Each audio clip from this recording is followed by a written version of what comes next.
at a polling station in Westminster rather than his Uxbridge constituency.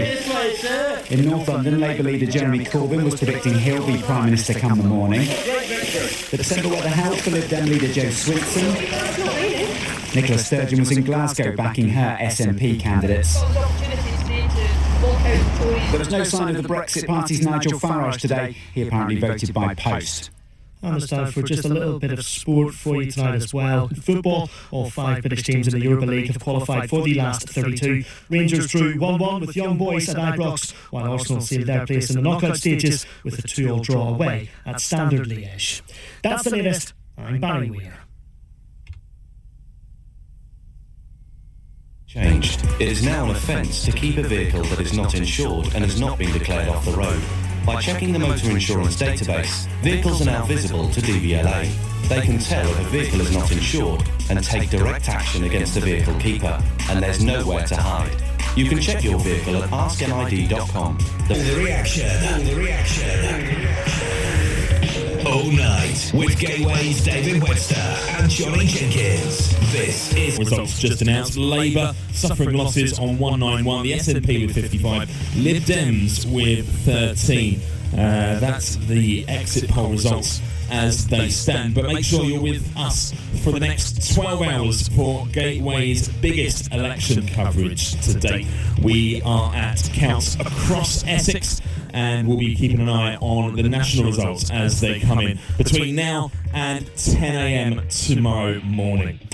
In Basildon at the Sporting Village, Johnny Jenkins, political correspondent, is there covering the counts tonight for Basildon and Billericay and Basildon South and Thurrock East. Johnny, a very good evening to you. Good evening, David. Yeah, we've got the exit poll through, and it's a stonking majority for Boris Johnson. As you said, this is a provisional exit poll which should be taken with fistfuls of salt. Let's have a look at the numbers then. Conservatives 368, Labour 191. That's gains for the Conservatives, and of course losses for Labour. SNP gains for them at 55, Lib Dems 13. They were expecting a bit more than that. Plaid Cymru, the Welsh nationalists, at 3. That would leave the Conservatives with a majority of 86, the biggest Conservative majority since Margaret Thatcher's third victory in 1978. Those in number 10 at the moment will be rubbing their hands with glee as the thought that they may be returning there in the early hours of the morning. I'll paint a picture now of what's going on here in Basildon. We're, of course, at the Sporting Village. They count for 2 constituencies, Basildon and Billericay, and South Basildon, East Thurrock. If you're watching on Facebook Live, you can see the results being counted now. They're being counted already, so they get going. There's some of the postal votes there, and then the trolleys will start coming in, filled with the votes that the people of Basildon and the people of East Thurrock and Billericay and all the rest of it have been putting their crosses in the boxes today. We're expecting a high turnout. And let's have a look one more time at that exit poll. Conservatives 368, Labour 191, SNP 55, Lib Dem 13, Plaid Cymru 3, and Greens staying where they are at 1. Conservative majority of 86. What will happen? We'll have to wait and see. Johnny, for the time being, thank you. We'll be back with you very soon. Liz Tuckett is at Thurrock for us this evening. Liz, quite a damning exit poll for the Labour Party. Well, we've actually got the first lot came in here because there's a very close by counting actual poll station. So they started counting here already at 2 minutes past. And we look busy, we look active, and people are very calm here. This could well be a very short, fast count because it seems that scrutiny is very light on the ground. I don't think people are really expecting very much.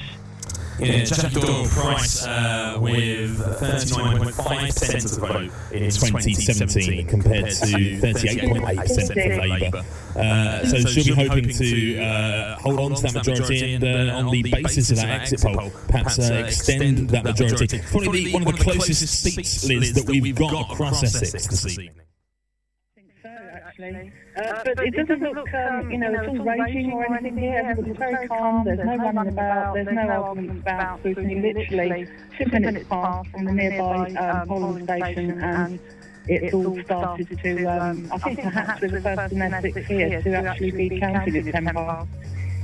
Liz from Thurrock this evening, thank you very much. Danny Lawrence is at the Rayleigh and Wickford count for us this evening. Danny, Mark Francois is a shoo-in for Conservatives, surely?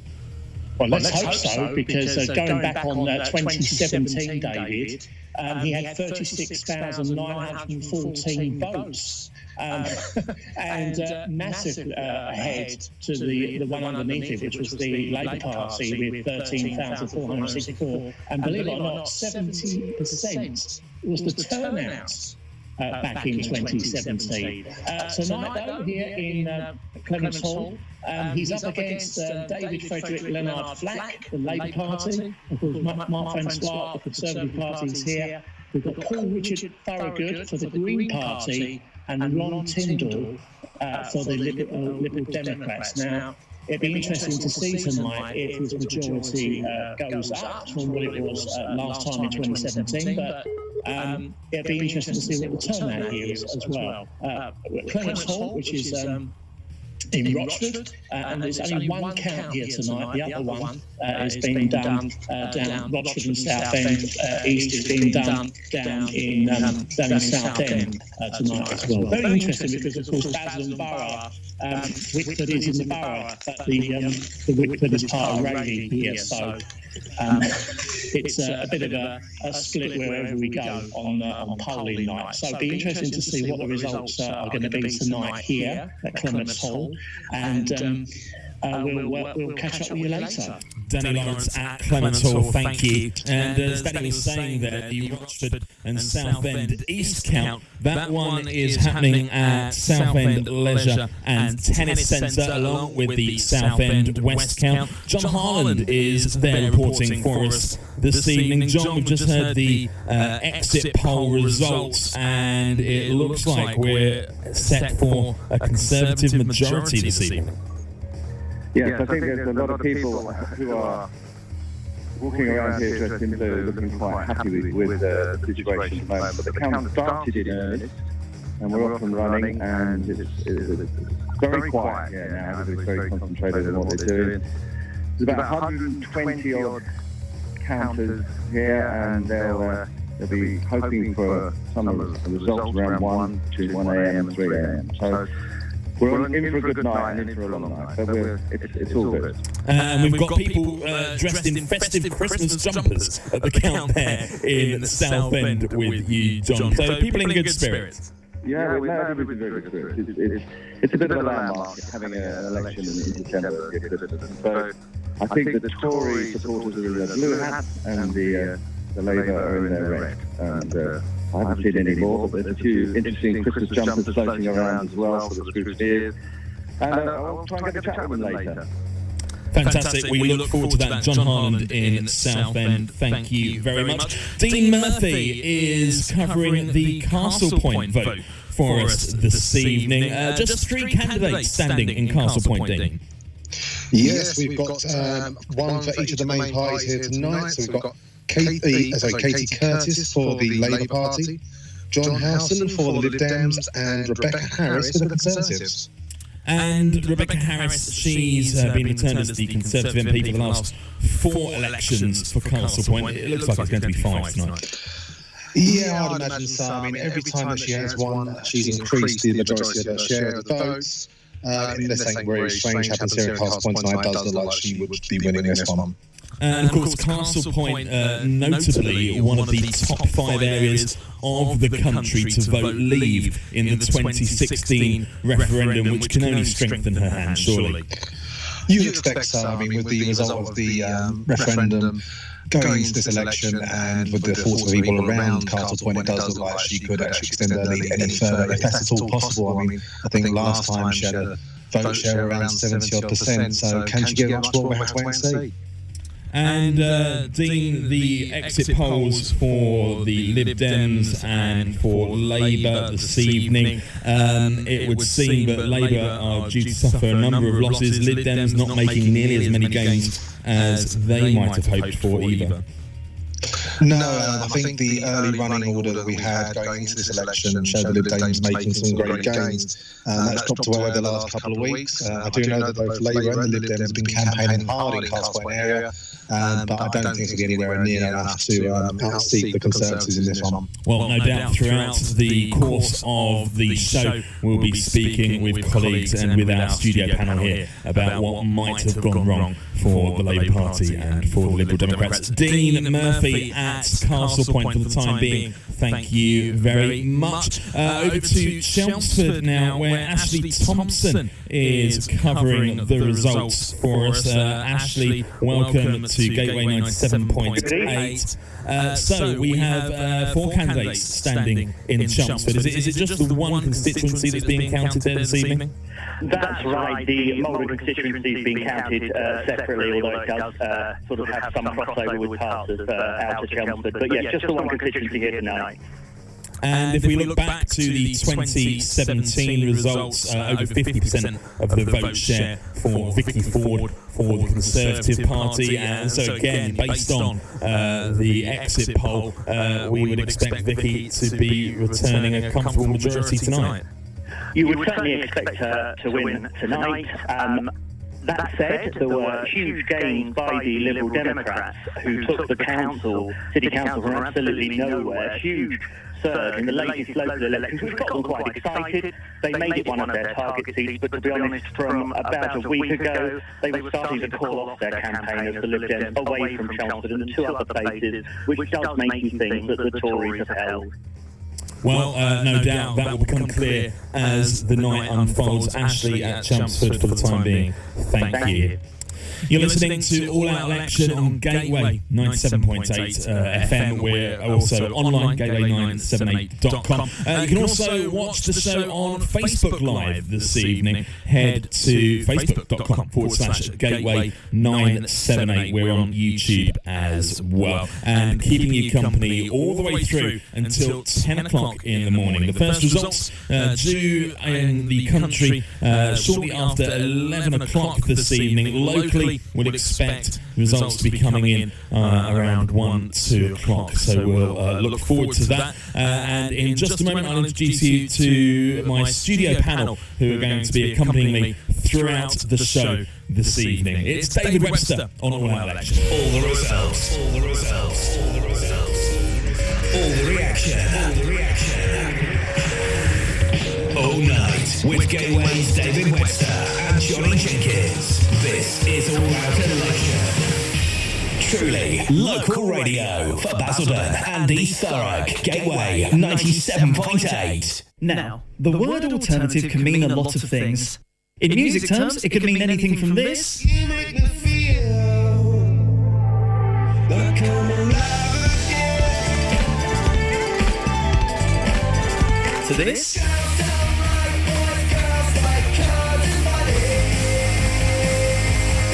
to this,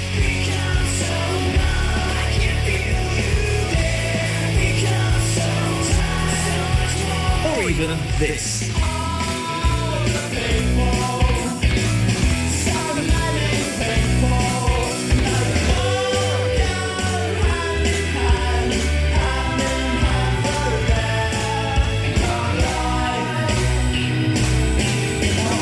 And you know what? That's fine by me. Whether it's rock, indie, pop punk, or even just straight up pop. As long as it falls under that alternative banner, it's all fair game. So tune in Saturdays 3 till 5 on Gateway 97.8 for the Alternative Show with me, Kurt Wilson.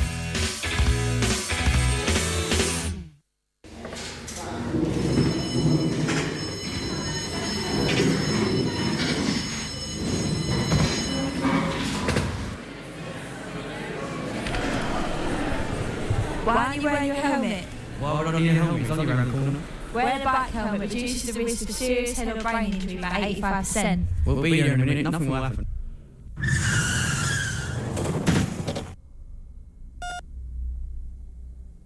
Each year, bike-related crashes kill approximately 820 people. Always be safe. Wear your helmet.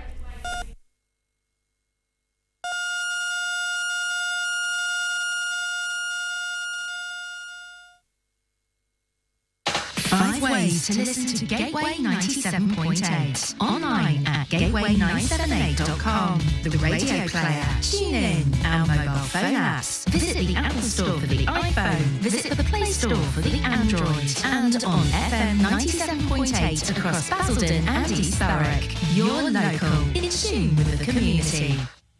Great music and classic hits. Music, news and information. Gateway 97.8. All the results. All the results. All the results. All the reaction. All the reaction. All night with Gateway's David Webster and Johnny Jenkins. This is All Round Election. Boris Johnson is predicted to be heading back to Downing Street, with the broadcaster's exit poll projecting a Conservative victory in the general election. Official counting is underway. The Ipsos Mori poll for Sky News, the BBC and ITV News puts the Tories on 368 seats, with Labour well behind on 191. The numbers suggest a commanding overall majority of 86 for Mr Johnson's party, a net gain of 50 compared with the 2017 election. The Liberal Democrats are forecast to win 13 seats, the SNP 55, Plaid Cymru 3, and the Brexit Party none. Just under 23,000 people were questioned at 144 polling stations across Great Britain. Well, we're here with the first general election in December since 1923, and it came after a number of times of asking from Boris Johnson.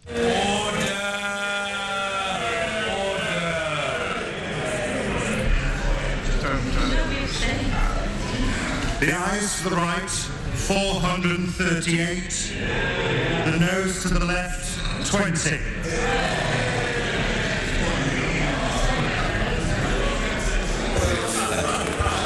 The ayes to the right, 438. The noes to the left, 20.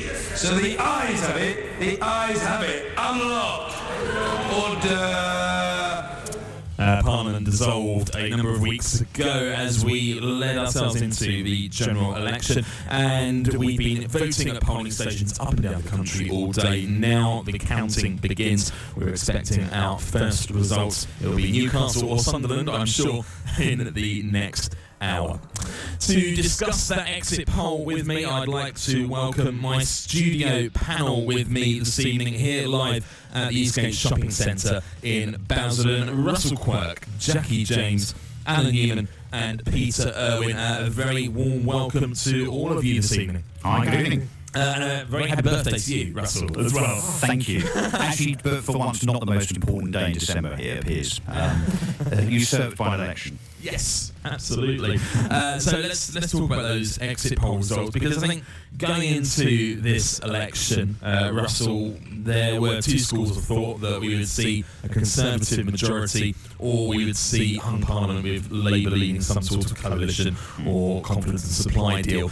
The exit poll, which was accurate back in 2017, seems to suggest that it's the former that we're going to be expecting in the early hours of Friday morning. Yeah, if this is right, of course there's a big caveat there, of course, isn't there?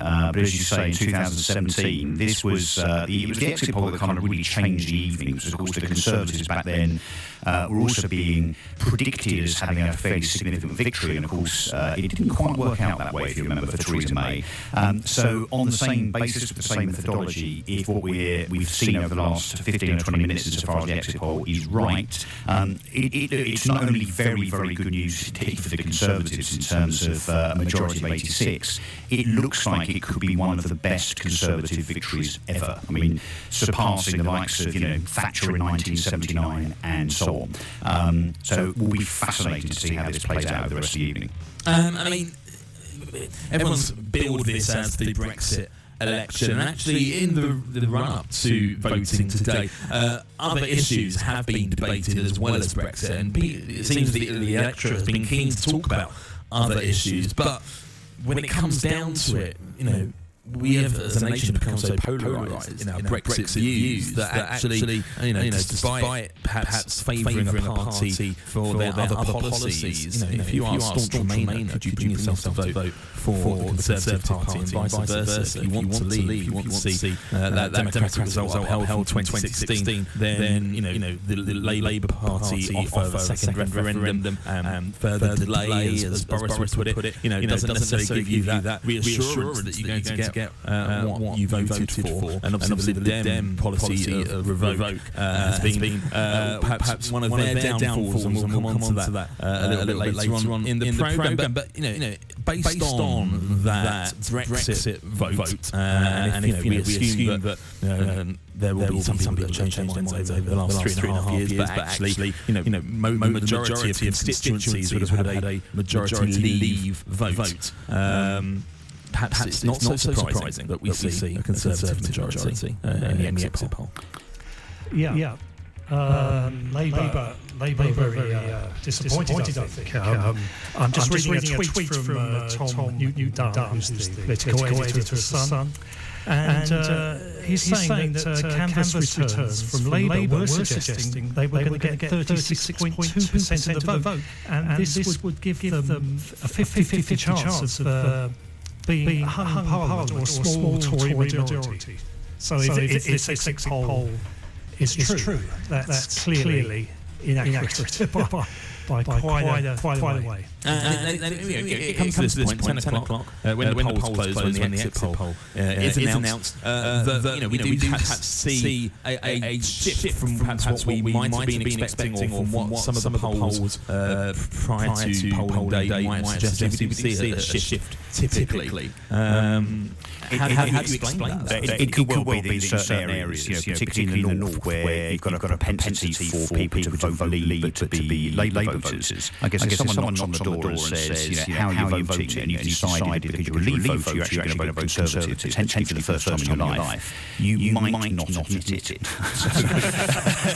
I mean, I would, obviously, but you may not admit it on the basis that it's... And I think we're going to see upsets, particularly in the north. I think we will see seats that have been Labour since the 19th century going Conservative. Particularly where Brexit is. This red line is going to disappear then? No, I think so. And I think the interesting battlegrounds will be the likes of Chelmsford and Colchester, of course, where it's actually a race between the Conservatives and the Liberal Democrats. So it's literally a straight Leave versus Remain kind of poll. I think that would be very interesting. London, I think we kind of forget about. It's kind of Labour, has been for ages, very, very Remain. The media seems to be very caught up with the whole kind of London thing recently. I mean, I don't know if you saw on Twitter this morning, big queues outside Battersea polling station and so on. And I'm thinking, well, look, so what? I mean, that's had a huge Labour majority forever, and I'm sure that will still be the case. Yeah, you mentioned Chelmsford. The Lib Dems have been throwing everything at Chelmsford.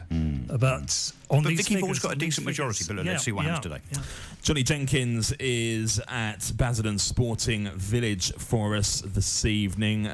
Johnny, we've had the exit poll results some 25 minutes ago, just waiting with the panel here in the studio. What might have led to that? And there has been talk about this election being won in the North and in the Midlands, as opposed to perhaps these parts. David, good evening. The exit poll has come through. It's provisional. Take it with a pinch of salt. But it's projecting a Conservative majority of 86. I'm with former Conservative MP, not quite an MP again, until he potentially wins later on this evening. This exit poll says you will win, John Barron. Yep. Will you? We shall see. We just don't know. Exit polls can be very accurate, but you just don't know until the votes come in and they've been counted. So, but even with a decent margin of error, it would suggest that we stand a good chance of returning a working majority Conservative government. It's the Brexit election, but let's put Brexit to one side for a moment. What have been your top priorities locally for Basildon and for Billericay in this election campaign? Well, apart from getting Brexit done, it's more police on the streets, more funding for public services, and a general awareness, I think, that Jeremy Corbyn's Labour would bankrupt the country. You mentioned the headline policy, get Brexit done. How long will it take to get Brexit done and move on to other issues? There's no reason we couldn't have a trade deal by the end of next year. After all, 47 years of integration, has brought the EU and the UK to get very close together and regulations and so forth, so we should be able to do that. But concurrent to that, we can still crack on with the other priorities of investment in our public services, getting the police on the streets, getting the NHS, more money into the NHS, more money into our schools, those sorts of things. That can still be done next year as well. It's not an either-or situation. Your party have been in government for 9 years in one way or another, and within the last year or so, they failed to leave in March, in April, in October. Why do you think January will be any different? Because Boris has finally got rid of the anti-democratic backstop, which could have had the EU parking us in place for a border in the Northern Irish Sea. Yes, but having said that, that border would only account for 1% of trade. And don't forget, if we decide to leave, the Northern Ireland comes with us. We've got rid of the anti-democratic backstop, which means that we can now support this deal. He's got the deal nearly there. It's oven-baked, ready to cook. We just need the majority to deliver it. Why aren't your Northern Irish colleagues, the DUP, on side then, if it's all going to be OK for Northern Ireland? Because they quite rightly are representing their constituents. But not everybody in Northern Ireland is against Boris's deal. So let's just see how it goes. But if we can get a working majority, prove the doubters wrong, the skeptics wrong by delivering a good trade deal, I think you'll find that actually everybody in the United Kingdom, including those people in Northern Ireland, will benefit. Now, according to nhscuts.org.uk, Basildon and Brentwood CCG, the group that manages both of those areas, will lose £155 million by 2023 because of Tory cuts. That's the equivalent, it claims, of 1,300 GPs, 4,300 nurses. How can you make pledges on the NHS when you've cut it by that much? Well, hold on a minute. It's a selective taking of statistics there from an organisation that give the giveaways in the title, NHS cuts. I don't think it's a very fair assessment. When we have been adding money to the NHS at a rate higher than inflation, when we've pledged to add tens of billions more, I don't think you can call those cuts. Well, let's talk about some numbers that have come from your own party then. You're promising 20,000 police officers to get them on the streets. In what way will those 20,000 replace the 21,000 that your party cut?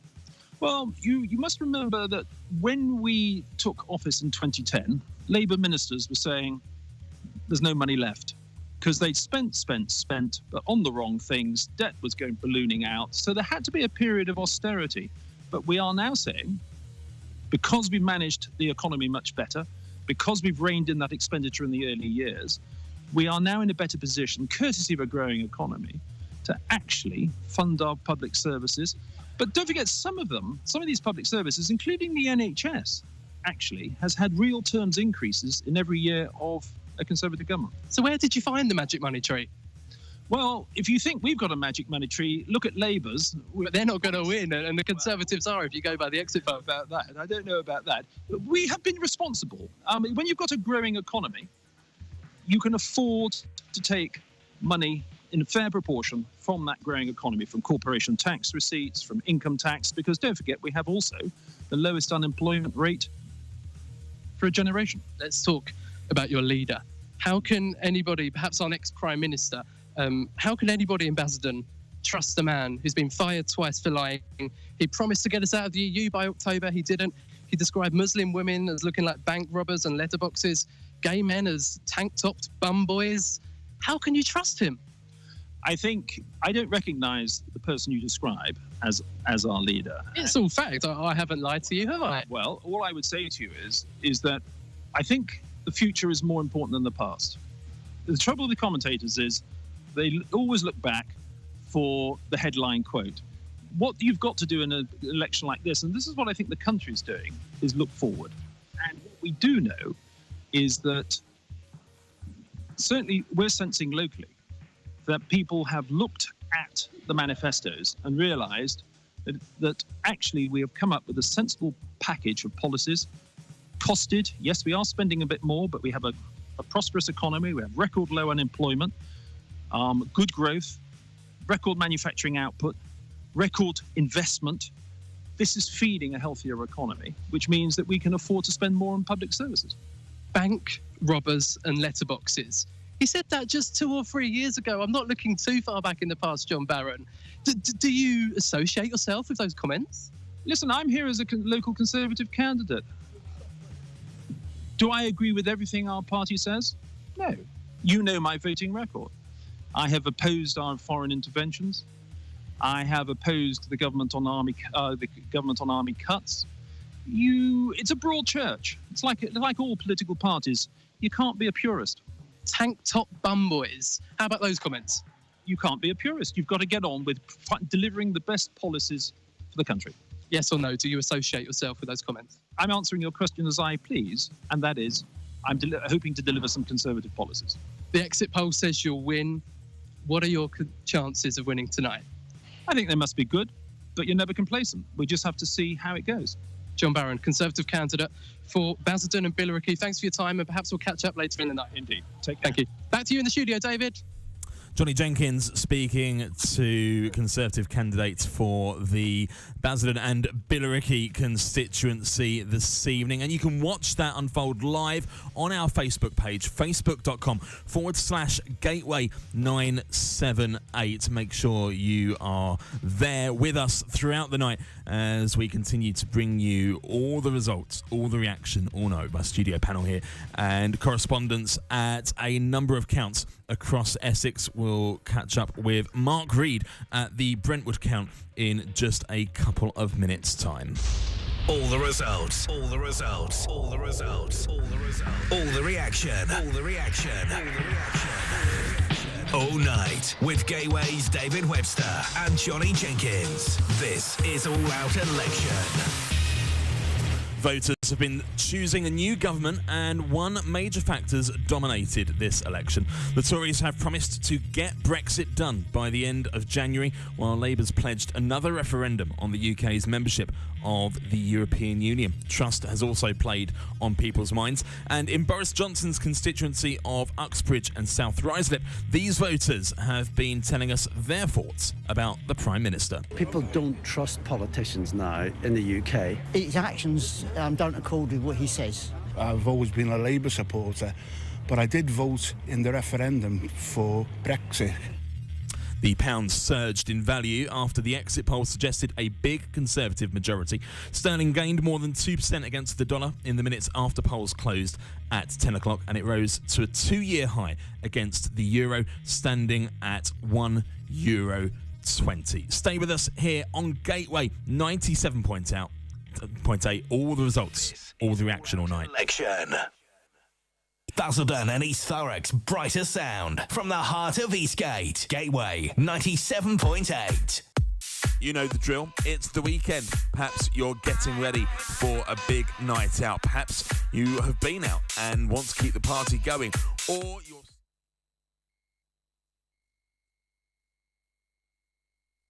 see you through, and that's what we have for you on All Out Weekend. I'm David Webster with plenty of great music each and every weekend to keep you partying, whatever it is that you're up to.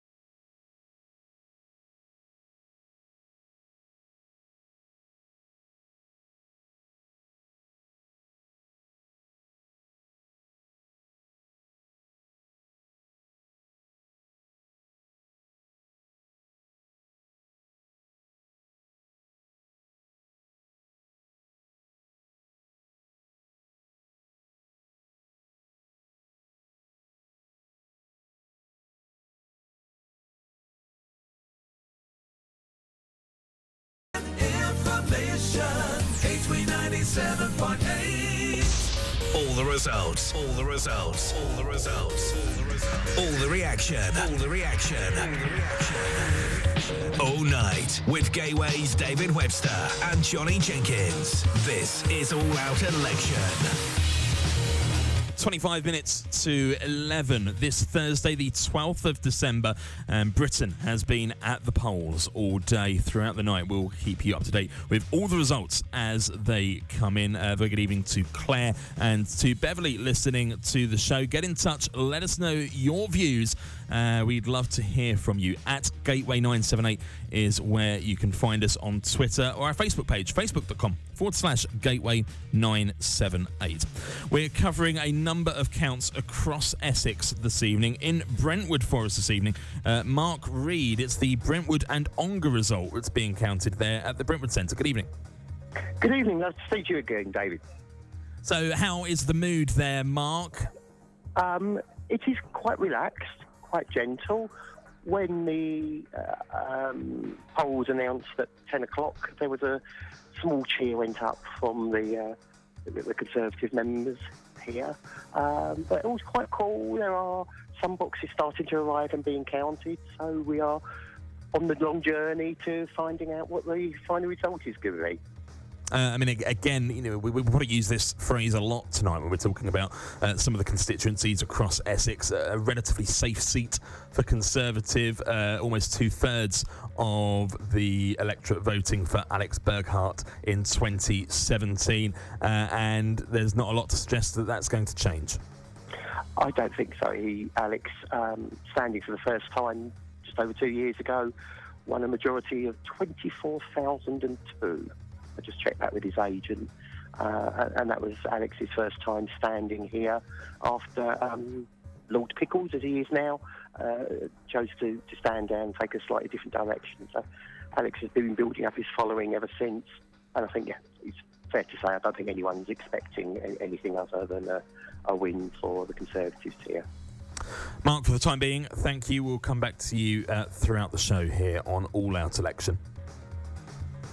It's David Webster with you. My panel in the studio as well, Russell Quirk, Jackie James, Alan Newman and Peter Irwin. So we've been talking about the exit poll results. Can we touch on Labour and the Liberal Democrats? So Labour, first of all, you know, there were forecasts suggesting that tonight could go one or two ways, and of course the exit poll is provisional, and you know, nothing is a surefire thing, but you know, significant losses for Labour on the basis of the exit poll tonight. Yeah, it looks like Jonathan Ashworth was right when he said in that comment that he made that he claimed it was only banter, but he was saying that Corbyn just wasn't popular and Labour were in trouble. So it would seem from these figures, they certainly are in big trouble. Richard Bergen saying disappointing exit poll results. Let's wait to see if they're accurate. That's what they all say when they're losing. I mean, if they are accurate, you know, can we pinpoint where this has gone wrong for Labour? And I think John Barron, candidate in Basildon, speaking to Johnny Jenkins a few moments ago here on Gateway 97.8, candidate for Basildon and Billericay, suggesting that maybe those spending promises from if the Tories have found a money tree, then Labour have found a whole forest, I think is his point, isn't it? And actually, you know, if you look at the capital expenditure over the term of the next Parliament that Labour had committed to in their manifesto compared to the other main parties, Russell, it was almost double. Yeah, I mean, and look, the question, where did it all go wrong for Labour? I mean, the show only goes on for, 10 hours, 11 hours, so I'm not quite sure I've got enough time to kind of cover all of that, really. But look, Corbyn definitely a problem in terms of his extreme views.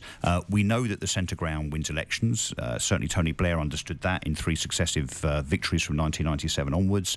Corbyn, I think, is seen as too extreme, as we've said, really, even insofar as members of his own party. But then you've got his Brexit stance, or rather the lack of it, insofar as him not wanting to declare what his personal view was. And as a potential leader of the country, you simply can't be neutral on something that is so enormous in terms of its importance. And it sounds a logical position, but voters won't see it like that. It's nuts. It's nuts to say, you know, I'm expecting everybody to support me and vote with me, but I'm not going to to tell you what I think. That's ludicrous, and that I think has been a major problem. But also, look, the anti-Semitism. We have to say that, look, Corbyn was asked, I think, a total of 13 or 14 times over 2 or 3 different interviews to apologise for his lack, should we just say his lack of response to the anti-Semitism problem within his party. Why do you think he wouldn't apologise? It seemed to be so obvious thing to do. Because the people that support him are anti-Semitic, and they support him insofar as him remaining leader of the party. Well, we're talking here in the studio about what's gone wrong for Labour for them to have such a disastrous exit poll result. Johnny Jenkins at the Count at Basildon Sporting Village. Perhaps that's a question you could put to Andrew Gordon, who's with you. Yes, David, I'm with Andrew Gordon, Labour candidate for Basildon and Billericay. Andrew Gordon, you've seen the exit poll. It's looking damning for Labour. Does that show that whilst you don't have a chance of winning nationally, you don't hear either? I mean, looking at the results as they're coming through, it don't look great, to be honest. But our job is to focus on, what we're going to do next. I think that's a really important question. I mean, we'll see what happens tonight. The exit poll could be wrong. There could be something magical happen here in Basildon. But for me, my focus on now is how I'm going to continue to represent my communities in Basildon, stick up for them, stand up for them, because I think it's going to be a tough 5 years ahead if the Conservatives do get the majority they're predicted to. And you're a Labour councillor, of course, as well as being a candidate to be the MP, so you're quite active locally. And of course, it's the Brexit election, but let's put Brexit aside for a moment. What are your top priorities locally? So I think my throughout the campaign, the 3 biggest issues have been housing. I think people are fed up of not being able to get a roof over their head. They're concerned about homelessness. The economy, people not getting jobs, or the jobs that they're getting being poorly paid, and our health service. And they're the top 3 issues, aside from Brexit, that have come up on the doorstep. Also, of course, I can't forget crime. I know that's cheating, but crime and community safety has come up a lot as well. You mentioned the health service. It's, of course, your party's headline policy to stop the Tories selling the NHS to America. President Trump has said the NHS is off the table. There is no real concrete evidence to say they physically want to sell the NHS. The Conservatives selling off the NHS is a myth, isn't it? No, the Conservatives have been selling off our NHS since the Health and Social Care Act 2010. Our NHS has become privatised. Locally, we have a private company delivering therapy services. We have Virgin Health delivering services to children's health. The NHS is being privatised already. And Donald Trump also said that nothing is off the table when it comes to a trade deal. So I don't trust Donald Trump as far as I can throw him. I'm concerned about the continuing selling off of our NHS because I think it's a socialised system, and it's a socialised system because a socialised system works. It's cheaper for everyone. The last Labour government continued the use of damaging PFI contracts. They cost the taxpayer billions of pounds. Are you ashamed of your party's record? I'm not ashamed of a party that built hospitals, a party that lowered waiting times. I'm not ashamed of our record on the NHS at all. I don't necessarily think PFI was the best thing in the world, but it got hospitals built, and that's important. I think going forward, Labour will not be entering into any of those PFI contracts. We don't want to see any privatisation. And we have to remember as well, the Conservatives have been in power for the last 10 years. What Tony Blair did is what Tony Blair did, and I'm proud of his record in government. But we've got to focus on the future of our country and what we want for our country. Let's bring Brexit back into view then. Your party policy is to remain neutral in a second Brexit referendum. How could a government remain neutral on the biggest constitutional issue in a generation? Well, I mean, Basildon, I think it was, correct me if I'm wrong, I think 69% of Basildon... 68.6. Sorry, 1% off. I hope people won't pillory for that, voted to leave the EU in Basildon.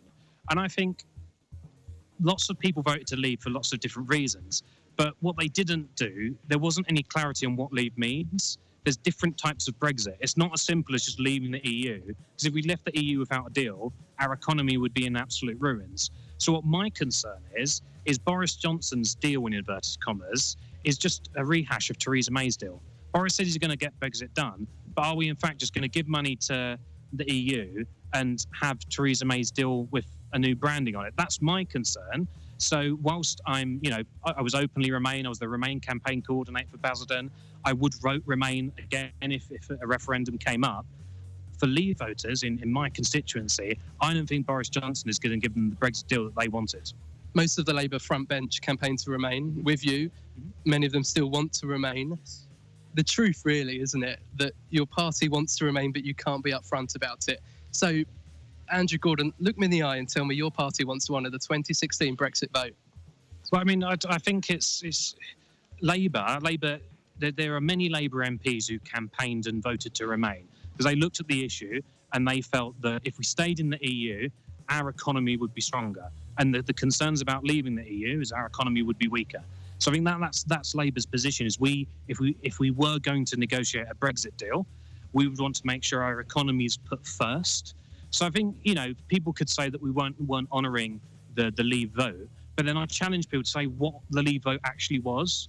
People were voting to leave the EU, but were they voting to leave the EU with a deal, without a deal, hard Brexit? What form does that Leave deal take?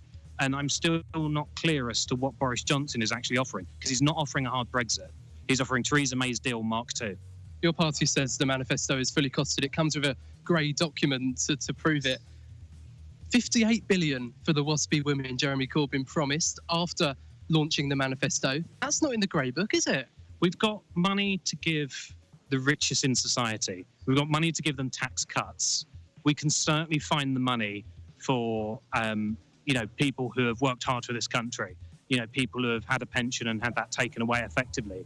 So there's plenty of money in this country. I think it's about where it's distributed and how it's distributed is the key question.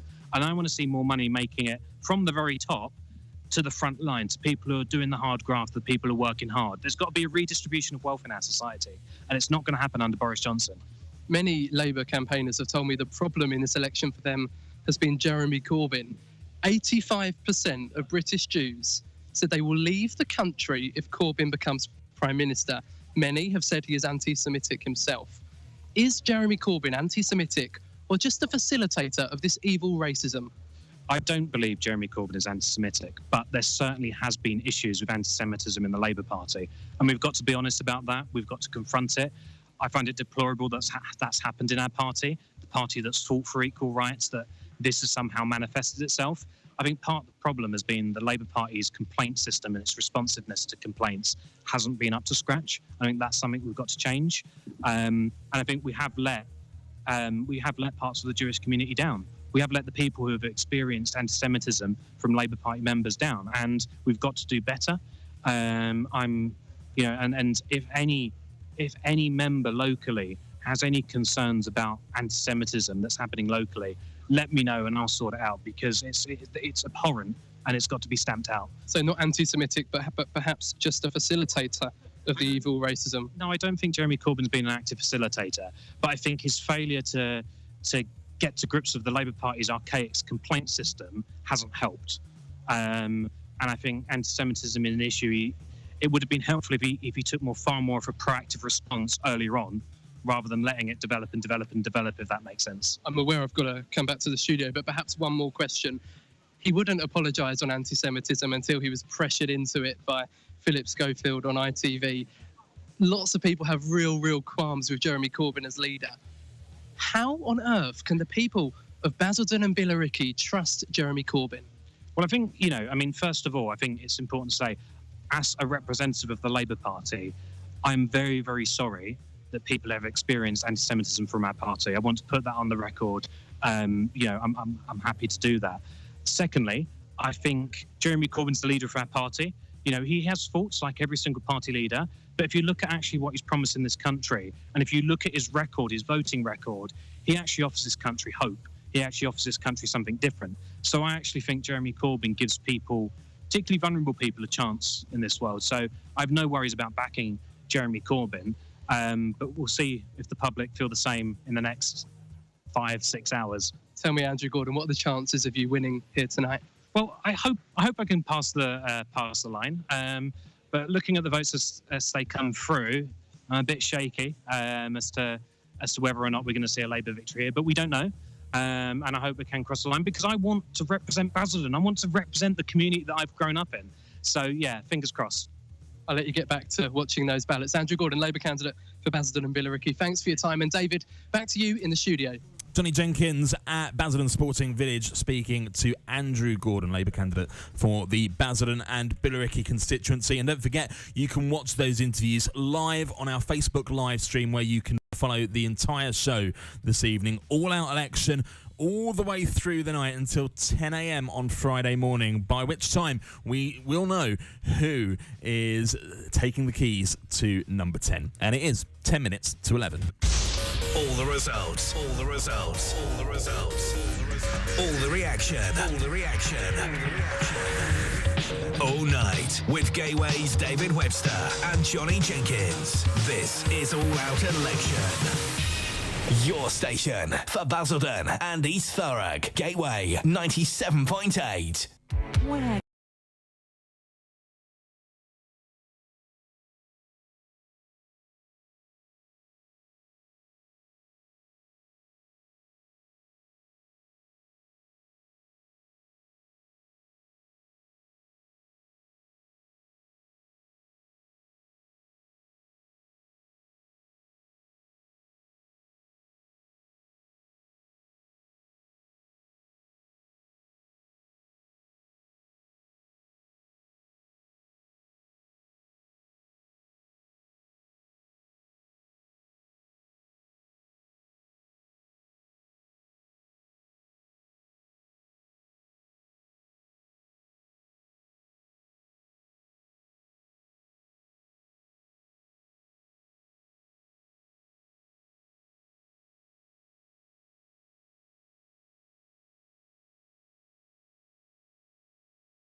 All the results.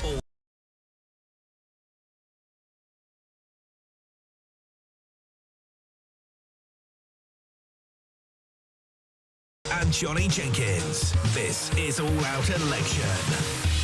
6 minutes to 11 o'clock. We're still awaiting our first result from the 650 constituencies across the UK that have been voting in the general election. And Sunderland and Newcastle, typically the constituencies that fight to be the first to declare. We're expecting that in the next hour on the show. I want to bring my panel back in. So we've just had Andrew Gordon speaking to Johnny.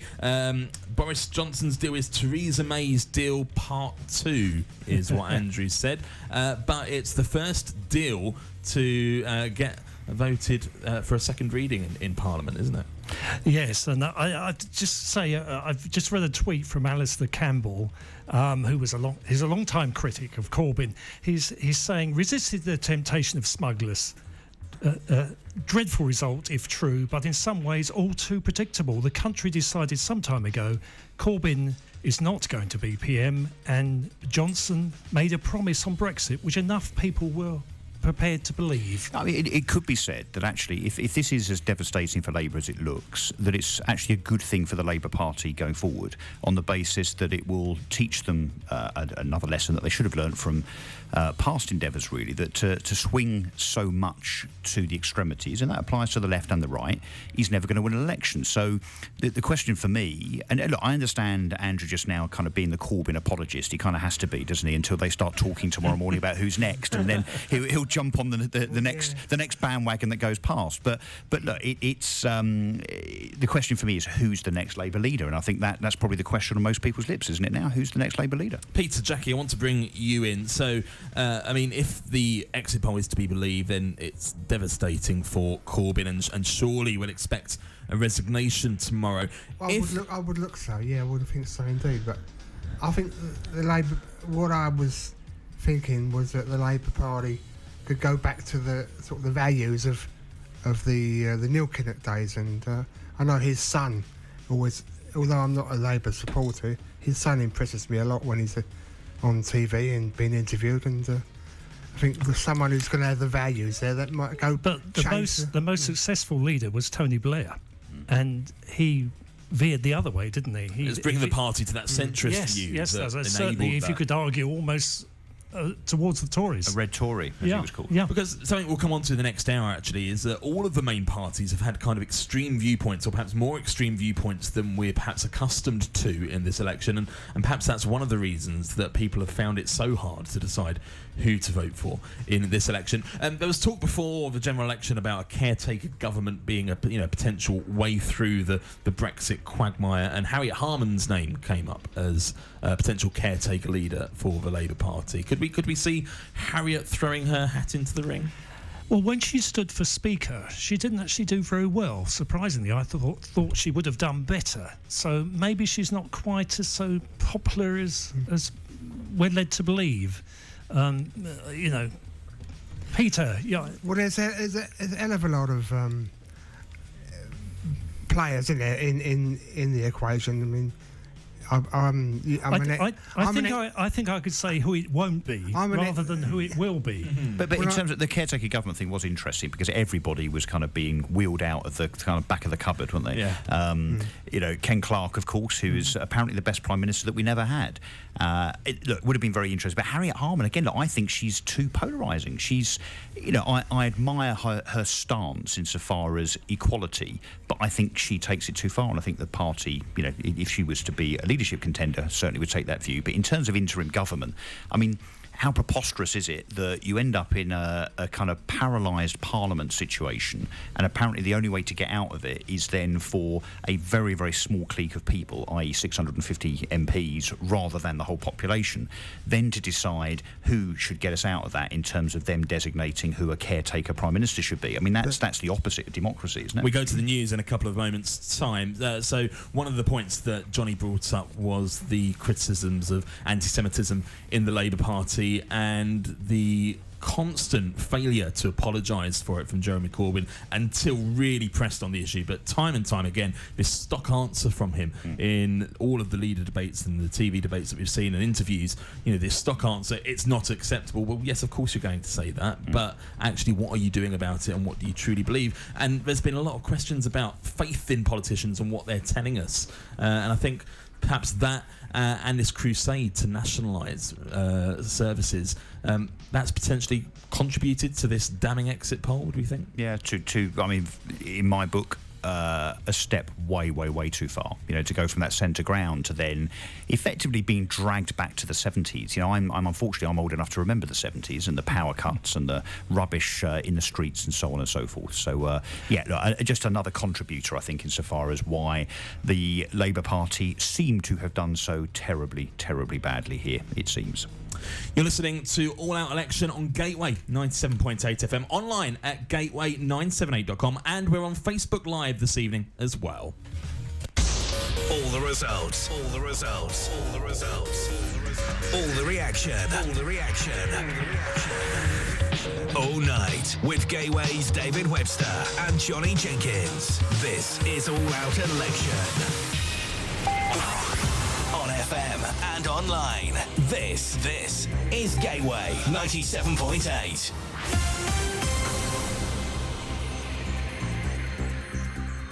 From From the Sky News Centre at 11, the exit poll says the Conservative Party is on course for a general election victory and will have a majority of 86 in the House of Commons. The research by Sky News, ITV and the BBC calculates Boris Johnson will win 368 seats. Labour is predicted to get 191. Tory party chairman James Cleverly thinks voters are fed up with the opposition's Brexit stance. I've spent much of this week, over the weekend, early part of this week, zigzagging across the Midlands and the north of England. And in long-standing Labour-held constituencies, there was fury. I mean, not anger, fury at both the Labour Party and at Jeremy Corbyn. Well, a Labour Party spokesperson says it's too early to call the final numbers, but admits they knew it was going to be a challenging poll. If this all turns out to be the case, it would be the biggest majority for a Conservative government since 1987. Our election analyst, Professor Michael Thrasher, is one of those responsible for tonight's exit poll. He says it's extraordinary. For Labour, it really is an appalling an election result, and possibly its worst performance in any general election since the Second World War. SNP leader Nicola Sturgeon says it looks like it's going to be a good night for her party. They're on track for 55 seats. The Liberal Democrats are forecast to win 13, Plaid Cymru 3 and the Brexit Party none. The pounds surged in value. Sterling gained more than 2% against the dollar in the minutes after voting booths closed. In other news, New Zealand police say the bodies of 6 people are being airlifted from White Island. It brings the number of known deaths from Monday's volcanic eruption to 14. And there'll be a full quota of British teams in the knockout stages of the Europa League. Rangers drew 1-1 against Young Boys, while Arsenal fought back to finish 2-2 with Standard Liège, ensuring all 5 made it out of their groups. That's the latest. I'm Barry Weir.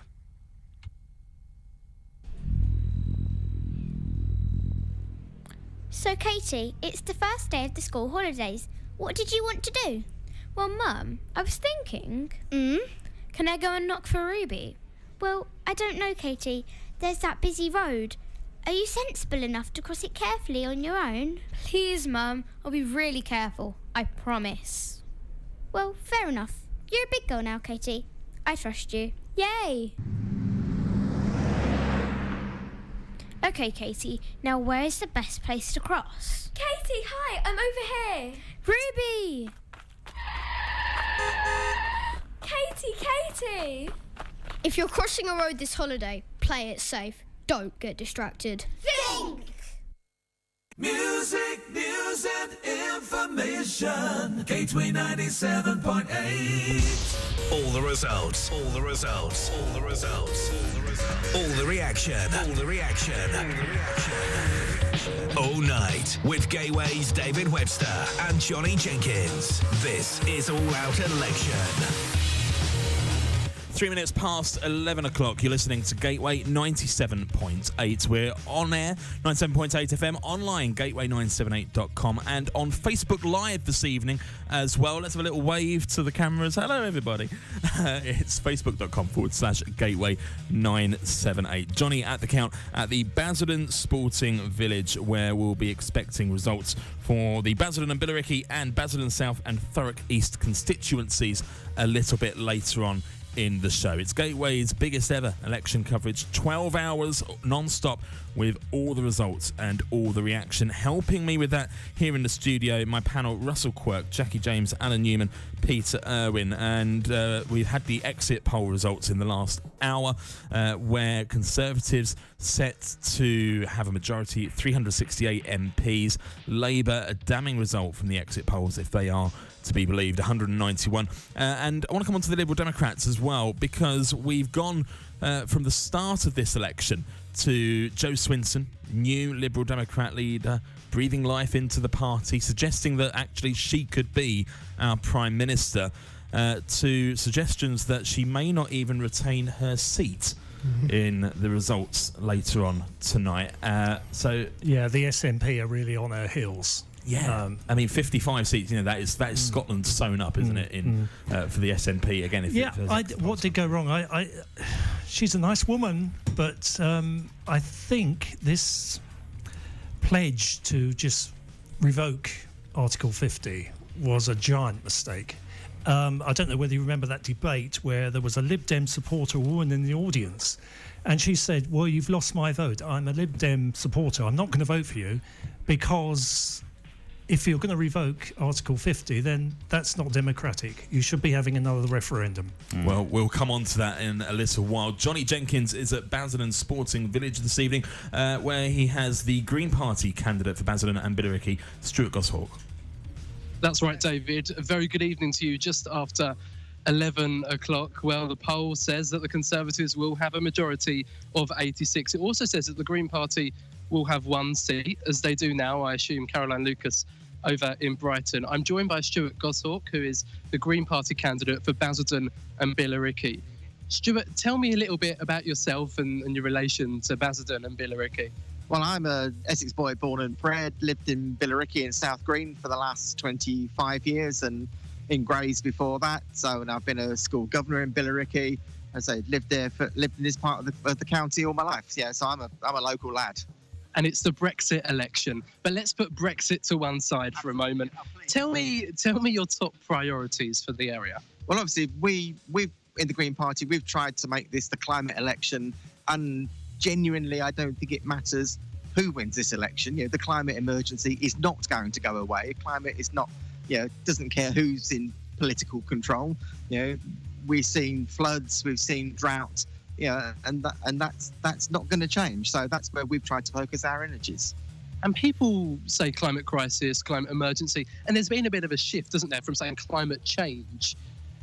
Actions speak louder than words, don't they? So what do you think about that? You know, people saying climate crisis, climate emergency, they need to do more than just change their words, don't they? Absolutely. And we need, you get so many people that say, well, what can I do? I can't really do much, and you've seen so many philosophers over the centuries where, just because you yourself cannot do very much, if you aggregate that together, then, we can start to make real change. You look at something very, very simple like recycling rates in Basildon Council. We recycle less than half of what we could. So if everybody just did a bit more, then the whole picture starts to aggregate and things will start to change. What do you do? What do? I walk to the station to go to work every day. We recycle absolutely everything. So the amount of non-recyclable that we put out, we shop locally, which is vitally important, and we try and make sure we only buy seasonal veg, and and just everybody makes small changes that will start to make a difference. There was a question raised in the BBC Question Time Under 30s debate the other day, and it said, should we stop eating meat to save the planet? Are you a vegetarian for the climate? Do you know? No, I'm not. I know a lot of Greens are, and I generally have to say I'm not, but I generally have cut down on my meat intake over the last few years. There is a lot of evidence that if we all ate, those of us that are omnivores, meat eaters, if we eat less, then that will start to make a difference. And we know that it's all around not just what you farm but how you farm it. The fact that we're degrading our soils, the pesticides that we're putting on our fruit and our vegetables. We just need, there needs to be a complete reset of the dial on all of these things. It's a complex issue, but is climate change the top priority for Basildon and Billericay? It is the top priority nationally.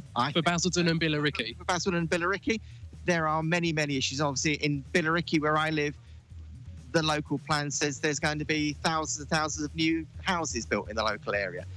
If they're family homes, where are those children going to go to school? I try and get up Bell Hill in Billericay every day to get to the station. The trains are full, the buses are full. Those are the priorities that we need to concentrate on locally. Some would argue that Brexit is the biggest issue in this constituency, and the Green Party, of course, wants to remain with a second vote. Correct. But Basildon wants to leave. Why do you think people here will support you and support Remain when almost 70% of people in Basildon voted leave?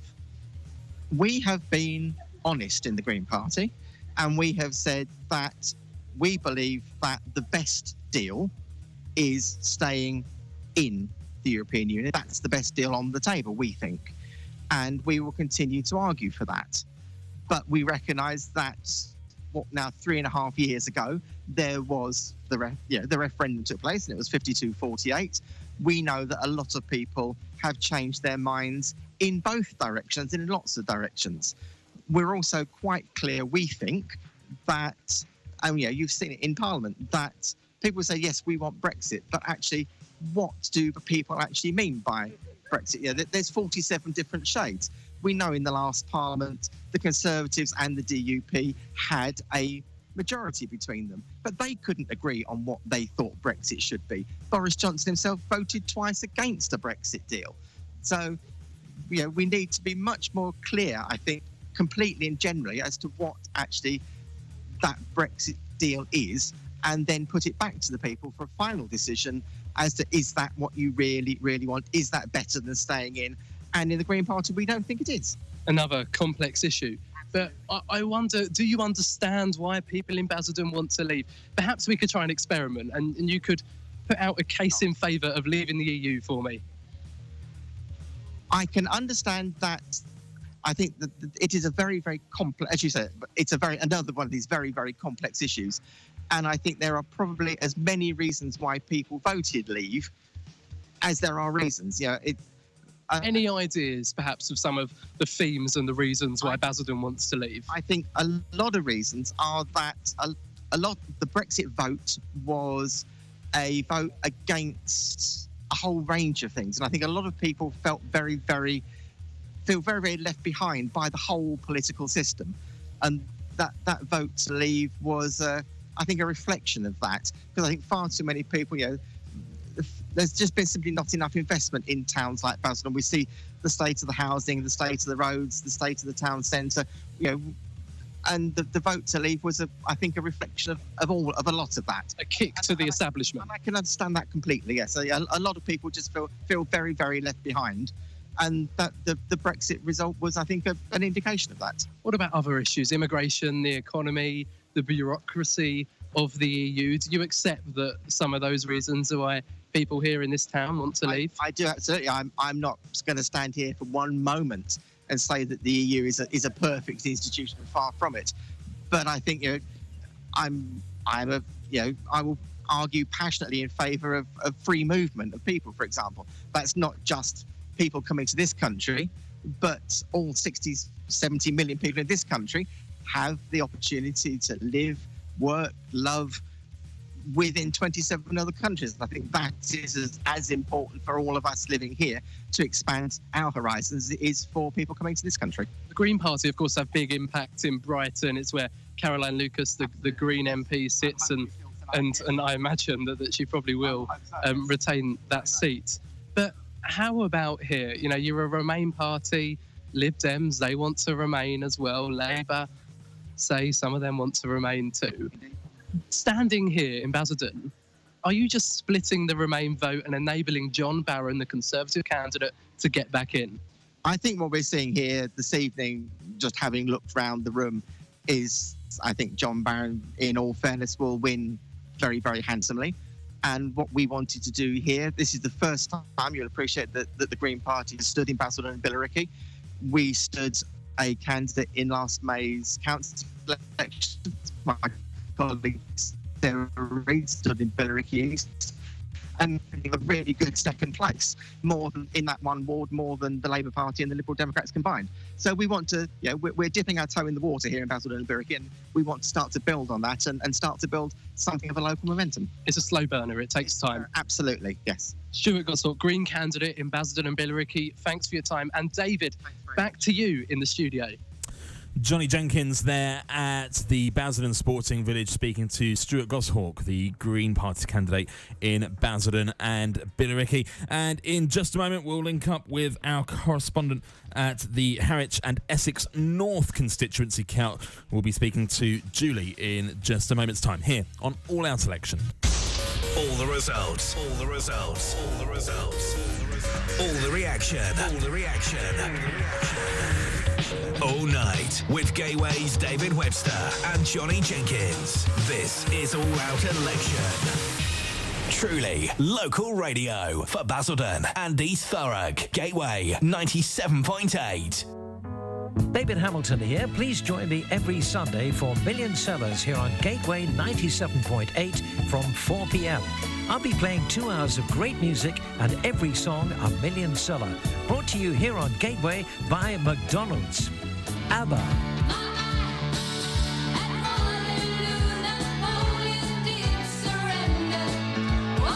The Beatles. Say that's something I wanna hold.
...1992, who doesn't even live in the constituency. So there has been a huge amount of activity amongst our Labour and Lib Dem and Green activists here in the constituency. And we're hearing quite a bit of that, but it doesn't seem to be coming through in the exit poll. 368 MPs due to be elected for the Conservative Party, so a convincing majority, and it seems like Boris Johnson will finally get Brexit done. Well, there you go. And unfortunately here we are living in Brexmouth, Essex, so there are people here who, for some reason, although I don't see any of them, think that immigrants steal their National Health Service and steal their jobs, We have high unemployment here in the sense of several coastal communities with very low wages, with very much tourist and seasonal induced employment. We have totally impoverished areas, but unfortunately the boundary lines have been redrawn. So in our part of Essex, we sit in a kind of sandwich between Colchester and Clacton and various other parts of Essex, where all the nice poshy villages have been split off from the impoverished town. Bernard Jenkin increasing his majority and his percentage of the vote at the 2017 election. I mean, we could see him picking up over 60% of the vote tonight, couldn't we? That's quite terrifying for me because, I mean, I have lived over 18 years of my adult life outside the UK. I've lived, loved and worked in France, Germany. I'm trilingual with my German husband and my 4 German-born children. We've paid our taxes, we've paid our dues, social contributions and health insurance in several different countries. And in none of those countries, as the only British person in our family, have I ever felt like an excluded or estranged person. And weirdly, we came back to the UK in 2017 because my father died and my mother needed support. And since I've come back, actually, I myself as a Brit have felt very estranged here, apart from a few very, very dear friends in the community who have embraced us and our business. What I would say is that I sat in the hustings. Bernard Jenkin only deigned to attend one of them, which was the one, obviously, where he would only meet his friends in Dedham, in the north part of our constituency. And I actually heard him verbatim respond to a very impassioned question from a member of the audience related to poverty, where all other candidates, and I do support my Liberal Democrat candidate, but I will say that all other candidates, the Green candidate, the Labour candidate, and my candidate, Mike Beckett, for Liberal Democrats, responded with passion and with imagination and ideas. And his response to poverty and child poverty was, it depends how you define poverty. And for me, that was a confirmation that I needed, that it was just not okay, that he carries on representing this constituency. Has there been an argument, so Mike Beckett standing for the Liberal Democrats, so obviously the revoke Article 50 stance of the Liberal Democrat Party, you know, surely that's come under some fire from the electorate there? Yeah, and quite rightly so. I mean, I've been out on the doorsteps and I totally understand that there are some people who regard the election or the referendum that happened in 2016 as democratic. Now, as we all know, retrospectively, there was no concrete decision what you were voting for. It was always what you were voting against. And at the time, I lived in Germany, so for me, it was obvious. I was about to lose my right to vote as a British citizen abroad anyway, even though that would have affected my rights as a woman, as a mother of 4 children.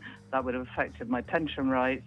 I literally, having been working and living abroad and paying my taxes, was about to lose my right to vote. But I voted to remain because I have only benefited from living in the EU, both in the UK and outside. I've run European projects that have supported British businesses exporting to Europe. That's my job. I'm trilingual, as I said.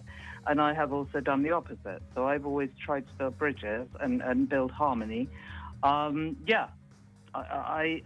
agree that the idea was always, I guess, hypothetical, which was never realistic, that were the Liberal Democrats to get a majority to govern the country, of course, their policy would have been to stay. And to be frank, I don't see that any different to the Tory idea that if you vote for us, you get Brexit. So frankly, to call that undemocratic is unreasonable. I suppose at least both parties were clear compared to perhaps the Labour stance is something we've been discussing here in the studio. For the time being, Julie, thank you very much over in Harwich and North Essex. It's David Webster with you on All Out Election here at Gateway 97.8. My studio panel is Russell Quirk, Jackie James, Alan Newman, Peter Irwin. I want to come back to Johnny's interview with Stuart Goshawk and the point he raised about splitting the Remain vote. So Liberal Democrats and the Greens both standing in Basildon and Billericay, the Greens standing for the first time. We saw the Brexit Party stand aside for all of the seats where the Conservatives returned a Conservative candidate in 2017. And whilst we had a pact in 60 seats between Liberal Democrats, the Greens and Plaid Cymru, we haven't seen that everywhere, and surely that is going to be an issue.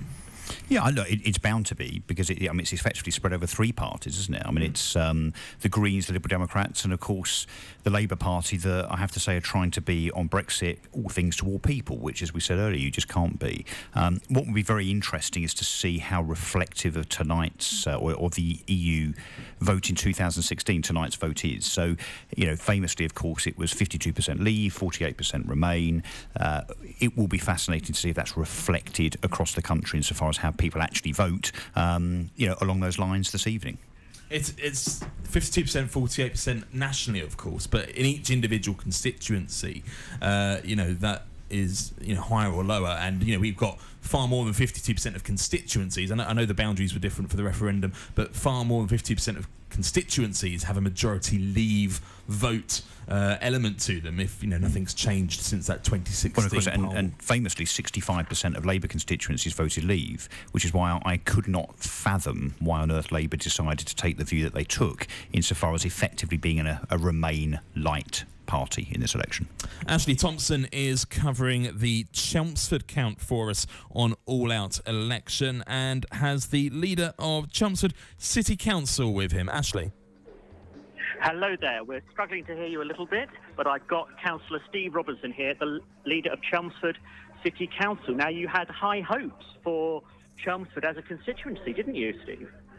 Well, we were looking to grow our major success from the May local elections and the European elections, but it hasn't panned out in this general election. And I think part of the reason for that is because people are focused, the media in particular, focused relentlessly on who should be Prime Minister. Should it be Corbyn or Johnson? And the country, by and large, up and down the country, has said not Jeremy Corbyn. We don't live in a presidential democracy. We live in a parliamentary democracy, but that's not how it's been portrayed.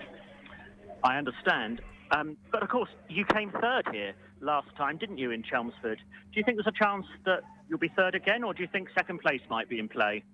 Second place is definitely in play, and we've had a good campaign. We've massed a big team of volunteers, and we've delivered lots of leaflets and knocked on thousands of doors. Thank you very much for your time, Steve. I'll hand you back to the studio now. Thank you very much. Thanks so much, Ashley, there in Chelmsford, speaking to Steve Robinson, leader of the council there. It's David Webster with you on All Out Election. We've just had our first result, Russell.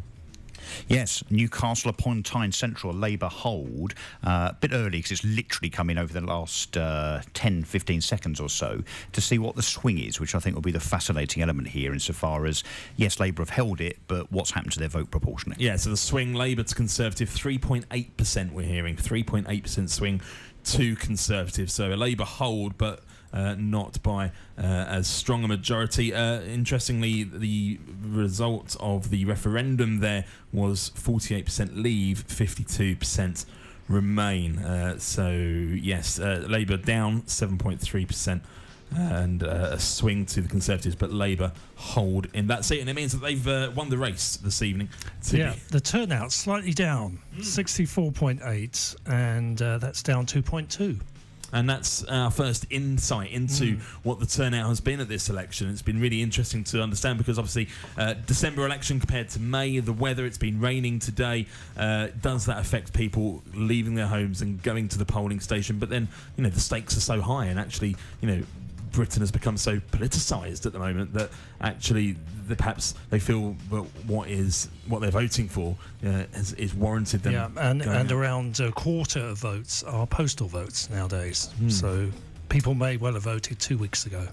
We're just getting the second result through, so this is from Houghton and Sunderland South as well. 62% leave in that area, only 38% remains, so a strong leave vote now. This was a Labour seat, I believe I'm correct. Still is a Labour seat, yeah. So another Labour hold there, but again, be interesting to see what the swing is. Our very first indications after the exit poll as to how things may turn out this evening. So yes, still a Labour seat at Houghton and Sunderland South, just being pipped by Newcastle for the first result of the night. The quickest count we had was back in 2015. Sunderland holding the title and still hold the title for that. Just 48 minutes it took them to declare their result after the polls closed. The Labour candidates 16,210 to Conservatives 13,095. So for what is traditionally been a Labour stronghold, wow, swing to Conservatives of 11%.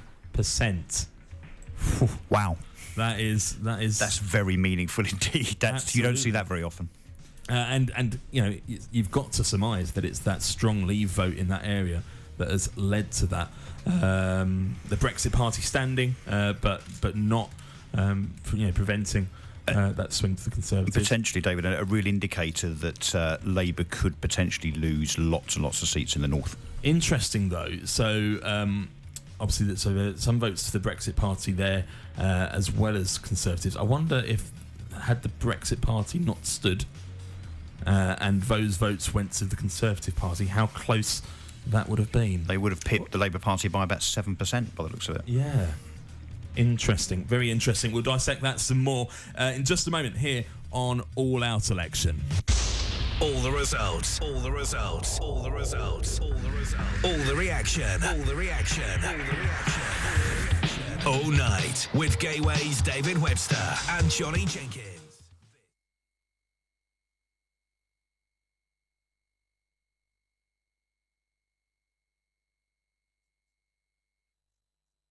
Humza Yousaf says the Westminster government won't be able to ignore his party if it wins 55 seats, as the exit poll suggests. If any of the polls that we've seen over the recent months are true, they point to the SNP winning the election in Scotland, and our message could not have been clearer. We stood on a very clear mandate to stop Brexit, to let Scotland have its own say. We've had our first two results in, and both, whilst Labour holds, have shown significant swings to the Conservative Party. Sky's political editor Beth Rigby says it's looking like an incredible comeback for Boris Johnson. A year ago, Boris Johnson was on the backbenches. If that is correct, if that poll is correct, he is the most successful Conservative Prime Minister since Margaret Thatcher. The Conservative Party on course for a general election victory with a majority of 86 in the House of Commons, according to the exit poll. This is All Out Election. Basildon and East Thurrock's brighter sound from the heart of Eastgate. Gateway 97.8. This is a spectrum. There's trance. There's house. Open up your mind, brother. There are fantastic remixes. On the day we fell in love.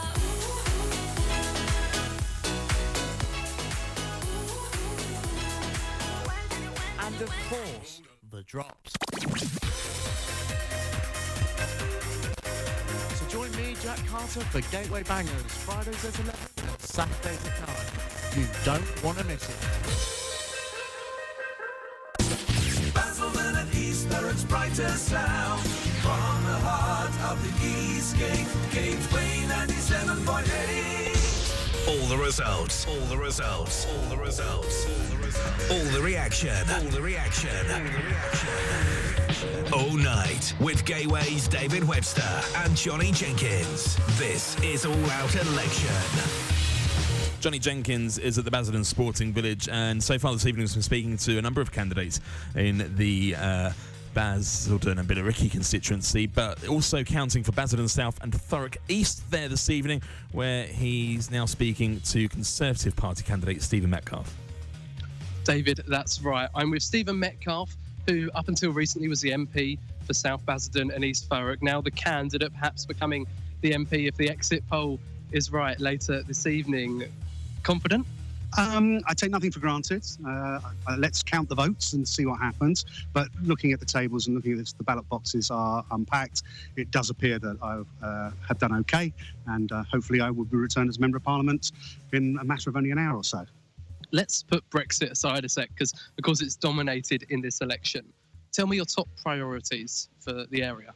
So my top priorities really are to make sure that as we increase investment in education, that we get our fair share here in South Basildon and East Thurrock. I did some analysis before the election, and every school will receive an increase in funding, some schools up to 11%. And then I want us to use that funding to make sure that we're teaching our young people the skills they will need to prosper in the future. We live in an exciting time. The world is changing around us. As new technology comes along, I want to make sure that we're teaching those young people the skills. And then we can move on to making sure that all citizens, all of my constituents, have the ability to learn and adapt to this brave new world that we will be living in. Teachers are stretched, class sizes are rising, many can't afford the textbooks they need to teach their pupils. The Conservatives have been in government now in some way or another for 9 years. Why would they trust you this time when over the last 9 years they have felt the stretch?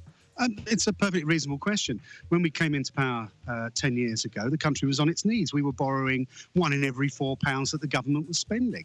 And unfortunately, when you are in that position, when you are running a huge deficit, your debt is out of control, you have to put a halt on spending. And so over the last 9 years, we've had to control spending. Now, some of those stories around not being able to afford textbooks, etc., and class sizes growing are isolated incidents and need to be explored in greater depth. But generally, you're right, there has been restraint, but we have now come out of the other side of that. We have a stable, growing economy. If we are able to get Brexit done, which I believe we will now be able to do, I think there will be a boost to our economy because there'll be certainty. And the 14 billion that we've promised to schools over the coming years will be delivered, and that will see more money flowing into our schools to make sure that the education system is fit for purpose to deliver the skills that we will need in the future. We've heard get Brexit done. So if you're playing the drinking game, take a shot, folks. Let's talk about that policy then. It's, of course, the party's headline policy, get Brexit done and unleash Britain's potential. How long, Stephen Metcalfe, will it take to get Brexit done and move on to other issues? Well, so we will be sitting, I believe, a week on Monday, 23rd of December into Christmas week, where I understand that we will have the second reading of the withdrawal agreement again. I believe that will pass, obviously, if we have the size of majority that's being predicted from the exit polls. We will then go into the Christmas recess, come back in January, pass the required legislation and leave on the 31st of January next year. Then we'll start the process of discussing a free trade agreement with our European partners, and that should be in place by the 31st of December.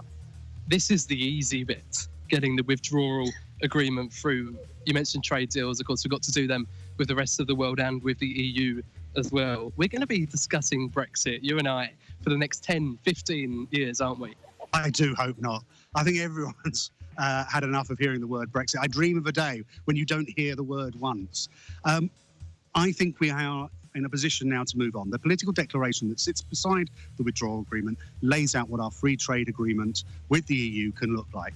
If we can get that negotiated in the coming months, leave on the 31st of December, that's an end to it. That is us outside of the EU with a free trade agreement in place, with an understanding of how we trade with each other, and then we can move on. As we then look to the rest of the world to talk about trade deals, those will be as an aside to Brexit. Brexit will not be shaping those. We'll have our deal with the EU. We'll then be doing deals within that framework with places like potentially Taiwan or countries in South America, India, China, countries that are growing faster than all of the European countries put together. Let's talk about the NHS, and I put these statistics earlier to your colleague John Barron. According to nhscuts.org.uk, Basildon and Brentwood CCG, the group that governs both areas, will lose £155 million by 2023 because of Tory cuts. They claim that's the equivalent to 1,300 GPs, 4,300 nurses. How can you make pledges on the NHS when it's been cut by that much? People's lives are on the line. There has been no cuts to the amount we spend on health. That is a statistical fact. You can look at the amount of money that has consistently increased year on year under this government going into the National Health Service. Now, I would dispute those figures for Basildon Hospital, and if you were to give me the sources of those, I will discuss it with the hospital, the CCG and NHS England to make sure that Basildon is getting its fair share of funding. But what is important is as we come out of a period of public spending restraint, the £34 billion we are promising to put in per year by 2024 will be delivered. And we need to make sure that goes to every hospital, to every GP practice, to every CCG, that is spread out equally across the country. And I will be fighting our corner to make sure we get our fair share. If there haven't been cuts, as you claim, why are children being treated on hospital floors? Well, that's a very good question, and there is some dispute about the validity of that photo. Matt Hancock, the Health Secretary, apologised. The hospital verified that. Well, I would apologise as well that if that did happen. But having listened to a number of nurses and doctors, I find it extraordinary that any nurse, any professional registered nurse would walk past a child on the floor and not do something about it. These are, if it is valid, then these incidents are isolated at very best. What we have to do, though, is make sure that we operate to the highest standards in our health service, that the patient is always at the centre, and that any changes to service, any new funding that goes into the NHS is focused on improving the patient experience. Things like that should never happen, and there can't possibly be any justification for why a child would be being treated on the floor. And we have to do everything we can to make sure that if that was a real incident, that staff react in an appropriate way to it. Bank robbers and letterboxes being used to describe Muslim women by your leader, perhaps the Prime Minister, come tomorrow, Boris Johnson. Do you associate yourself with those remarks? No, I think Boris, as a journalist, has always been quite vivid in his descriptions of things. He wrote that 2 years ago as a sitting MP. But he was still a journalist at the time, and I don't believe he held a position in government when he wrote that. Anyway, that aside, the point was he was making a different point. I think those remarks are taken out of context. They're not the sort of remarks I would make or use. I'm very careful about the language that I use to make sure that we are not being provocative. But journalism sometimes requires provocation to, as you well know, to elicit a reaction and create a discussion. But I think what he was actually saying is that it was a woman's right to wear a burqa rather than the other way around. He's been fired twice for lying in his journalistic career. How can you trust a man that's been fired twice for lying? Well, it's difficult, a question, I know, and I hope that we will demonstrate over the coming months and years, if we get the majority that we are projected to, we will rebuild trust in politics. We will only say what we can do, and we will do what we say. And that's the way to get past that, to rebuild an understanding of what politics in this country. We've been divided for way too long, 3.5 years of division. What we now need to do is start demonstrating that politicians will do what they say they will do, and then they can hold us to account when the next election comes around, hopefully in 2024.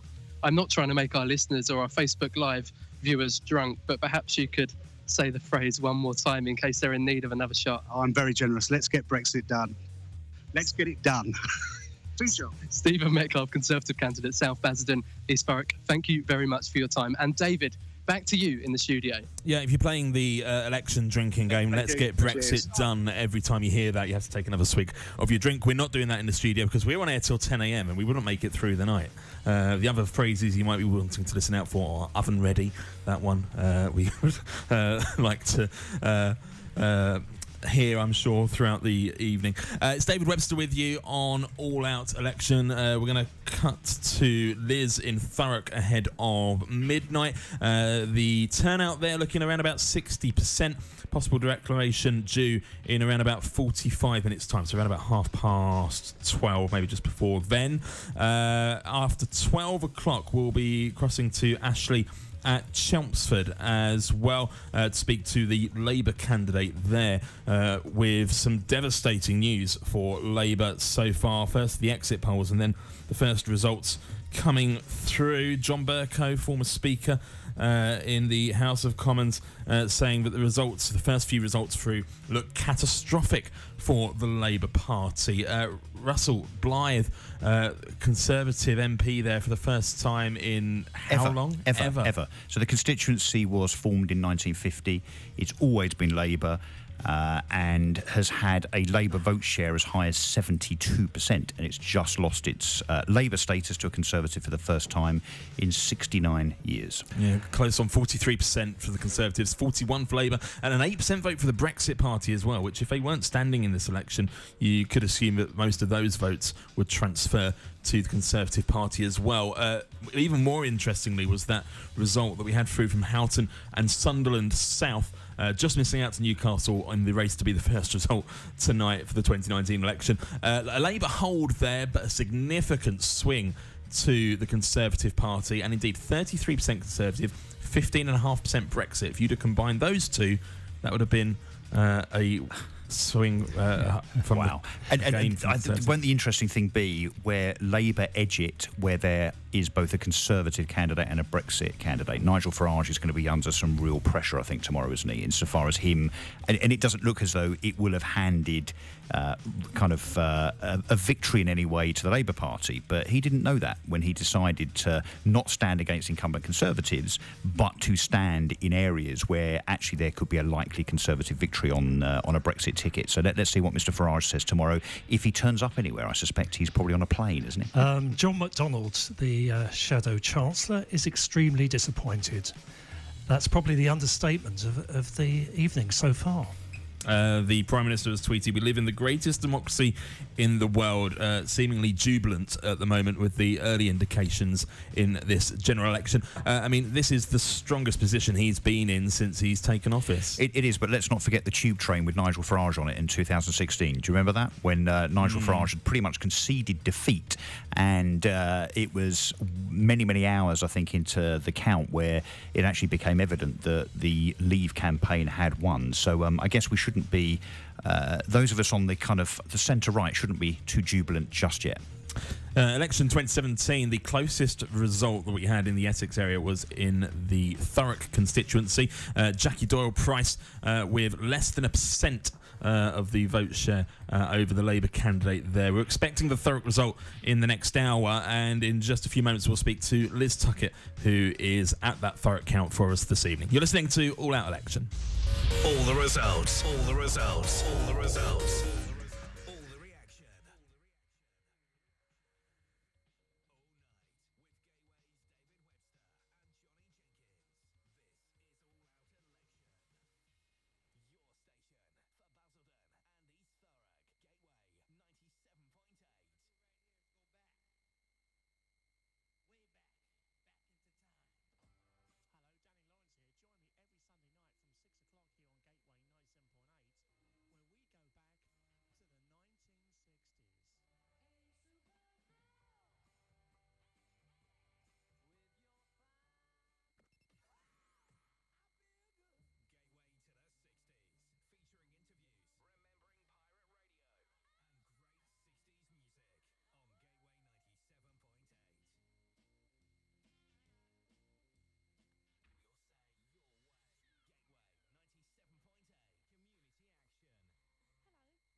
We're expecting the result from Thurrock in around about half an hour's time here on Gateway 97.8. Turnout in Thurrock around about 60%. So the early indications on turnout slightly down from 2017. Let's bring in the panel here in the studio. Is that to be expected with it being a December election?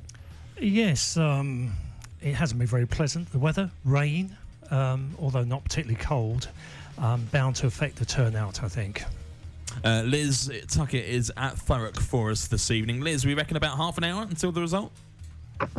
Well, they do think that approximately something like 15:15 or 20 past midnight. The atmosphere is calm. There seems to be no particular recounting of anything. There seems to be pretty straightforward looking at various items that have been passed around. It's kind of a textbook model of what it's supposed to look like. The turnout here has been said to be approximately 60%, which, given the weather for this area, was extremely blustery and very wet, puddles still everywhere.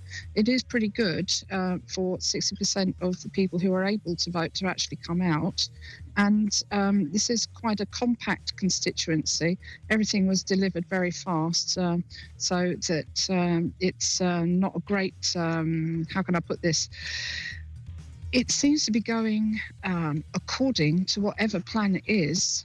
Nothing has particularly happened, unlike 2015, where it did get a bit verbal, but it's very calm here, and I think we definitely are on course for something like 15:15, 20 past, and I'll give you a bell whenever that looks about to happen, David.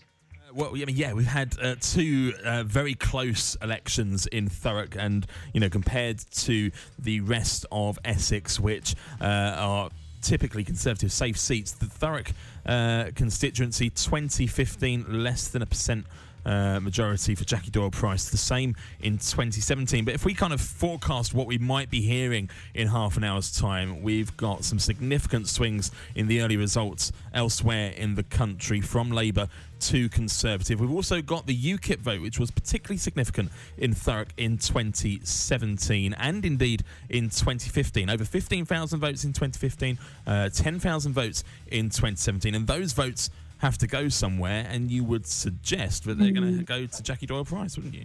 Indeed, it's literally melted away, and because of the Brexit Party decision to have just people who had a chance rather than oppose a Conservative candidate, there is no Brexit candidate here. So basically, it's the traditional four parties with the addition of a Green Party candidate. Be interesting to see whether that even that person actually retains their deposit. I'm not being pessimistic, I'm being factual. I don't think this area is really keen on green issues, but I could be wrong, of course, because it all depends on what the youth vote is. Not available at the moment is the statistics breakdown according to age, but it has been definitely a good turnout, considering also the way that it's been fighting the weather and it's been fighting the Christmas crowds. Also, the traffic around here has been abysmal. I was actually held up for 25 minutes waiting for an accident to be cleared to get here. So there is always that issue around here that transport can sometimes not work in your favour. Definitely calm progress here is how I characterise it, David. Calm progress. Let's see how it all turns out. We may expect the Liberal Democrat candidate Stuart Stone to struggle to retain his deposit as well. Indeed, his predecessors. It is unfortunately the case that I think that we're looking at a straight two-party race here. And that would be Labour Conservative, but it's not going to be an equal race as it was last year, and to a limited extent the last election, and to a limited extent the one before. It's not an equal race, and it's definitely certain issues have been to the fore, and I think that's what people have voted on. Literally voted with their feet in this area, literally taken themselves to the ballot box. Less than 2% of the vote for the Liberal Democrat candidate in 2015 and 2017. And Kevin McNamara, who stood in 2017, was withdrawn or disowned in Thurrock for this election after some offensive tweets as well.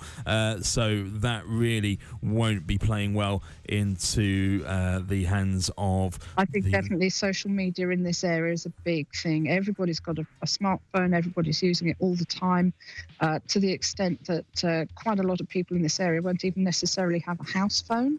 They'll have some variation of being able to get the internet on their smartphone itself so that they can go around independently. Wi-Fi will be, in various places, but basically people are very keen on having their own amount of social media. It's the main source of news here, not so much the actual written physical paper, but what people see Facebook and what people see on Instagram and what their favourite celebrity tells them. Very big here. You get people wanting to be stars, and you get people who are definitely thinking that is their people to follow. Role models, very definitely, for the younger group of people. This is all based on basically me commuting as well through this area to visit friends and to talk to people who also have the idea that they have employment, pretty good rate of employment here too. So it's not really a typical for the southeast of England area. It's a bit more cosy. Work is hard, but it's available.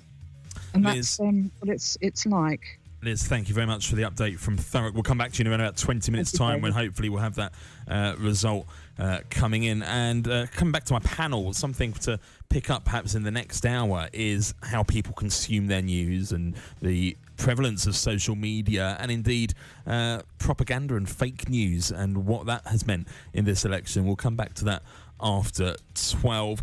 We live in the greatest democracy in the world. Tweet from Boris Johnson as he looks set to win a majority of 86 if the exit poll is to be believed. We're going to the news in just a couple of minutes, but that exit poll looking disappointing for Labour. Those early results, that exit poll perhaps is being a little kind to them. Yeah, and if we take as a barometer what's already happened in the likes of Blyth and Houghton and Sunderland and so on, that huge swing away from Labour, if that is replicated on the basis of the Leave vote kind of being revisited, and you overlay that into Thurrock. Now, Thurrock voted 72% to leave. These constituencies that we've just seen declare that have swung significantly towards the Conservatives only voted 62% leave. So if you kind of join the dots, David, I'm just suggesting here Thurrock could be one of the major news stories of the night. And it's always been kind of a bellwether constituency. As is Basildon, of course. Yeah, Basildon and Billericay. So really interesting to wait and see those results come in. For the time being, panel, thank you. More after 12 o'clock here on All Out Election, and indeed throughout the night here on Gateway 97.8. We're on air 97.8 FM, online at gateway978.com, on the move on your smartphone or tablet with the official Gateway 97.8 app, and indeed we are on Facebook Live this evening as well. All the results. All the results. All the results. All the reaction. All the reaction. All night with Gateway's David Webster and Johnny Jenkins. This is All Out Election. On FM and online. This is Gateway 97.8.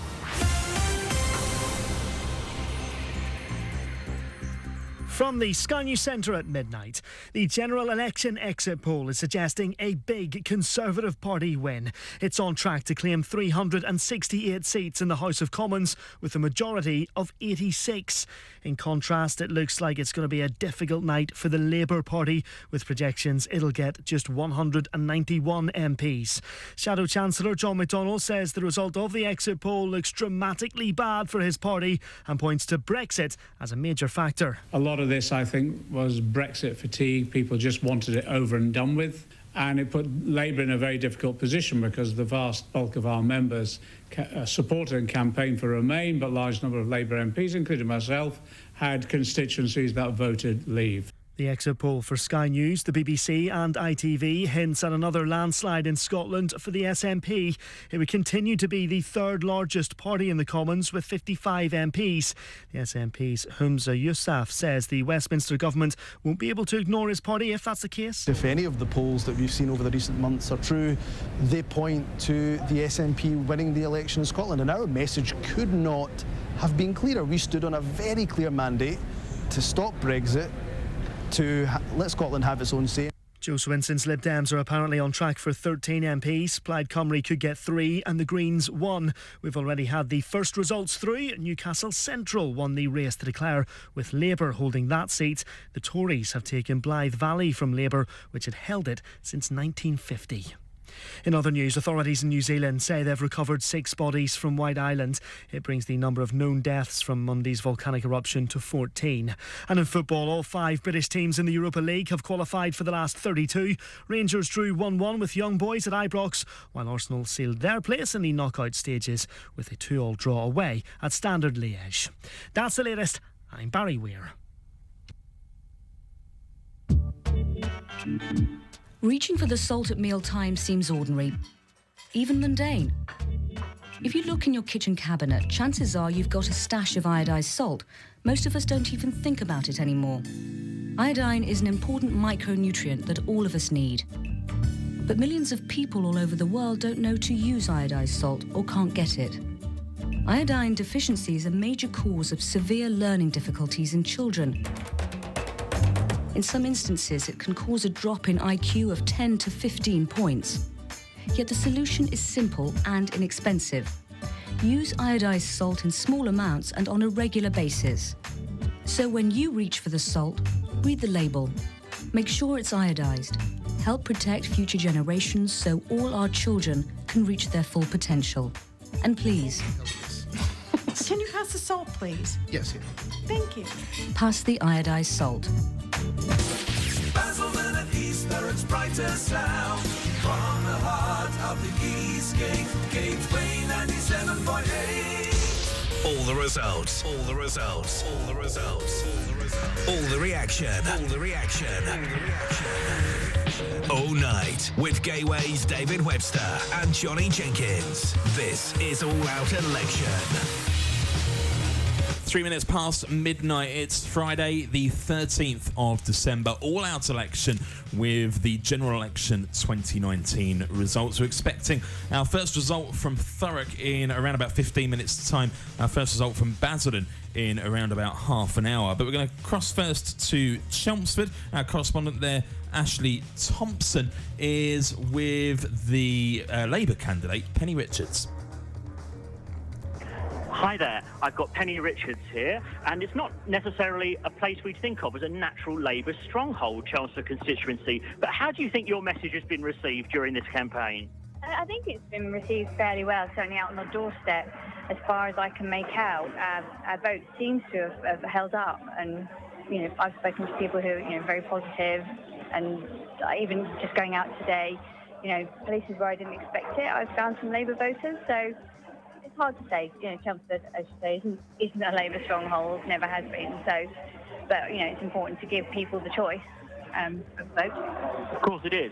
And how do you think the result might pan out for you tonight? Obviously, Labour was second here last time. Any chance you might cling on to second, or are the Lib Dems coming up and biting you at the moment, do you think? I'm hoping that we are going to cling on, if that's the word, to second. Certainly a couple of people have come up to me and said that what they've seen so far, it seems to be holding up quite respectably, so that's what I'm hoping for, yeah. Great, and how do you feel more generally about the national situation tonight? You'll have seen the exit polls, you'll have seen the first few results. Give us your reaction to that, if you will, Penny. Yeah, I have seen the exit polls and the first few results, and it is disappointing, but hopefully we can, live to fight another day, and this isn't the end of things. It's going to be a long night, I think, but... Yes, it'll seem longer for those who aren't doing as well as others. Yeah. And so my final question to you is, so where do you think the Labour Party goes from here? Let's say the exit polls are right, the first results aren't so great. Do you think it's a new leader, a new direction, or do you think more of the same from Labour? What do you think? Where do you go from here? Well, it's hard to say. I can't speculate on any decisions regarding leaders or anything, but I imagine there will have to be a rethink and a regroup and, see what to do next. Thank you very much for your time. This is Ashley Thompson reporting at the Chelmsford Count. Great. Thanks very much.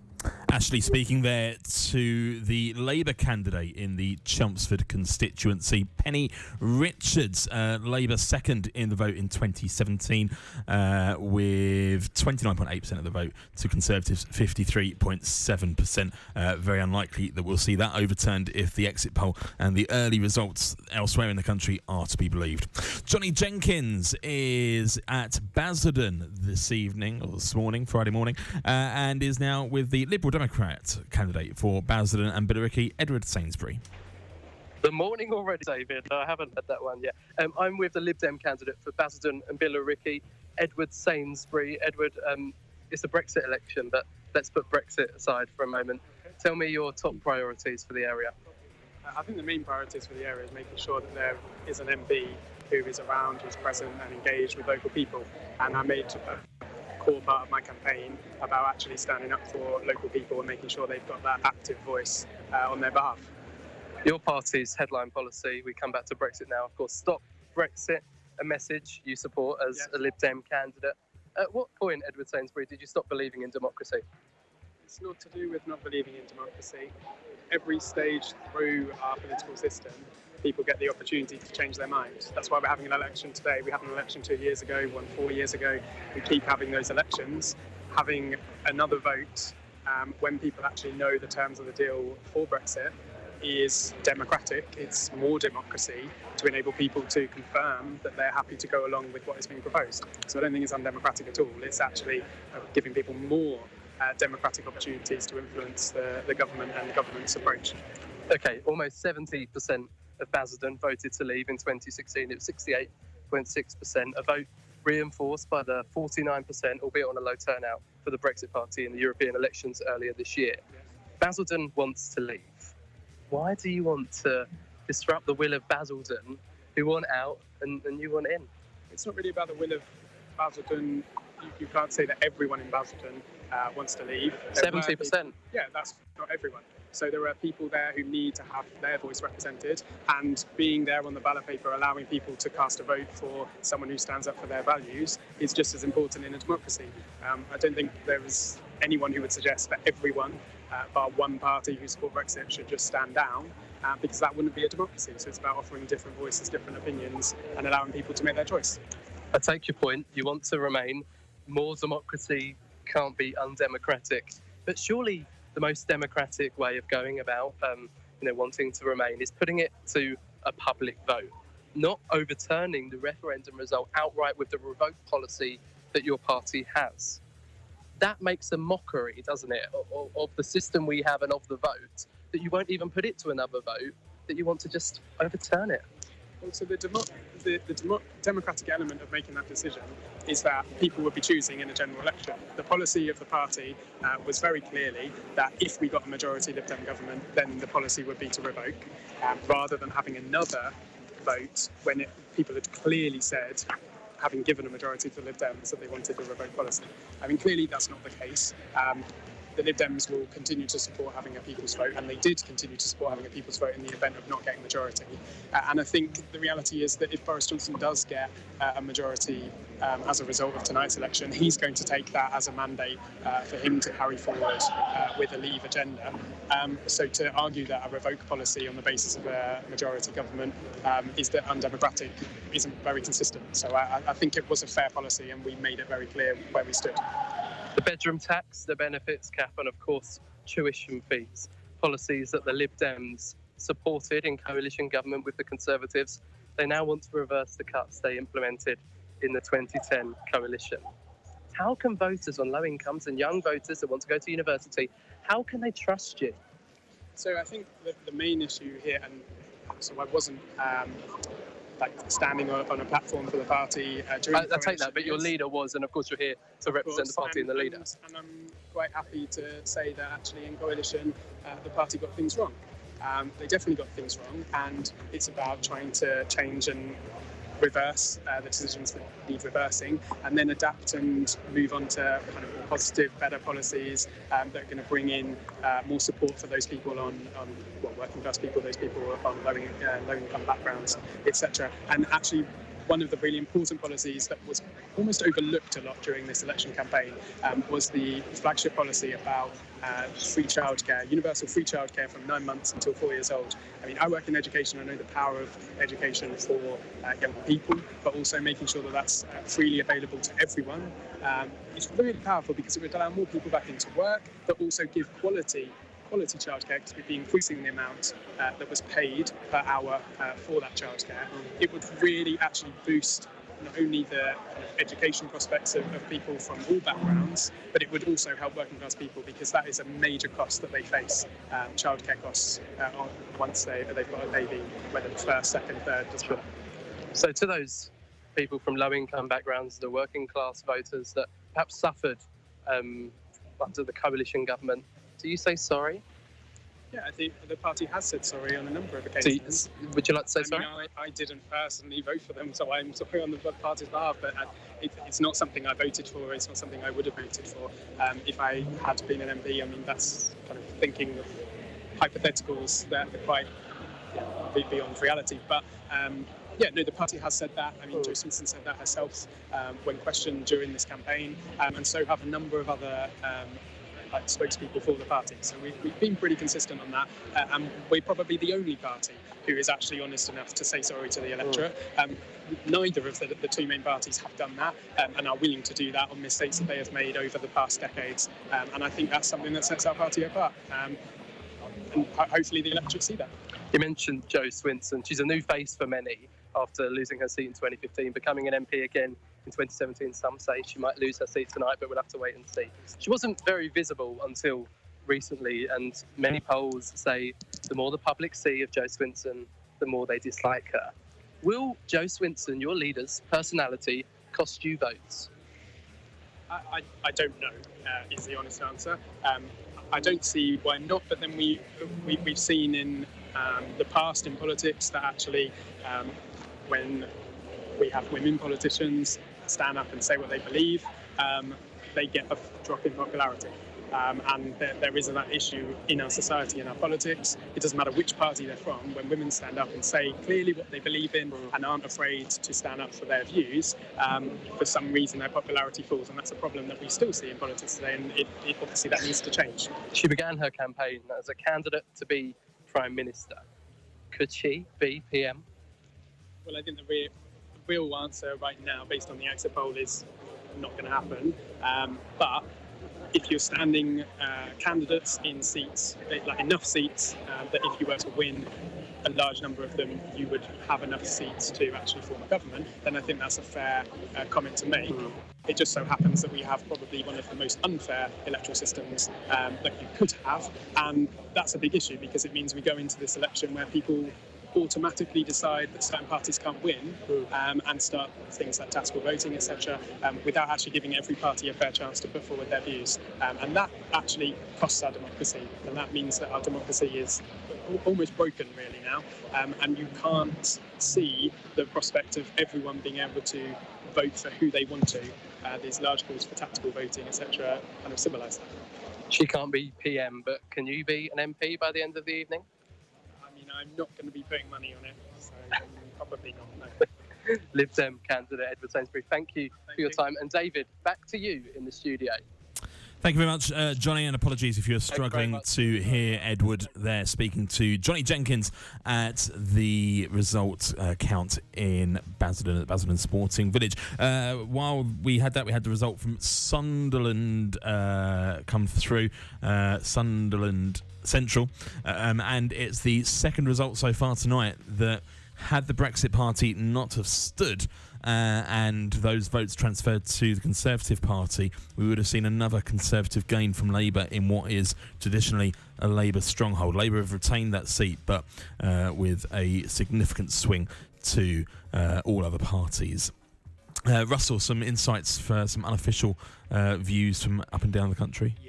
Said it that way. So rumour and conjecture. This is from the Twitter sphere, but from some decent sources, as in Mail on Sunday political reporter Dan Hodges and so on, saying that veteran Dennis Skinner, who is an 87-year-old MP of many, many decades standing, known as the Beast of Bolsover, looks like he is on to lose his seat. And Sedgefield, remember Sedgefield being quite famous for a certain ex-Prime Minister, Tony Blair? That was his seat. Looks like Labour may have lost that too. Wow. Wow. I mean, we have heard the word bloodbath mentioned off air in the studio earlier this evening. What can Labour hope for from Not much, I don't think. A cab home. Yeah, Number 10 are already saying that on Monday there'll be a minor reshuffle if these results continue, and there will be a proper reshuffle in February after we've left the EU on the 31st of January. Will there be anything to reshuffle? A good question. I mean, a pack of cards is 52, isn't it? I'm not sure there'll even be 52 Labour MPs left. The question the Prime Ministers like to reshuffle just to show that they're doing something. You know, they've got no choice. They have no front bench left. No, I meant the Tories. I didn't mean Labour. Yeah. I didn't mean Labour. Yeah. No. But of course, it's the front bench as it is now has only been in place. I mean, Boris Johnson's been Prime Minister for 100-ish days. So, you know, it's a very, very young cabinet in that respect. So I'd be surprised if Boris makes any significant changes, depending on who he loses. And of course, he may well lose Dominic Raab. Yes. You know, which is potentially on the cards. Jeremy Corbyn is conspicuously quiet at the moment. We have heard from the Brexit Party leader, this victory for Boris was hugely helped by us, given that the Brexit Party have already cost the Conservatives 2 seats tonight, potentially. I'm not sure, but that statement necessarily rings true. Nigel Farage always claimed that they pulled Labour voters, but I don't think that stands up. No, I'm inclined to agree with you. Dennis Skinner, a British Labour politician serving as MP for Bolsover since 1970, became the longest continuously serving Labour MP back in 2017. We're hearing from unofficial sources that he may lose his seat this evening. It's Friday morning, actually, Friday the 13th of December. John Harland is at Southend Leisure and Tennis Centre. John, we've got some turnout figures in Southend. Yes, we have. We've got Southend West is 67.7 turnout and Southend East is 61.25. We just had James Duddridge very triumphantly enter the room. So he's looking very happy, attired in a Christmas hat, which is blue.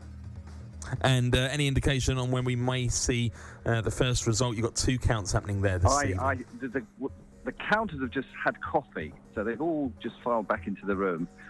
Southend West and Southend East both starting their counts again, so they're back on the table. So I still think we're looking at least 1:30, maybe 1:32 a.m., maybe later.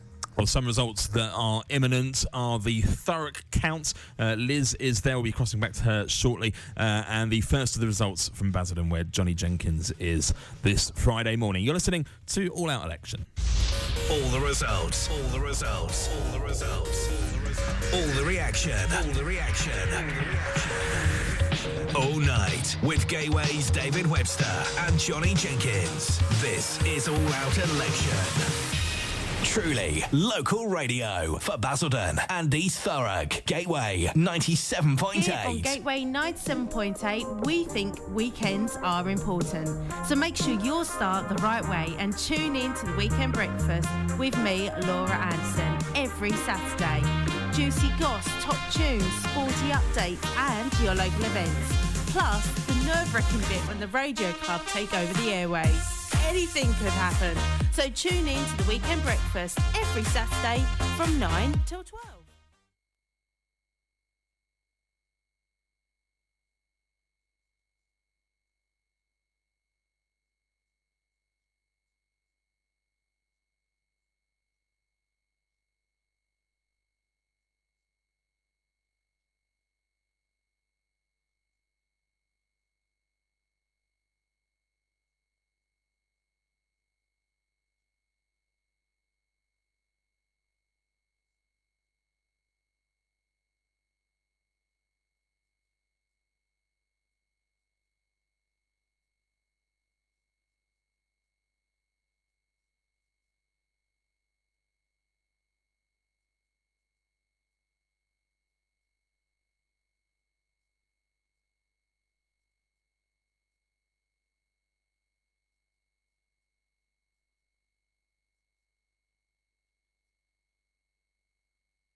want to talk a little bit about Dagenham and Rainham as well. So whilst that count won't be happening there with you this evening, it's kind of the next constituency along, and probably a really interesting battleground tonight. It's a Labour-held seat at the moment with a majority of nearly 5,000. But given the swing that we've seen towards the Conservative Party so far, and indications throughout the campaign, could be a really close run result there.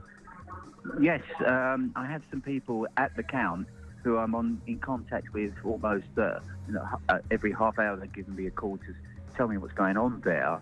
And what they're telling me at the moment, it's going to be very close. Too close to call is the way they're describing it. I think it's going to be where all the excitement is tonight. I think a lot of the results are quite predictable, but it is that Dagenham and Rainham one where I think for us in this side of London, that's the one that we're all kind of looking at to think that if there is going to be a surprise, that's where it'll be. I think the Conservatives there need 4 or 5% to actually take the seat. And if you look at the exit polls and the swings that have been predicted at the moment, they're looking at 11% in the first couple of the results that I've seen there. And if that was to obviously take place in Dagenham, then the Conservatives would gain for the very first time the Dagenham and Rainham seat. So yes, that's where the excitement is, and hopefully through the night I'll get updates as to what's going on at that particular count. And is that the Conservative influence from this part of Essex, where we are the studio in Basildon, where we're live from for all-out election? Is that Conservative influence spreading into the East End of London? Is that the start of that? Yeah, so I think that there was a very large Leave vote in the Dagenham and Rainham constituency, and I think that's now being played out at this election. Where John Cruddas, the current MP, is obviously under pressure for his seat from Damien White, the Conservative candidate there, who just also happens to be the leader of Havering Council. So a well-known figure for some in the local area that traverse the borough boundaries there, which perhaps has played into his favour, along with that Leave vote, as we are seeing played out elsewhere. And despite everyone's best efforts to bring in other topics beyond Brexit during this campaign, early indications are that these results really are being drawn down Brexit lines. Yes. Yeah, I think that the issue of Brexit is the number one issue. Obviously, the NHS and crime, all those kinds of things have played their part. But I think at the end of the day, what has happened is the party lines have been broken, really, and people have divided on Brexit or Leave and Remain lines, and have gone for candidates at this election that kind of represent their views. And in places like Dagenham and Rainham, here in Romford and in Upminster, that we had a very, very, very strong Leave vote, 70-80%, they were some of the highest Leave votes in the country. And I think what's happened is that vote is now being played out at this general election.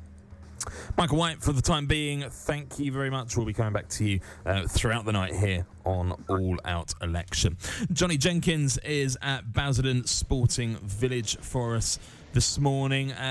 Johnny, your view as our political correspondent on these early results that we've seen elsewhere in the country. No results through from Essex yet, although we're expecting our first 2 this hour. But elsewhere in the country, we're seeing significant swings towards the Conservative Party. It's exactly what Boris and his team wanted, isn't it? Of course, the projection is that they will get a fairly stonking majority, the biggest we've seen in a while, and it will be on par, or I think the biggest since Margaret Thatcher's third in 1978. Now, we haven't got any results here yet in both Basildon constituencies, but we have got turnouts, so perhaps I'll tell you that. It's like Basildon and Billericay, because that's sort of as expected, 63.48. Generally, in this area, you're looking at a turnout of about 64, 65%. if you look at the last few years. Now, this is where the surprise comes. South Basildon, East Thurrock, 58.47% turnout, 58.4%. Now, that is significantly lower than recent years. It suggests that people are apathetic, they can't be bothered to go out and vote. Why is that? Perhaps they're fed up with the politicians. Perhaps they think the election was a foregone conclusion. Perhaps the rain stopped them from going out. We will never know why. But a low turnout of 58.4% is quite significant. Now, it would be quite something for either of these constituencies to go to any party other than Conservative. But it's the size of their majority as it is nationally. You know, it's not about who will win, it's about how much they will win by. I'll bring you the results as soon as I have them and some speeches as we get them as well. But those turnouts once more. Basildon and Billericay, that's John Barron's seat at the moment, 63.48. South Basildon, East Thurrock, that's Stephen Metcalfe's seat at the moment, 58.47, significantly lower than in recent years. David, I'll catch up with you soon when I have some results. Thanks very much, Johnny. We've had the result in from Middlesbrough. It's a Labour hold there and not a significant swing to the Conservatives or the Brexit Party. Most of those votes going to an independent candidate in that area, Anthony High. I'm sure there's a story behind that. You mentioned swings, David. Look at the swing. It's minus 12.2% for Labour. So there's a real sort of swing away from Labour. But actually the swing towards the Conservatives is not that great. It's actually 2.6. So it's more the story Labour are losing than the Tories are winning. And Wales is going to be interesting because there are quite a number of Labour seats in Wales that could go to the Conservatives, including, for example, Wrexham in North Wales, where in the last Parliament, the MP had a majority of just under 2,000, the Labour MP. So that could go to the Tories. Yeah, after the first few results, moderate swings to all parties, really, Greens, Lib Dems and Conservatives, but Labour really losing out. Yeah, that's the thing you notice when you look at the figures. Yeah. Not so much the Conservatives are doing fantastic. Lib Dems have gone up, but will it translate into seats? Unlikely, I think. And obviously the Brexit Party have gone up significantly, given that there were no Brexit Party candidates in 2017, so you have to take that with a pinch of salt. UKIP down, as you'd expect as well. It's all-out election, just gone 12:30. All the results, all the results, all the results, all the results, all the reaction, all the reaction, all the reaction. All night with Gateway's David Webster and Johnny Jenkins. This is All Out Election. The general election exit poll is suggesting a big Conservative Party win. It's on track to claim 368 seats in the House of Commons with a majority of 86. In contrast, it looks like it's going to be a difficult night for the Labour Party. With projections, it'll get just 191 MPs. If that is the case, then it could be the worst result for Labour in terms of seats since 1935. The exit poll for Sky News, the BBC and ITV hints at another landslide in Scotland for the SNP. It would continue to be the third biggest party with 55 MPs. Joe Swinson's Liberal Democrats are apparently on track for 13.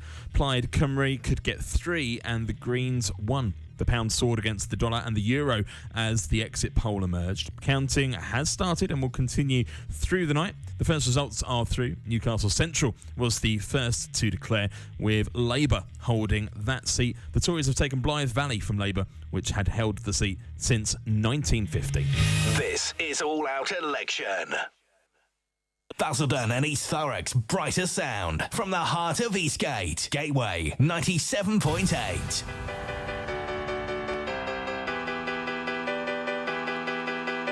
Hi, Kurt Wilson here. Join me every Saturday 3 till 5 for the Alternative Show on Gateway 97.8. I'll be playing you some of the very best alternative tunes from the past and present, along with some undiscovered gems. Whether it's rock, indie, pop punk or just straight up pop. As long as it falls under that alternative banner, it's all fair game.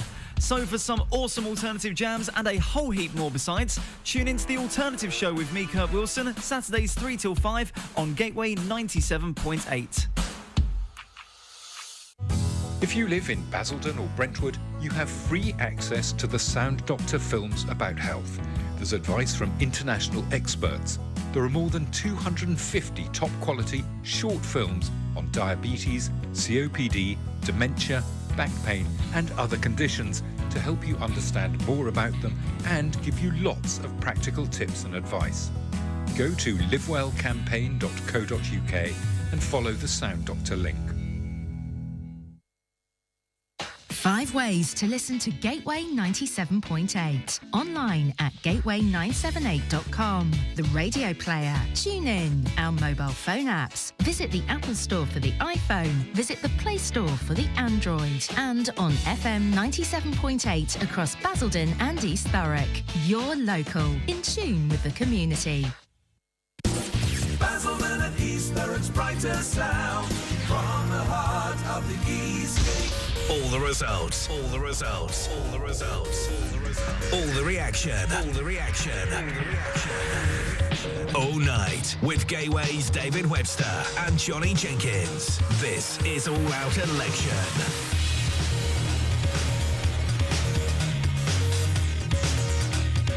It's All Out Election this Friday morning, 26 minutes to 1. I'm David Webster.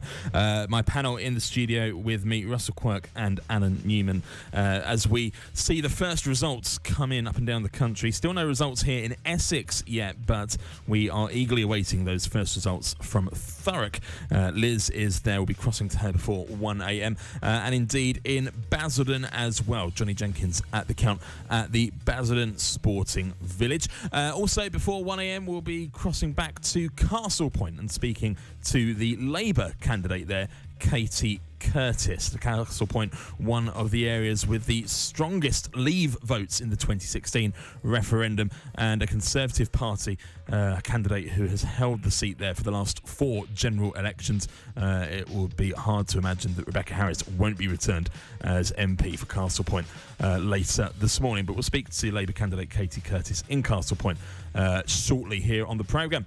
Let's cross back to Chelmsford now, where we have 4 candidates standing in this general election: Labour, Liberal Democrat, Conservative and the monster raving Looney Party. Ashley Thompson.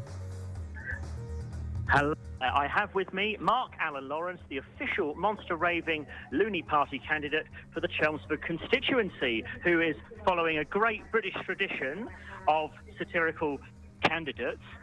But you know you're not going to win, Mark. Why did you stand? I stood because I wanted my voice heard, and this has given me the opportunity to do that. And what did you want to say with that voice then? What message did you want to get across by this unusual candidacy? I really wanted to point out that because of the strange voting system that we have, with especially 30% of people not voting, in fact the Conservative MP here has only been voted into power by 2 out of every 5 Chelmsford people. So that means 3 out of 5 of us are effectively disenfranchised from our voice in Parliament. Well, to say that you're meant to be a loony, that's a very serious answer you've given me there. So what's your favourite of the loony policies then? I'm aware that you're wanting to ban greyhound racing because you don't want the country to go to the dogs. Have you got any other that's a particular favourite? My favourite one is our commitment to health and safety, which says that any puddle more than 3 inches deep has to have a little yellow duck floating on the top. I think a little yellow duck would add a lot of colour to what is generally quite a colourless 3-party race, maybe 4 parties in most of Essex. Thank you very much for your time, Mark Allen Lawrence. How many votes do you reckon you'll get then? Last question. If I'm fortunate, I will get 200. 200 votes. Well, not enough to get your deposit back, but thank you for standing. Money well spent, Ashley. Money well spent. Money well spent. There we go. Back to the studio. Thanks very much, Ashley. We had a cat stand, didn't we, in one of the Kent constituencies? We had a cat stand in this general election, I believe. Is that allowed? I think the cat has a representative on Earth. Are you missing a wedding ring? If you're missing a wedding ring, then Trefford Council would like to hear from you. Apparently they found a wedding ring in one of the ballot boxes. Fallen off, presumably, when somebody was posting their. How do you fit a wedding ring? Those slots are so small, and they're not realised. I mean, wow. Maybe someone did it on purpose. Well, yeah, it might be the first sign of a breakup. Actually, it's not my wife's, is it? I'll tell you later. It's All Out Election. We're here with the first few results in so far this morning. We were talking before about the Liberal Democrats and the reason that perhaps they're not going to see the result they may have hoped for as they embarked upon this general election campaign, and that policy of revoke Article 50. I want to come back to Johnny's chat with the Liberal Democrat candidate Edward Sainsbury in Basildon and Billericay, and there was a sense of whether you voted Leave or Remain, people are sick of Brexit and want Brexit off the table and domestic policy back on the table. And so perhaps even with staunch Remain voters, has there been a decision here to say, actually, what Boris Johnson has promised the country is to do that? I don't know where the idea came from. Maybe they were just looking for a USP. And if you're looking for a USP, then fine, revoke Article 50, does it. But did they really think about their voters? And also, I think you get to the point where even if you're a Remainer, you might want a second referendum, but would you really want to say to everybody that voted in the first referendum, forget it, your vote was entirely wasted? Yeah, no, you want to give them, if you wanted a second referendum, you want to give them a chance to vote again. Yeah, no, so I think that's exactly the point. Completely anti-democratic. Lots of friends that I have that voted Remain have said that, look, even though we're Remainers, we want to respect the democratic process, and therefore, despite the fact that it kind of goes the wrong way as far as we're concerned, we now believe that Brexit should be delivered. And I think that was the huge miscalculation by Joe Swinson. I mean, on paper, it seemed like a good idea at the outset.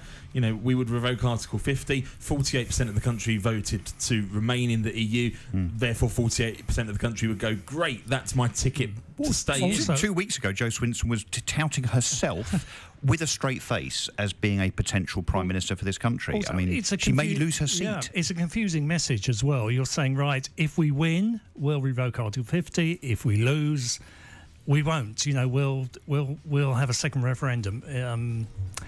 It's not quite direct enough, I think. Perhaps that's Labour's problem as well in the election as well. The exit polls sitting saying on the fence. The Lib Dems will end up with 13 seats. I mean, that is pitiful, I think, given, as you rightly say, that almost half the people that voted in the EU referendum in 2016 voted exactly the way that the Liberal Democrats, would favour. So it's quite astonishing, I think, if that turns out to be true. And we've seen in the televised debates, and I suppose hats off to Jo Swinson, she seems to have put herself forward more than any other party leader at those debates, and there have been an awful lot of them in the run-up to this election, more than I can recall at previous elections, and arguably too many. She has faced a lot of criticism for her part in the coalition government with the Conservative Party, and particularly her voting record. Although if people are lodging criticism at her for that and then voting Conservative, there's I think people in this country, we're not used to coalitions, and when you're in a coalition in other countries, it's understood that if you have two or three parties in a coalition, no one party is going to get everything they want, so they have to compromise. But I think they made the mistake, Lib Dems, of saying, well, we'll cancel student fees, we won't have student fees, and they gave away on that. And people expecting both manifestos to be delivered in full. Yes, exactly, which is quite honestly impossible. But to that point, David, isn't it fascinating how, the Liberal Democrats were seen as being utterly trustworthy. The Lib Dems did, in coalition, let down their voters, particularly on tuition fees and votes on benefits in particular, not protecting the very people that they apparently stand for. They're not forgiven for that, yet the Conservatives, and in particular Boris Johnson, when he, apparently occasionally tells a little fib, is forgiven straight away. It's really quite fascinating, I think. And what part does the media play in that, do you think? In the mainstream media? I think the media, actually, despite the fact that Boris famously dodged the Andrew Neil interview, I think the media have been, particularly hard on Boris Johnson. If you look at the Andrew Marr interview that he did 2 weeks ago, Julie Etchingham, and so on, I think the media, and particularly in his absence, Channel 4, for instance, in my view, have been incredibly partisan on air insofar as them being kind of left-leaning and Remains. So I don't think he got off the hook. Sunderland West result in, and this is the third seat now. All Sunderland, it does need to be said. The third seat now where Labour have held, but a combined Conservative and Brexit Party vote would have seen a majority for whatever that would have been, had that been the Conservative Party if Brexit Party candidates were not standing. Another swing of 11% from Labour to Conservative in that area, turnout 56.6%. Okay, let's cross to Brentwood, the Brentwood and Ongar count. Mark, I'm understanding there's been a bit of a delay there. There has indeed. It's all very calm here with the verification stage coming towards its end. Verification is where all of the votes are counted to ensure that the number of ballots issued at each of the polling stations has reached here, and that is being done. But we were a box missing from one of the Ongar districts, and we found that the local manager had a car issue, his tyre burst, so he had to sit where he was, protect the box, and very luckily our Brentwood police have been there, helped him to get back on the road, and that box has now arrived. So the final box is now being verified, and very shortly we will be moving towards the counting stage. Mark Reed at the Brentwood count at the Brentwood Centre for us this Friday morning. Thank you very much. You're listening to All Out Election. Stay with us. Next, we'll be crossing to Castle Point and speaking to Labour candidate there, Katie Curtis. All the results. All the results. All the results. All the reaction. All the reaction. All night with Gateway's David Webster and Johnny Jenkins. This is All Out Election. Your station for Basildon and East Thurrock. Gateway 97.8. The classics are back. Not that they ever went away, if you're anything like me. I'm Neil Matthew. I welcome you into a world of top tracks from the soul, jazz, funk and disco days of the 70s, 80s and beyond. It's the Old Git Soul Show. You'll hear big anthems that we've always loved, lesser-known cuts by some top soul names, and maybe discover some hidden gems uncovered from my vinyl collection for regular features including the Old Gits Jazzy Bit and the Soul Soothers. For your 2-hour weekly session of the good stuff at 5 o'clock on Saturday. Cool soul and then some on your radio at Gateway 97.8. Gateway 97.8. Community action. I'm Julie. I'm representing Hearing Help Essex. Do you have a hearing loss? Do you know someone who does? Are you concerned about your own hearing? If you are, then Hearing Help Essex is a charitable organisation that can help you. We are a charity based in Chelmsford. Our services include help for NHS hearing aid users, offering practical help, information, advice and guidance. Importantly, we also help with advice on assistive equipment and technology that can help you with your day-to-day communication. We also run events for people with hearing loss who are wanting to find out more about managing their own circumstances. We also signpost to other organisations that can help people with hearing loss because there is, in fact, a lot of help out there.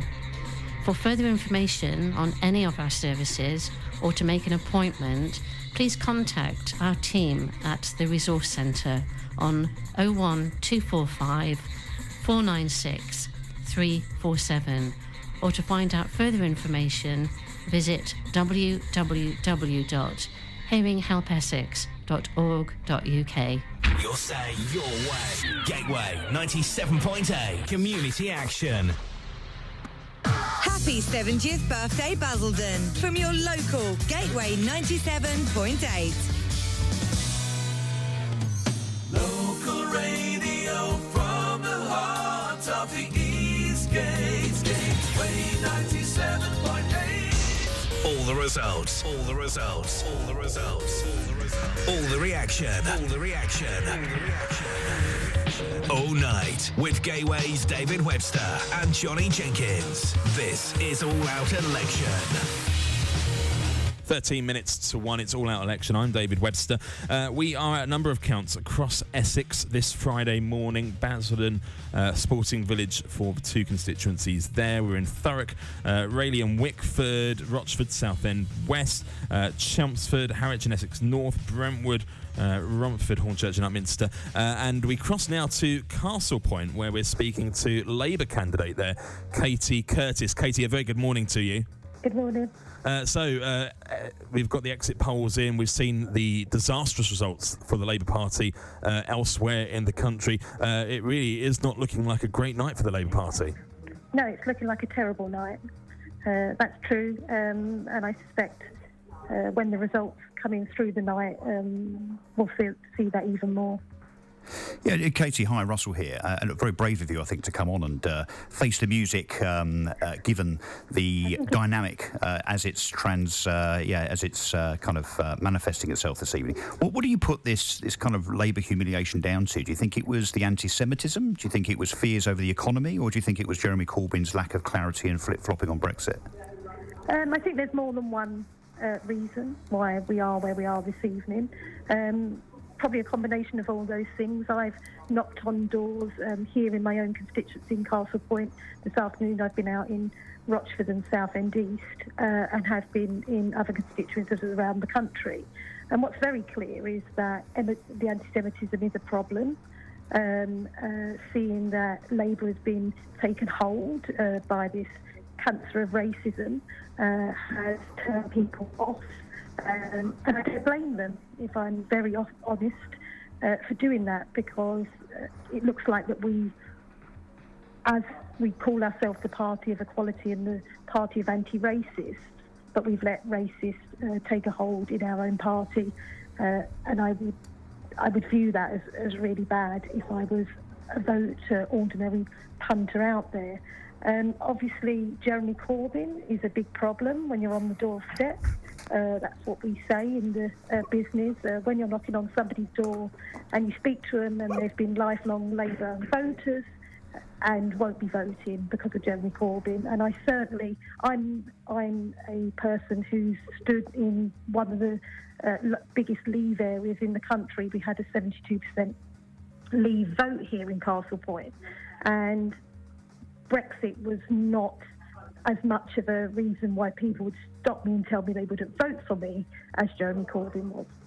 The anti-Semitism, Labour only the second party to be investigated for racist claims after the BNP, not great company to keep. Is it Jeremy Corbyn's lack of action and lack of ability to apologise that has cost Labour dearly, along with those other elements? I don't think it's helped at all. We saw that interview with Andrew Neil, quite a brutal interview, and where Jeremy Corbyn was given the opportunity more than once to apologise. He could have said sorry to the Jewish community, both within and inside and out of the Labour Party, but chose not to for whatever reason that may be. I think that there is a racism problem in all of politics at the moment. We've seen over this election many a candidate from the Conservatives and from the Lib Dems that have been chucked out for both anti-Semitism and Islamophobia. And the problem is that I think people look at the Labour Party and see it as less forgivable. We're the party that it shouldn't be happening in. And so I think that's why we bear the brunt more. But it's been clear that this has been going on for so long now, for the last 4 years, and we haven't been quick enough to stamp out the problem, and we've still got people in the party who should have been thrown out for their actions, both online and off. Katie, it's Alan here in the studio. I've got a two-part question for you. First of all, post-election, what direction do you think the Labour Party should go in? And who should lead it? So firstly, I think the direction the party should... I think first and foremost, the party needs to have a proper conversation about what it stands for. What do we exist for? That we don't have a right to exist as a party, and we need to have that conversation of what it is, why we exist. and what it is that we can offer people, because what we've offered them this time they've not wanted to take. And we've not had any of those sort of soul-searching conversations we probably should have had since we last won the election in 2005. So I think that's what we need to do, and then decide from that the direction of travel. Now, don't get me wrong, I'm from a side of the party that is not Jeremy Corbyn's side of the party, but I do totally agree with the majority of the policies that we had in our manifesto, the free personal care for the elderly and disabled, for instance, the free school meals for primary school children. These are the sort of policies that I really truly believe in, and I believe this time it wasn't those policies that turned people off, it was the messenger rather than the message. So I'd like to see us broadly keep the policy manifesto that we've had this time and keep continuing to develop those policies, perhaps modernise what we're saying about things like nationalisation, because that just felt really old hat to a lot of people and something that shouldn't be being done. So we need to look to that.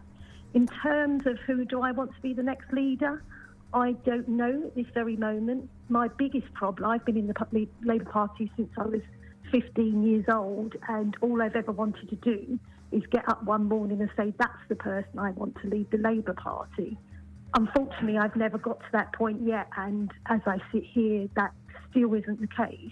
But I will be voting for a woman leader to be. So you're saying that there's nobody in the shadow cabinet then that could fulfil the role? I think there's a group of people that I would shortlist at the moment. I think there's a difference between who I think will be in the running to who I would want to be in the running, for instance. I think it may depend on who keeps their seats tonight. There's not a foregone conclusion that some of the people in the shadow cabinet that have been spoken about for leader are going to be able to keep their seat this evening and into tomorrow. So, I mean, the choices are, you have, off the top of my head, I would say that Angela Rayner, who's the current Shadow Secretary of State for Education, Emily Thornberry, and Rebecca Long-Bailey, who's the Shadow Business Secretary. Those are probably the three front runners as we speak. But there's also the likes of Keir Starmer, who's the Brexit Secretary, who's very popular. And Katie, so Russell again, do you think, though, that the leader now, needs to, and the party needs to learn the lessons of lurching so far to the left? So do you think the next leader needs to be New Labour, a Blairite, a recentering of the Labour Party? I think the problem is now I work in a place that is New Labour and that's run by people of the tradition of New Labour, and I think the problem is that would be lazy to think that that's what we need. Oh, we appear to have lost Katie there, which is a real shame. We will try to get her back in just a moment, but I just want to pick up on one of the things that she said there. Jeremy Corbyn is a big problem. Yeah, indeed. And I didn't think we'd hear such an admission quite so early. No, a very frank candidate. Yeah. And actually, if the exit poll's wrong and Labour do well, it's not going to happen. But she might regret saying that. But no, I admire her honesty, actually, coming on and just telling it how it is. We haven't heard that in this election, really, particularly from Labour. We were saying to ourselves that she wouldn't be prepared to go there, but she we all looked at each other and raised an eyebrow or two, I have to say. But no, fair play to her, and she's right. And I think anyone that says, John McDonnell said earlier on, didn't he, that they may have lost this, but they've won the argument. That's a preposterous thing to say. So fair play, Katie. Is Katie back? I believe Katie's back with us. Hello, I'm back. Katie, David here. Do you feel that Jeremy Corbyn's let you down?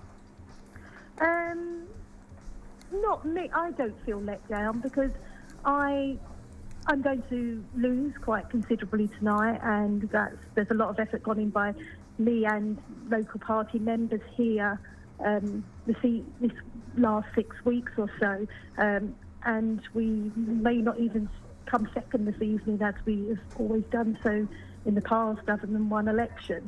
And so that is disappointing, but I'm not disappointed with Jeremy Corbyn or the people around him. For me, I'm disappointed for the people whose lives are not going to be better because we're now going to have a Conservative government with a large majority when lots of people need a Labour government. with all the policy ideas that a Labour government brings. Because as we saw between 97 and 2010, we took so many people out of poverty, pensioners, children. We put more money into schools and the National Health Service. All of those things can't happen now because of Labour weren't in a position to take power because of Jeremy Corbyn. And was it inevitable that the Conservatives would keep the seat in Castle Point, if indeed that does happen, as we all expect it to later this morning? Rebecca Harris has won the last 4 elections. The vote share has grown each time. I live in the Castle Point constituency. I drive around. You know, she's a well-known figure. Her face is plastered everywhere, and unfortunately that's not the case with yourself. The Liberal Democrat candidate doesn't even live in Castle Point. Was it always going to be that we would see Rebecca Harris declared the MP for Castle Point later this morning? Oh, of course, yes. So it was an uphill struggle when I got selected here. We knew that it was a tough fight we had on our hands, but as someone who grew up on Canvey Island and whose mum was born there, it's always been my dream to be the candidate here, to get the opportunity to represent the people I grew up around and my friends and my family. So it was always worth it. It was always going to be difficult because, like you say, I was standing against an incumbent of 9 years and I've only had 7 weeks to be the candidate. So that was always going to be very, very difficult. We got around and we did speak to people, and we've enjoyed what we have done on the campaign, and we've got new members of the party, and so that's been a positive. Though on the street stalls, she wasn't as popular as I'd been led to believe previously. So, but here is now a very safe Conservative seat.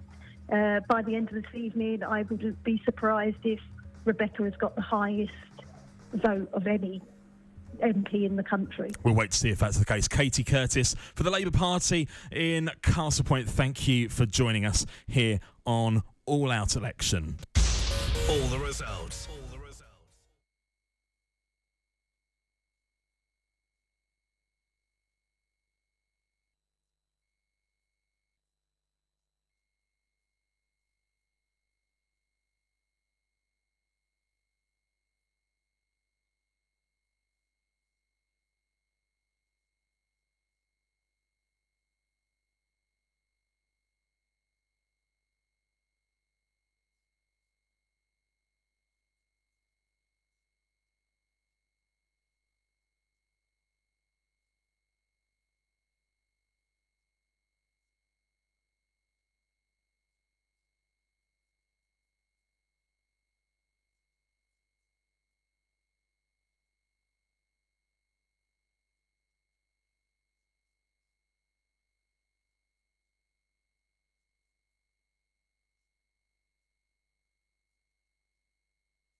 And we cross now to Johnny Jenkins, who is live at Basildon Sporting Village this Friday morning, 3 minutes past 1.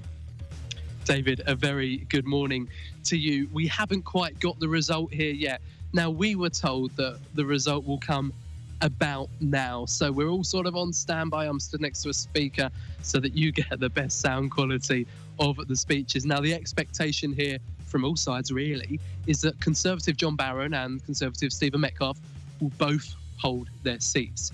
So you've got Basildon and Billericay, that's John Barron's patch, and South Basildon, East Thurrock, that's Stephen Metcalfe's patch. The turnout has been a really interesting one here today, because John Barron in Basildon and Billericay and his seat and all of the rest of the contenders secured a turnout of 63.48. Now, that is sort of as expected. 65, 64, that's a pretty average turnout in that area. But South Basildon, East Thurrock got 58.47%. That is significantly lower than normal. And talking to Conservative campaigners and the candidates themselves, they are really confident. They are confident, but they're, as everyone always is, slightly apprehensive. Look, David, I'm going to pass back to you. And as soon as we get these results and the speeches and all the rest of it, we will come straight back to you. And we're expecting both results to come through pretty close to each other. So for now, David, back to you in the studio, but I'll speak to you in the next few minutes. Johnny Jenkins at Basildon Sporting Village this Friday morning. We were expecting results from Basildon and indeed from Thurrock in the previous hour. They haven't come through, but as we go past 1 o'clock, we will start to see results coming through thick and fast up and down the country now. In the studio with me, my panel, Russell Quirk and Alan Newman, and we are debating the results as we see them come through. I want to pick up on this, who's the next Labour leader speculation, because the betting has already started for this. So let's have a look at some of the odds. Keir Starmer, favourite, 3-1. Rebecca Long-Bailey, 4-1. Laura Pidcock, 9-1. Yvette Cooper, I think we mentioned her name before. Angela Rayner, 11-1. Pretty unconvincing, I think, on that Channel 4. Rebecca Long-Bailey has done a lot of media. Have you noticed during the campaign that certain MPs appear, certain front bench members appear, and others you never see? Diane Abbott has been invisible. Jacobs Rees-Mogg has been virtually invisible. Dominic Cummings has hidden away some of the extreme members of the Conservative Party during this campaign. And if the results so far, it's done the job, hasn't it? How about Jess Phillips? Jess Phillips, 16-1. She's been a prominent voice in the House of Commons during the lead up to the dissolution of Parliament. Quite good voter appeal, I think. Quite down-to-earth person, yes. I think she could do well with the voters. I don't know whether she'll down to to earth, leadership. gritty. Yes. I mean, a very, very consummate self-publicist, which is no bad thing when you want to be leader of a party. And not too left. Keir Starmer, maybe. I think he's made quite a good of account of himself over the last couple of years. Particularly, he's kind of been quite solid, I think, on his Brexit stance, unlike Jeremy Corbyn. I do think the trouble is the front bench, the Labour front bench, is now a bit tainted, a bit tarnished. I think that's the problem, and I do think they need to find someone that is not associated with Corbyn or McDonnell. And that rules out Emily Thornley, Diane Abbott, I think. No, indeed. Although, their seats, one would imagine, are pretty safe. I mean, they're all sitting there in that kind of pocket of North London with majorities of about 25 to 30,000 votes. But wouldn't that be interesting if Emily, Diane, or even Jeremy Corbyn himself perhaps was in jeopardy tonight? You're listening to All Out Election. We have had around about a dozen results so far up and down the country, and the vote share majority Labour so far, but we have had some Labour strongholds be the first to declare. Swing-wise, though, down 12.1% for the Labour Party, so not looking good for them as we head into the main section of results throughout the next few hours here on Gateway 97.8. I want to take us back to a little earlier this evening at the Basildon count. Johnny Jenkins spoke to John Barron. David, good evening. The exit poll has come through. It's provisional. Take it with a pinch of salt. But it's projecting a Conservative majority of 86. I'm with former Conservative MP, not quite an MP again, until he potentially wins later on this evening. This exit poll says you will win, John Barron. Yep. Will you? We shall see. We just don't know. Exit polls can be very accurate, but you just don't know until the votes come in and they've been counted. So, but even with a decent margin of error, it would suggest that we stand a good chance of returning a working majority Conservative government. It's the Brexit election, but let's put Brexit to one side for a moment. What have been your top priorities locally for Basildon and for Billericay in this election campaign? Well, apart from getting Brexit done, it's more police on the streets, more funding for public services, and a general awareness, I think, that Jeremy Corbyn's Labour would bankrupt the country. You mentioned the headline policy, get Brexit done. How long will it take to get Brexit done and move on to other issues? There's no reason we couldn't have a trade deal by the end of next year. After all, 47 years of integration has brought the EU and the UK to get very close together, and regulations and so forth, so we should be able to do that. But concurrent to that, we can still crack on with the other priorities of investment in our public services, getting the police on the streets, getting the NHS, more money into the NHS, more money into our schools, those sorts of things. That can still be done next year as well. It's not an either-or situation. Your party have been in government for 9 years in one way or another, and within the last year or so, they failed to leave in March, in April, in October. Why do you think January will be any different? Because Boris has finally got rid of the anti-democratic backstop, which could have had the EU parking us in place for a border in the Northern Irish Sea. Yes, but having said that, that border would only account for 1% of trade. And don't forget, if we decide to leave, the Northern Ireland comes with us. We've got rid of the anti-democratic backstop, which means that we can now support this deal. He's got the deal nearly there. It's oven-baked, ready to cook. We just need the majority to deliver it. Why aren't your Northern Irish colleagues, the DUP, on side then, if it's all going to be OK for Northern Ireland? Because they, quite rightly, are representing their constituents. But not everybody in Northern Ireland is against Boris's deal. So let's just see how it goes. But if we can get a working majority, prove the doubters wrong, the skeptics wrong by delivering a good trade deal, I think you'll find that actually everybody in the United Kingdom, including those people in Northern Ireland, will benefit. Now, according to nhscuts.org.uk, Basildon and Brentwood CCG, the group that manages both of those areas, will lose £155 million by 2023 because of Tory cuts. That's the equivalent, it claims, of 1,300 GPs, 4,300 nurses. How can you make pledges on the NHS when you've cut it by that much? Well, hold on a minute. It's a selective taking of statistics there from an organisation that give the giveaways in the title, NHS cuts. I don't think it's a very fair assessment. When we have been adding money to the NHS at a rate higher than inflation, when we've pledged to add tens of billions more, I don't think you can call those cuts. Well, let's talk about some numbers that have come from your own party then. You're promising 20,000 police officers to get them on the streets. In what way will those 20,000 replace the 21,000 that your party cut? Well, you must remember that when we took office in 2010, Labour ministers were saying there's no money left because they'd spent, but on the wrong things. Debt was going ballooning out. So there had to be a period of austerity. But we are now saying, because we've managed the economy much better, because we've reined in that expenditure in the early years, we are now in a better position, courtesy of a growing economy, to actually fund our public services. But don't forget, some of these public services, including the NHS, actually has had real terms increases in every year of a Conservative government. So where did you find the magic money tree? Well, if you think we've got a magic money tree, look at Labour's. But they're not going to win, and the Conservatives are, if you go by the exit poll. About that, I don't know about that. We have been responsible. When you've got a growing economy, you can afford to take money in a fair proportion from that growing economy, from corporation tax receipts, from income tax, because don't forget, we have also the lowest unemployment rate for a generation. Let's talk about your leader. How can anybody, perhaps our next Prime Minister, how can anybody in Basildon trust the man who's been fired twice for lying? He promised to get us out of the EU by October. He didn't. He described Muslim women as looking like bank robbers and letterboxes, gay men as tank-topped bum boys. How can you trust him?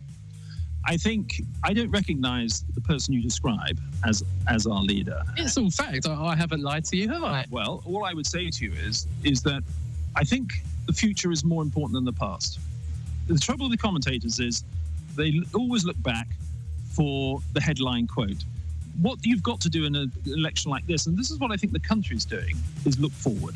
And what we do know is that certainly we're sensing locally that people have looked at the manifestos and realised that actually we have come up with a sensible package of policies, costed. Yes, we are spending a bit more, but we have a prosperous economy. We have record low unemployment, good growth, record manufacturing output, record investment.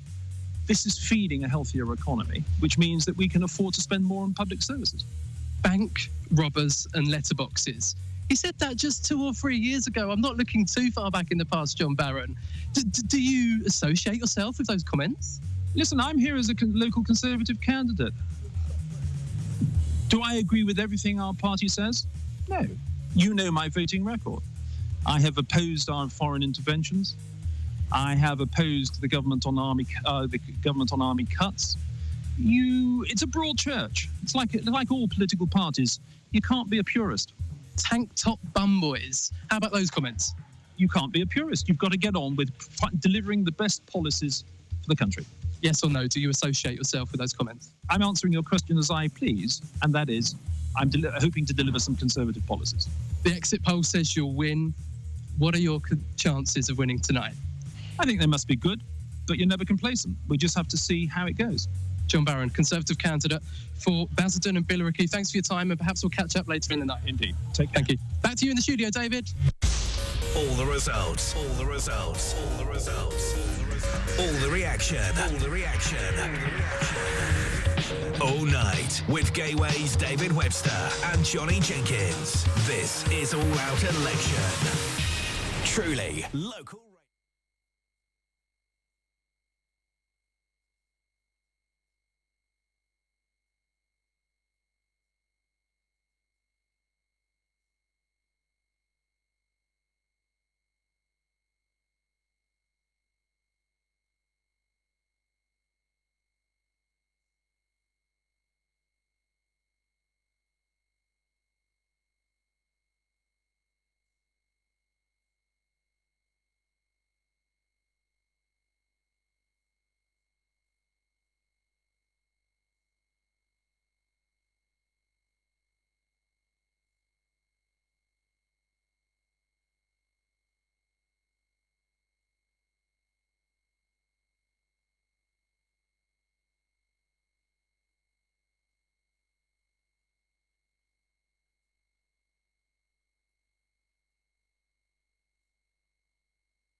With the community.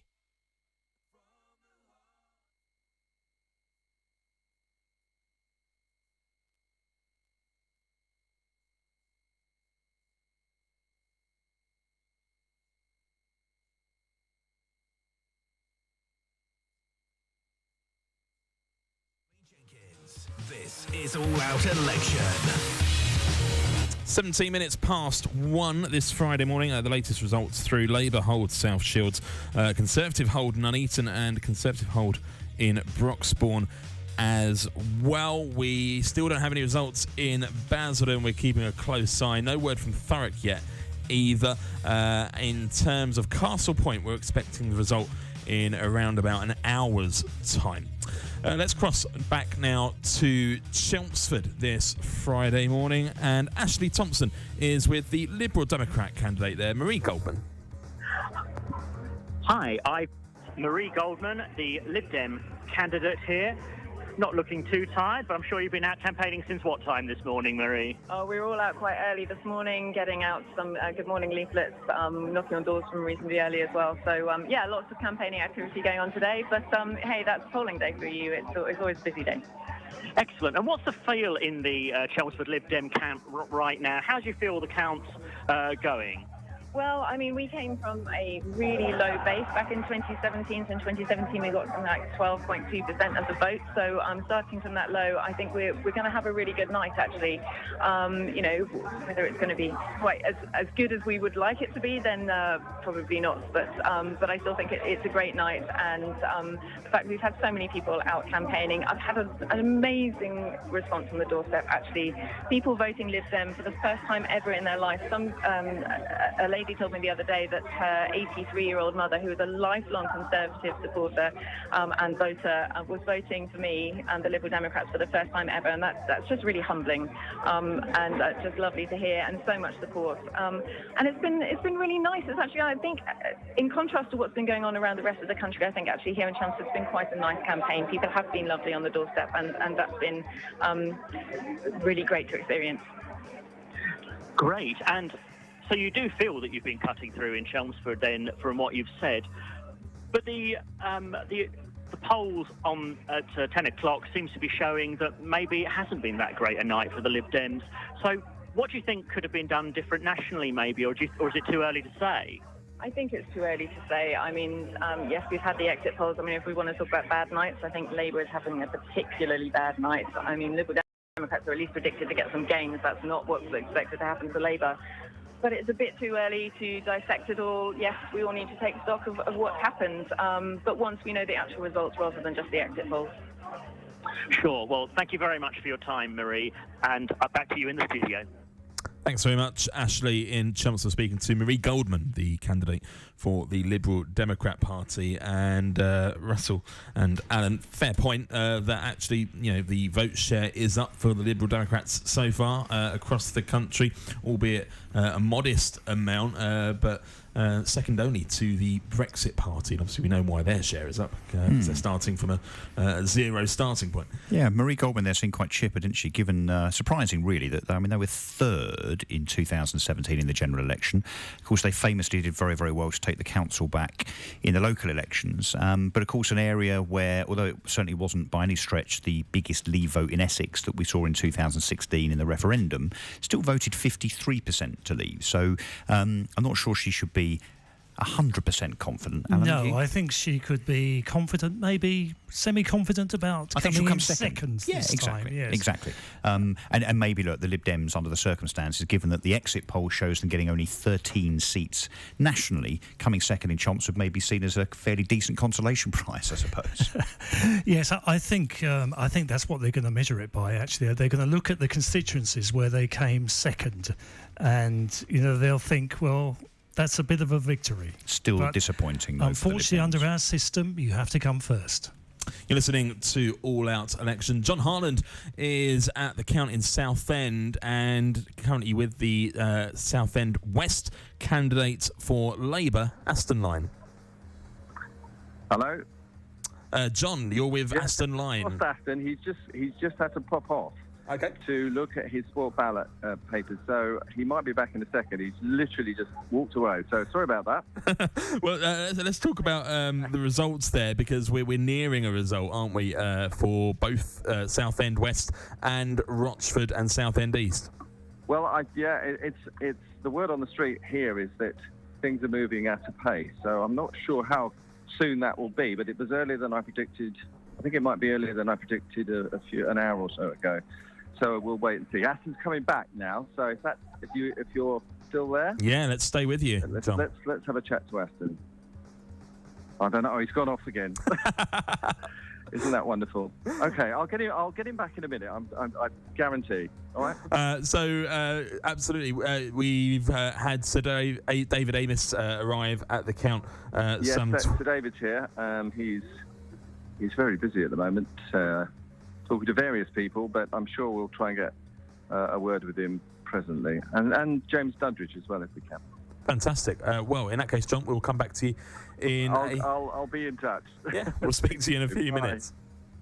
It's all out election. I want to go back to that interview with John Barron that we listened back to a few minutes ago with Johnny over in Basildon, and some of those points that he raised. Do I agree with everything our party says? No, you can't be a purist. The future is more important than the past. Is that his way of trying to sweep under the carpet all of the wrongdoings that have been brought up during this campaign? Yeah, but that's what political parties are. They consist of different members. They all have different views, and sometimes they put their collective feet in it, and you just have to go. You decide which party. We have a party system. We don't have 650 independent MPs, so that's inevitable. Russell, we've had a result in from Workington. Yeah, David, do you remember Basildon Man, as was coined, the bellwether and so on? Yes. Well, in this election, the Conservatives coined Workington Man.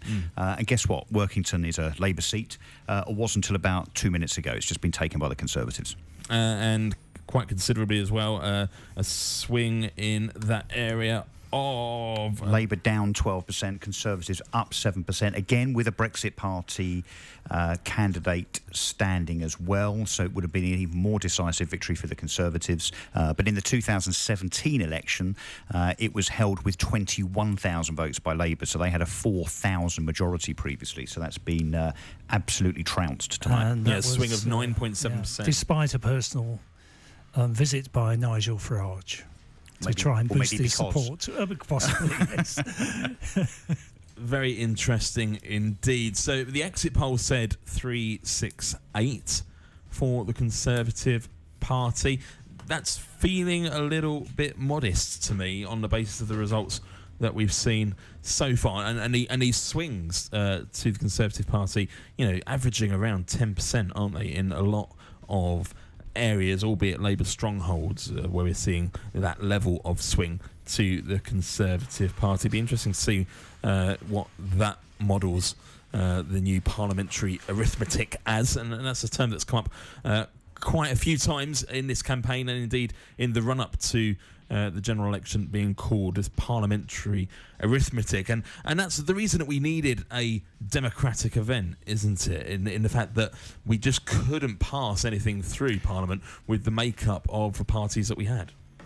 Yes, well, the Brexit, Boris Johnson's bill, it was actually passed, wasn't it, for the first time, but it was the timescale. He wasn't happy with the timescale, and therefore that's why he said he wanted the election, because he was only prepared to have the debate for a few days, and the opposition weren't happy with that. Well, at first blush, the question is, did they just want to pull it off? It looks like the strategists were right, doesn't it?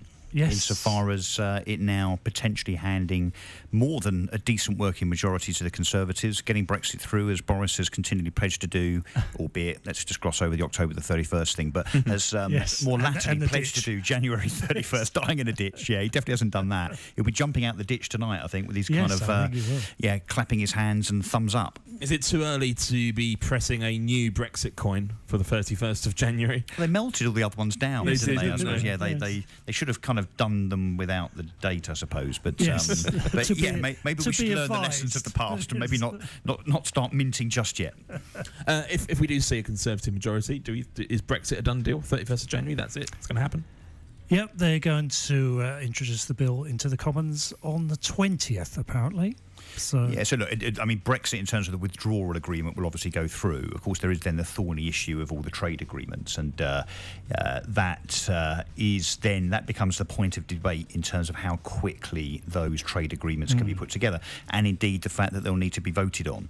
But with a majority here of what's looking like 60, 70, perhaps more MPs, I think Boris Johnson can almost do whatever he likes. that releases him from, like, the ERG, for example. They had a big influence in the last Parliament. The DUP as well. Well, they can take that £1 billion back from the DUP now. You're listening to All Out Election. It's 28 minutes past 1. All the results. All the results. All the results. All the results. All the reaction. All the reaction.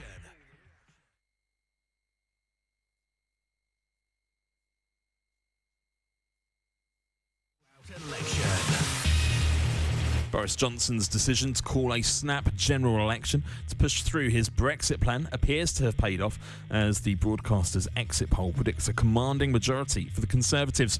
The results suggest Mr Johnson's party will win 368 seats, well ahead of a Labour on just 191. It would give the Tories a majority of 86, which, if borne out by the official results, would be its biggest since the 1980s.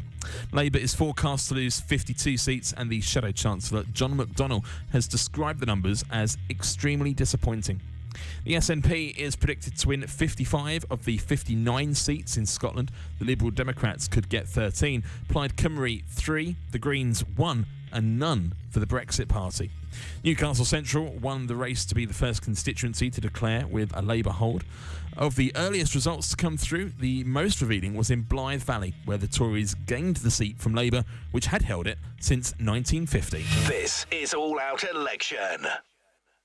Basildon and East Thurrock's brighter sound from the heart of Eastgate. Gateway 97.8. You know the drill. It's the weekend. Perhaps you're getting ready for a big night out. Perhaps you have been out and want to keep the party going.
We spoke to Katie Curtis live on the show a little earlier on, and Liberal Democrat John Howson III will hopefully speak to John and hopefully Rebecca a little bit later on in the programme. We are expecting results imminently from the Basildon Sporting Village. Basildon and Billericay and Basildon South and Thurrock East likely to declare together, and just a few minutes away from that, we'll cross back to Johnny Jenkins very shortly.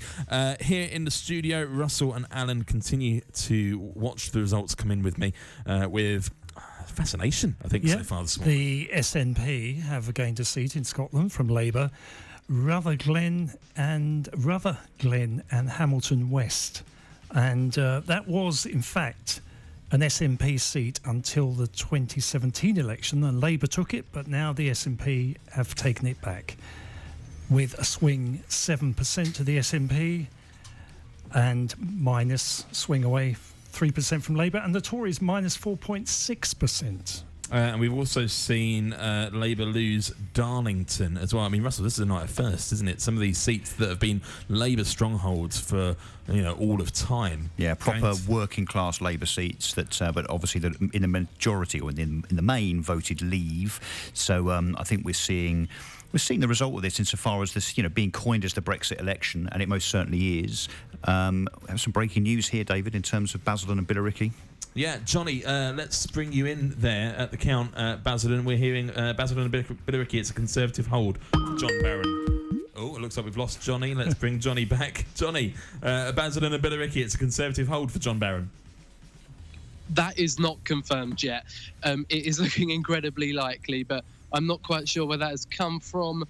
No one has stood up on the stage and made the declaration yet. Okay. In fact, at the moment, the Basildon and Billericay candidates are looking at the indeterminate ballots, those that might be spoiled or that might be unclear. Now, when I say it will be imminent, it will be, I promise you. I know I've been telling you that for about half an hour now, within the next few minutes. So, yes, I'll bring you the result as soon as I have it, but for now I suggest you probably just keep me on the line. Thanks very much, Johnny. We'll keep you on the line. Yes, ITV are reporting that it's a Basildon hold, perhaps unconfirmed sources at the moment. Ashley is in Chelmsford for us this morning. Oh, Ashley was in Chelmsford. He's not in Chelmsford anymore. We're still in Basildon, though.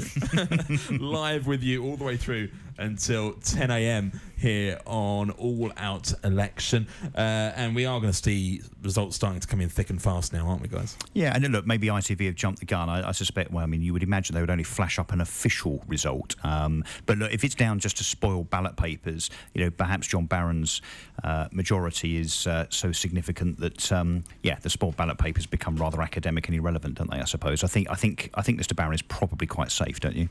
I would imagine so.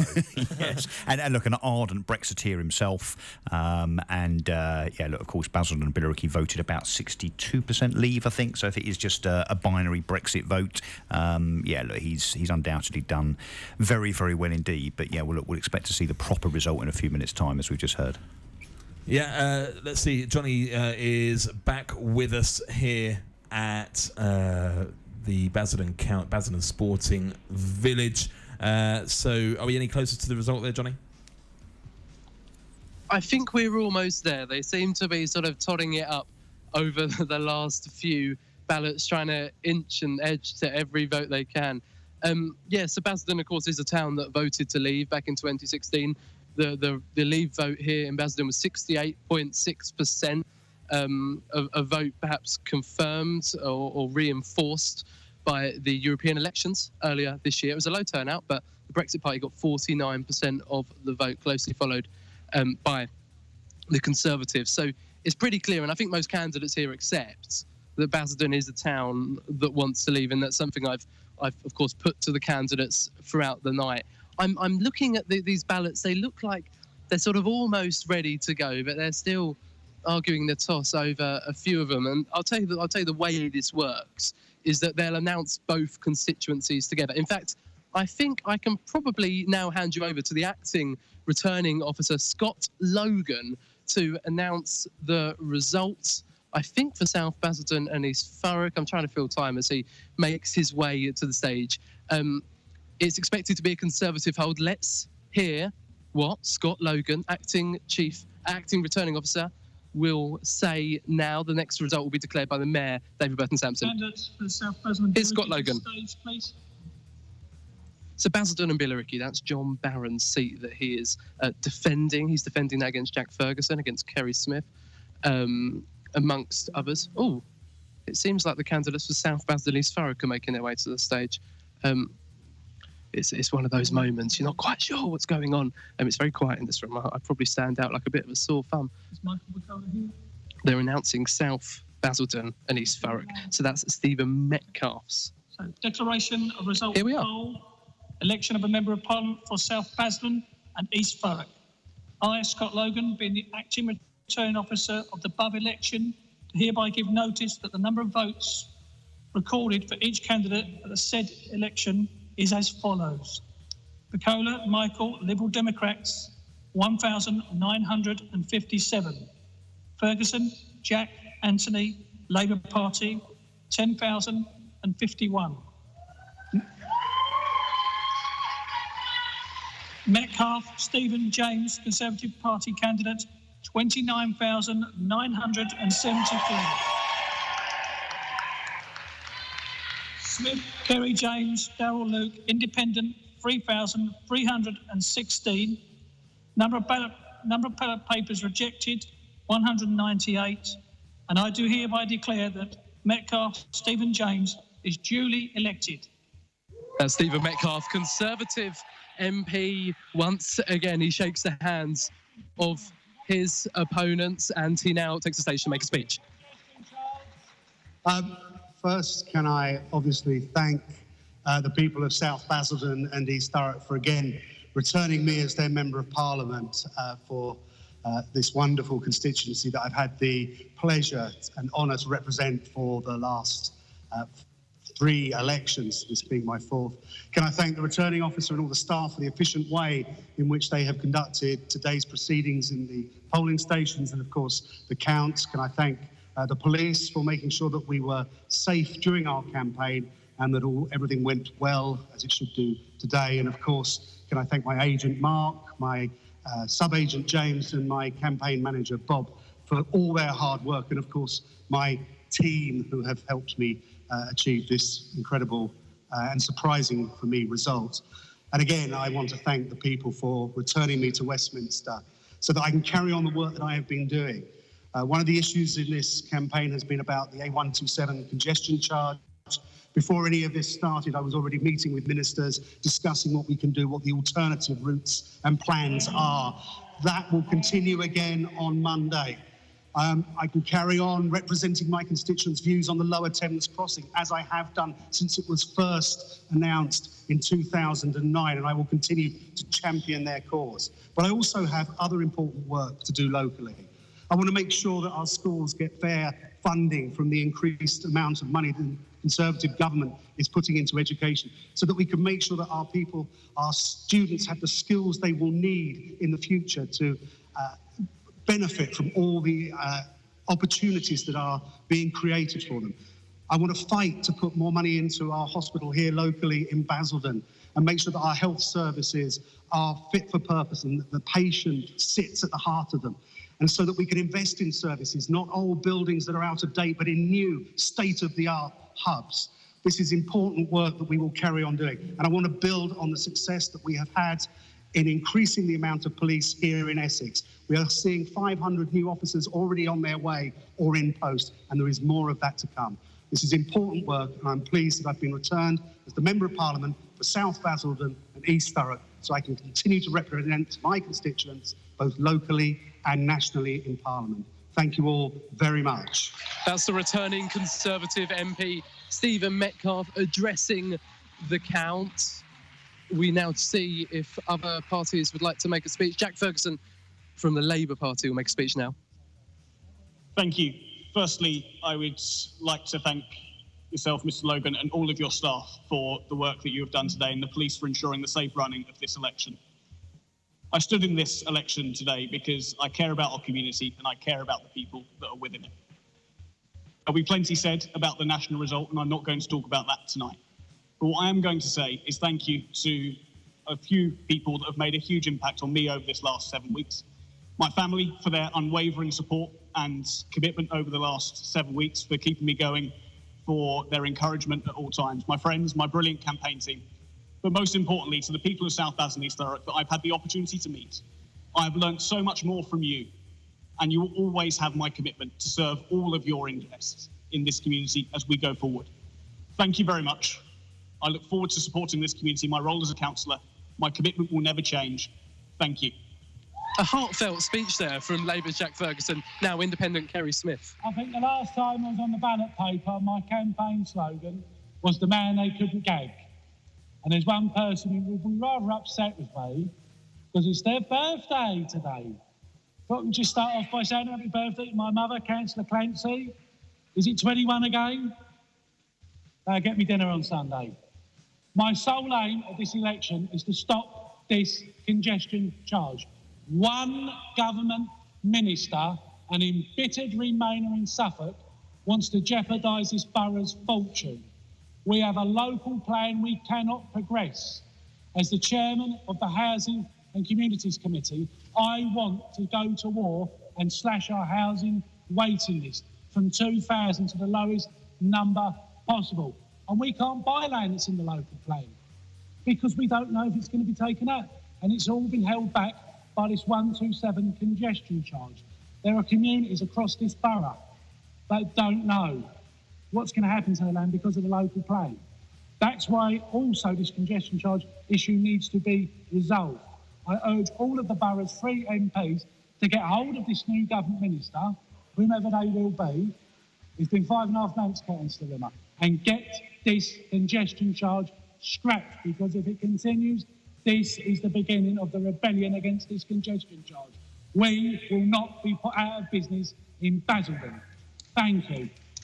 A passionate speech there from third place, Kerry Smith, standing as an independent. So Stephen Metcalfe, re-elected as Conservative MP, 29,974 votes. Labour at 10,051, and independent Kerry Smith, 3,316. And the Lib Dems, Michael Buckler, who isn't present here this evening, 1,957. Now, I suppose, that is an expected result. Looking at the numbers, and I must say I haven't got the percentages to hand just yet, but in terms of number of votes, Stephen Metcalfe on 29,000, nearly 30,000, that's an increase of 3,000. We hand now to the returning officer, the Mayor of Basildon, David Burton Sampson, who will make the declaration for Basildon and Billericay. He's just checking things over with the Chief of the Council, the acting returning officer for South Basildon East Thurrock, Scott Logan. But hand now to the Mayor of Basildon, the returning officer.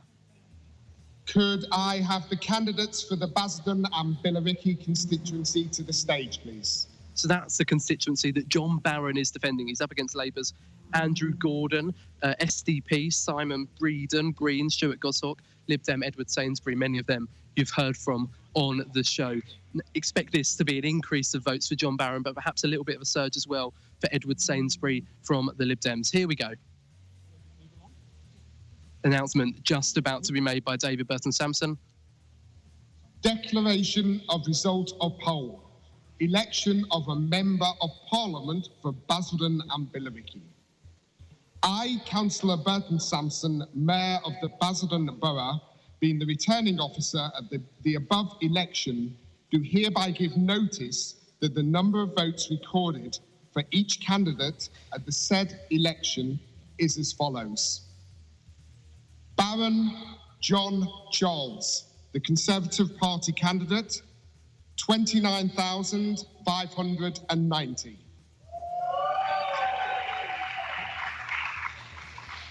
Reedon Simon John, Social Democratic Party, 224. Gordon Andrew Forrest, Labour Party, 9,178. Goshawk Stuart, the Green Party candidate, 1,395. Sainsbury Edward Christian, Liberal Democrat, 3,741. The number of ballot papers rejected was 185. And I do hereby declare that Baron John Charles is duly elected. No surprise there. The re-election of John Barron, a staunch Conservative Brexiteer, shaking the hands of his opponents. His votes went up by about 2,000. We hear now from the re-elected MP, John Barron.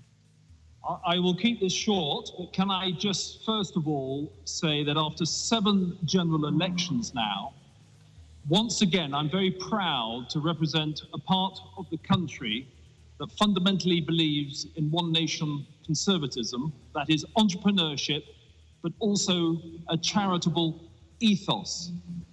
the best way of helping our public services and of helping those less fortunate than ourselves is to have a prosperous economy, a prosperous low-tax economy, which can fund those twin objectives.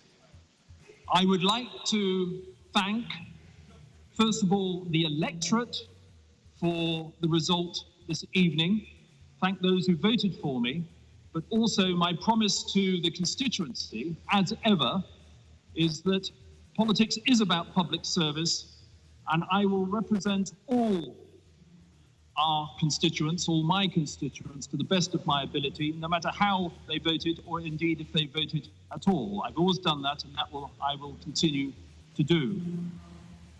I would also like to thank our Basildon Council. I'd like to thank those who manned the polling stations, those that were here this evening. I'd like to thank Scott Logan and his team for conducting a very efficient count.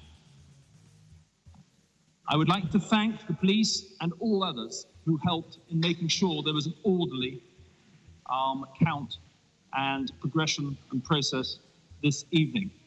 I'd like to thank the candidates for essentially a clean, positive campaign. There were one or two inaccuracies and one or two bits of the literature, but I forgive you. All right? Thank you. But I would like to thank, finally, the home team. I'd like to thank Andrew Schrader, my agent, for his excellent work. I'd like to thank the inner, if you like, campaign team for their tremendous support, and everybody else who has supported the campaign, supported me over the years, who've helped and have been supportive in many ways that one cannot recount, been good advisors as well. So many thanks to you all. It reflects on us now to get Brexit done. Let's get on with it, and let's honour the referendum result. That's Conservative MP John Barron, re-elected to his constituency with the message of get Brexit done. Any more speeches from the candidates? That looks to be it. So, David, there we have it. Both Basildon constituencies, so Basildon and Billericay, and South Basildon, East Thurrock, stay where they are. They keep their Conservative MPs, John Barron and Stephen Metcalfe. Now, what's interesting there is that the Conservative vote is fairly unchanged in terms of number of votes. Again, haven't got the percentages to hand, but an increase of about 2,000 votes for John Barron. For the Liberal Democrats, they had an increase there of 2,000 votes. Now, remember, they nearly won a Billericay seat in the council elections earlier this year. Many in Billericay, more so than Basildon, want to remain on a second referendum. Now, the Green Party haven't stood in this constituency before, yet they got 1,395. So I imagine they'll be standing again, a pretty significant size of the vote. Labour, a damning defeat for them there, down 4,000 votes compared to the 2017 election. The SDP at just 224 votes. Now, let's go back to that South Basildon, East Thurrock. So Stephen Metcalfe's constituency. We didn't get quite the opportunity to talk about it earlier. An increase of Stephen Metcalfe for just 3,000 votes, the Conservative candidate, now Conservative MP once again. Labour, a decrease of 5,000 votes. Now, that really is quite significant for that party. Of course, UKIP didn't stand in this election. They did last time. The BNP, they stood here last time, as did the Green Party. They didn't stand this time. Looking at the Liberal Democrats, they had an increase of well over 1,000 votes in South Basildon, East Thurrock. So whilst it's clear that Basildon, Billericay, East Thurrock, surrounding areas, yes, they want to leave, there is still a significant proportion in these areas that want to remain in some way supporting either the Green Party, the Lib Dems or Labour. It's been an interesting night here at the count in Basildon. The chairs are being unpacked already. Give it 10 minutes, there'll be hardly anyone in this room. But the news here, the breaking news from Basildon Sporting Village, is that Stephen Metcalfe is once again the MP for South Basildon and East Thurrock, and that John Barron is once again the MP for Basildon and Billericay, two Conservative politicians holding their seats. They'll be gaining more around the country. In Essex, I'd imagine they'll be holding all of their seats. So now, David, from the last time from the count, back to you in the studio. I'll be there with you very soon. Yeah, Yeah, look, let's just keep you there for a couple of minutes, Johnny, if we can. So 68% leave is the result of the referendum in 2016 in this area, and that seems to play out very truly in the results here. Basildon and Billericay, 67% vote share for John Barron. Basildon South and Thurrock East, 66% vote share for Stephen Metcalfe. So the alignment between the Leave vote and where voters have placed their X on the ballot papers today, and the argument from some that people have changed their mind over the last 3.5 years doesn't really ring true, does it? Look, whilst many in the country may have changed their minds, the people here in Basildon haven't. 67% for John Barron. That's an increase from 61% in the 2017 general election, the last general election, of course, we held. Over in South Basildon, East Thurrock, that number, 66%. That's an increase of 10% for Stephen Metcalfe, building on the last general election. What a night it's been here in Basildon Sporting Village. As if you're watching on Facebook Live, you can see that the room is clearing pretty quickly. I'm always impressed at how quickly the room clears. Let's see if we can get a word in with John Barron, the re-elected Conservative MP. He is, just as it happens, talking to a reporter, but perhaps we can get somebody else. It's really interesting night. Look, Conservatives holding both of their seats. This is the mad dash to what happens now, David, of everyone trying to run to the candidates to get an interview. I promise you I'm in line. I will bring it to you within the next couple of minutes. I'm watching you on Facebook Live. It's reminiscent of Martin Brundle's grid walk at the Formula One. I'm just hanging around at this point. As you can see, the room is being unpacked. Labour's Andrew Gordon joins me now. You stood in Basildon and Billericay. A decrease in terms of thousands of votes of 4,000 since the 2017 general election. You must be disappointed. It's disappointing, but I think, given the context, it could have been a lot worse. And I think for me, I will continue standing up for people in Basildon. I'll continue fighting the good fight. It's a disappointing result for Labour locally and nationally. There'll be some changes in our party, no doubt. And move forward to the local elections in May. And that's key for us. Changes in the party, the resignation of Jeremy Corbyn. I haven't got a clue. I'm not that close to the party's upper management, but I imagine there'll be some changes in the party. We've actually got to start changing the way we do things, listening to the working class people. And hopefully, when we do that, this time, in 4 years' time, it'll be a completely different result. 4 years' time, perhaps sooner. We're also joined by the Labour candidate for South Basildon East Thurrock, Jack Ferguson. Jack, a disappointing result for you. I get the sense, though, that it's one you expected. We came into this election with a huge challenge. We all saw the election polls before the election, and Stephen Metcalfe had a significant majority before the election. With such a short period of time, it was very difficult to try and overcome that. But we fought a campaign to show people that we were on their side, to show the patient, to show the teacher, to show the member of the public services, to show those in our in all of our public sector workers, to show the local community that we were on their side. And we have to continue doing that work. We have to continue listening to the public. We have to engage with the public. And we have to show that there is an alternative, that during what I believe will be a very difficult 5-year period, we have to show that our residents, that we are still here, we're still up for their fight, and we will continue to fight for them. Just come a little bit closer to me, Jack, because obviously we're on Facebook Live as well. You didn't win. People don't really expect many seats in Essex to go any way other than Conservatives. But nationally, we are seeing, and we're expecting to see, defeats for Labour, gains for the Conservatives. This is a real change, isn't it, in what we've got at the moment? We're seeing a really strong Conservative government that will be in the next few hours. Is that something that you accept? I think it's still very early to say what the overall result will be at this stage of the election, but if the current trend continues, it is clear it's a disappointing night for the Labour Party. But as I say, we need to continue to stand up for our communities that need us. I don't believe this is a strong Conservative government. I don't believe they're strong on policy. I don't believe they've got the ideas that are going to stand up for our communities that are crying out for a Labour government. We've had 9 years of austerity. We've had 9 years of underinvestment in our public services. We've had 9 years of increased reliance on food banks. These are the communities that need us most, and we will still continue to support them. Thank you very much, Jack. I'm beckoning over the election agent. In fact, let's go to John Barron himself. But John, a word for Gateway on your re-election. He tells me he's got a taxi waiting, so let's bring in his election agent instead, Andrew Shrod. A couple of minutes until the news. Andrew, you must be pretty chuffed. Yeah, I mean, that would be an understatement. Thank goodness for the British people and the residents of Basildon and Billericay for their wisdom and sagacity. Andrew, we'll leave it there just because we're fast approaching the news. I think that's the first time we've been rejected an interview by John Barron, but I'm sure we'll have him in the studio, perhaps on the phone very, very soon. David, look, we leave you here at an empty Basildon Sporting Village. I'll join you in the studio in a few minutes' time. But once again, the results that we expected, Basildon and Billericay and South Basildon, East Thurrock, remaining Conservative.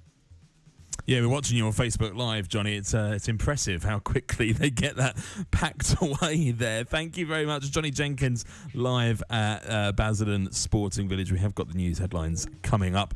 And then after 2 o'clock this morning, that Thurrock result, which we've been waiting on for some 90 minutes or more now, we will be crossing there for that result imminently.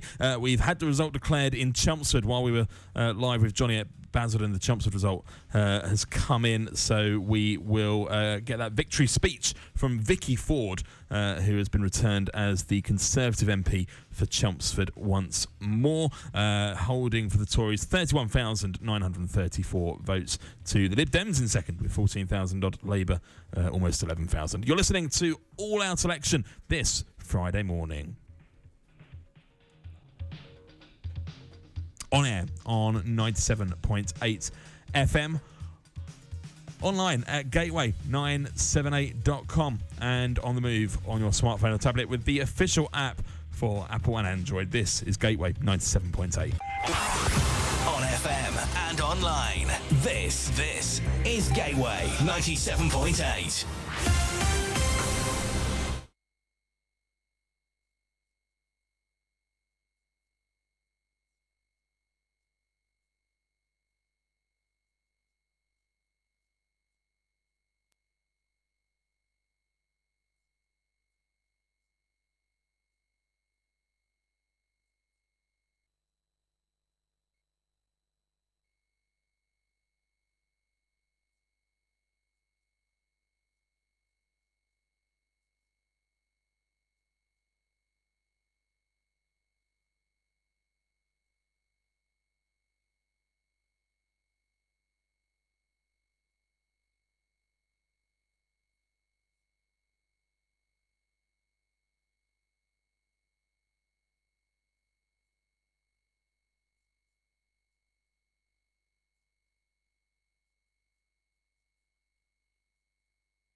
this Friday morning, and I believe we've got the result in from Thurrock. Said election is as follows. Doyle Price Jacqueline, the Conservative Party candidate, 27,795 votes. Harvey Ben, the Green Party, 807. Kent John George, Labour Party, 16,313. Stone Stuart Malcolm, Liberal Democrats, 1,510. Well, there we have it. Well, there we have Jackie Doyle Price returned with a majority, Alan, of over 11,000 in Thurrock. Now, yes, earlier on, Russell was predicting 10,000 for a majority. He wasn't far off, was he? Well, let's be honest. Russell was predicting 3,000 earlier on this evening, and then we, between us, Well, I think he upped it, didn't he? Yeah. We had a little look at the maths again. We'll hopefully get some reaction from Liz on the ground there in Thurrock very soon here on the show, but that is a convincing majority for Jackie Doyle Price in what was due to be one of our closest seats across Essex this morning. Jackie Doyle Price with a majority of over 10,000. So quite impressive. Yeah, if we look at the national figure, on percentage terms, the Lib Dems are actually up 3.2% and leading the pack. And as we saw in Basildon and Billericay, the Lib Dem candidate, Edward Sainsbury, he added several thousand votes, didn't he? But it don't get you anywhere under our system unless you win the seat. And indeed, we can talk about that a little bit later this morning, about our parliamentary system. I do believe we now have Liz with us from the Thurrock count. Liz, Jackie Doyle Price returned as MP with a convincing majority in Thurrock. Hello there. Liz, Jackie Doyle Price, a convincing majority in Thurrock. I've just had to come to the outdoors to be able to speak to you because the speeches and sound quality in there, basically the candidate is standing on the stage and everybody's listening without very much magnification of the sound at all. So it would have been extremely obvious if I'd been able to speak to you there because we're right by the table. So speaking to you here, yes, 29 odd thousand. And the next person, much less than that. So again, returned with a majority, again, returned with a convincing majority, and basically a two-horse race, but very convincingly as Jackie Doyle Price's speech, which you took from a good quality source there. Thank you for that. It was absolutely impossible to pick up anything in there. It was basically a speech that indicated how the party will be forwarding from the stated aims of the national campaign and how she wants to carry that out with regards to things like schools, funding for education and funding for hospitals and so on. Again, very much what the Tory party has been saying during the election. And also to say that the speech by the Labour candidate was quite moving, actually, but that's the point at which I had to leave because I wanted to speak to you directly about this. As both of them not really mentioning the tunnel additive, the extra road that goes from Kent to Essex that's being talked about, but I'm sure that will come up. Because that's always bubbling up underneath here. In fact, I'm standing facing the exact scene that I was in 2015, talking about this issue, about how this was going to be a thing that was going to colour everybody's opinion, how it was going to drain resources and be an issue and still perhaps not get finished in time for much. And it is definitely an issue that is under the surface. It will affect everything here. Does it bypass? Does it add to the facilities? The answer is yes, it does both. But schools, jobs in this area, hard to come by, but they're hard-working jobs and they are available. This area isn't too badly off relative to the rest of Britain. really. But there are some very hardly, well, how can I put this? There are some areas that really do need to be resourced and to be brought up, and for people to feel that they're being paid attention to in this area. And Liz, Jackie Price in her speech promised to try to do that. Liz, and you've been speaking to people this evening. Did people there expect the surge in the Conservative vote to be as much as it has been?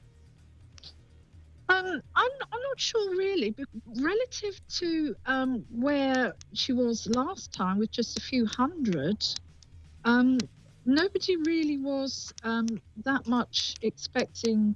How could I put this? People did think it would be a two-horse race, but they didn't think that one would be so far out in front. It has surprised people. If you go back to the result 2015, it's more typical, really. Jackie Price herself did say that she was surprised and very pleased, and she said that she could hardly believe if she would have asked her a few years ago whether she would be elected for a third and a fourth time, she wouldn't have said so. But here she is with a great standing majority, and perhaps that will give her the impetus to actually make sure that these words that she said will be carried out. As many people in the area that I'm looking at now, speaking to you outdoors, hopefully not too baffling on the sound, that it will be something that will help to benefit the people that have elected her. I think people really believe in what her party have promised. And I really do hope that this area will benefit from what she's said and what her party has said. Liz, for the moment in Thurrock, thank you very much for being with us here. Very welcome, David. Gateway 97.8. Some of the turnouts that we've seen across Essex tonight: Southend West, 67.8%, so that's up some 3.4% from 2017. Rochford and Southend East, 61.25%, so that's down a few percent on 2 years ago. Harwich and North Essex, 70.5%. Epping Forest, 68%. Colchester, 64.4%, that's down. Chelmsford, 71%, slightly up on 2017. And while we were having the live result from Basildon, we also had the result declared in Chelmsford. Ashley Thompson is there for us this morning. Hello there. So it's a Conservative hold in Chelmsford? Yes, the Conservatives won with over 50% of the vote, much as expected.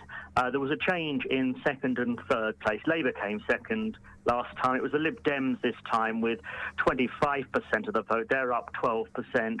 Labour down slightly, and there were 580 monster raving loonies in Chelmsford. Most importantly of all, 220 spoilt ballots, but a comfortable hold and lots of Conservative smiles around the building tonight. And indeed, somewhat expected. Ashley, what did Vicky have to say in her acceptance speech?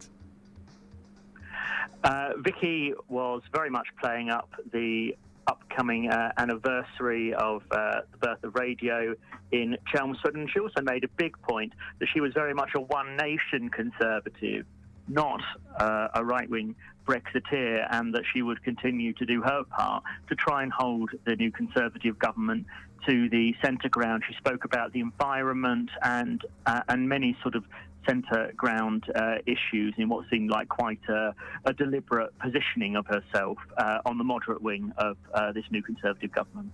Is that a means, do you think, to unite perhaps Remain voters who wouldn't have voted for a Conservative MP in this election? Quite possibly so. There was a good atmosphere between candidates, activists and agents of all parties at Chelmsford tonight.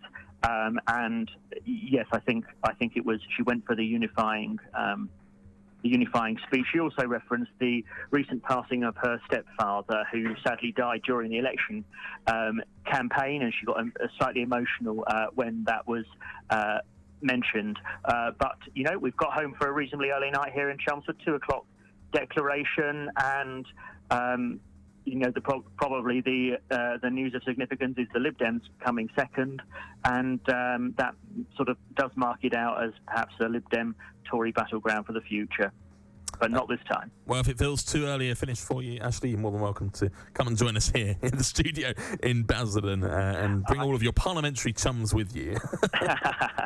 I shall be getting the X30 bus home to Southend now in the middle of the night, but it's been a pleasure working for you. Ashley, it's been great to have you with us from Chelmsford here this Friday morning. Ashley Thompson at the Count in Chelmsford. So, Thurrock results there, Chelmsford results. Guys, no real surprises? No, well, I think the surprise still is the majority, isn't it, in Thurrock? I mean, we were debating, 2 hours ago? I think presupposed, rightly so, that Jackie Doyle-Price would get an increased majority. I think I stupidly said it would be, perhaps it would increase from 300 to 3,000. David said, no, I think you'll find it'll be a bit more than that. And it is. Look, I mean, she's increased her majority 30-fold, a 10,000 majority versus the previous 340. Look, in Thurrock, I suspect it was very, very binary. I don't think it seems that there's any cut through from Labour at all in terms of the whole NHS being sold rubbish and so on. It was very, very much, it seems, a straight battle between Remain and Leave. And, of course, Thurrock 72% Leave in 2016, and look, we're seeing the result accordingly. Yeah. Alan, the kind of slurs or accusations that have been thrown at the Conservative Party during this campaign, they just don't seem to have stopped. No, we had plenty of them. We had the Twitter account changed to Fact Check UK, didn't we? We had their doctoring of Keir Starmer and his interview on Good Morning Britain, where they appeared to show him thinking to give an answer, where he really didn't do that at all. And we had the Prime Minister's sort of weird response to that young child who was on the floor of the Leeds hiding General that mobile Infirmary. phone in his pocket. Yes, and the mobile phone going into his pocket, pocketing a mobile phone Hiding from the fridge. reporter. That seems to have just gone over people's heads. I wonder if people are just becoming immune to this. I don't know. No, but I don't think Labour did themselves any favours, not just in terms of their Brexit position, but they came straight out the blocks, Labour, with all of these very, very overly generous spending pledges. And, of course, it very quickly totted up. And, of course, the Conservatives said, oh, look, you're already up to £1.2 trillion in pledges and debt. Even if that wasn't right, I think by the time we've got to the end of the campaign, when you add on, the female pension gap and... Yeah, the WASPy women was suddenly added on. All of a sudden, over and above and after the manifesto. So I think a lot of people just, apart from all the standard stuff we talked about earlier in terms of the problems with Labour around anti-Semitism, the economy, Brexit and so on, I think Labour did themselves no favours. I think they tried to buy the electorate, and I think they underestimated the intelligence of the electorate. The electorate could see that all of these things that they pledged, all of these free things, free broadband, 4-day weeks, free childcare, free insulation for your homes, all this sort of stuff, everybody knows that has to be paid for. And if you borrow the money and the interest rate goes up, and all of the so-called rich, insofar as the top 1% that pay about 27% of income tax, if they all leave the UK, where does the burden sit? It sits I with don't the rest think of us. anyone really believed it was the 5%. It's that we're just going to pay. What I'm saying it is was going to be the Labour, more than that. the Labour strategy of look, let's buy the electorate, let's just give them free stuff. It didn't work. It seemed a weird one, didn't it? Free broadband for the country. If you knocked on the door of voters and say, what's the one thing that worries you the most about the way this country is run, I doubt there would have been many that said, I have to pay for my internet access.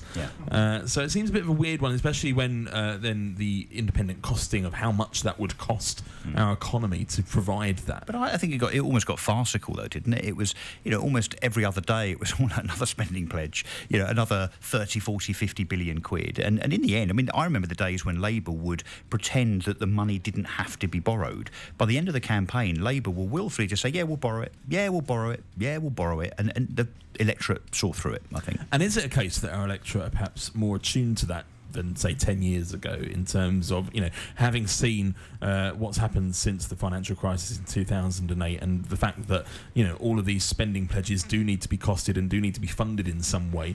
There's that question mark then every time that, yes, we're going to provide additional funding for the NHS or free childcare for everybody over 9 months.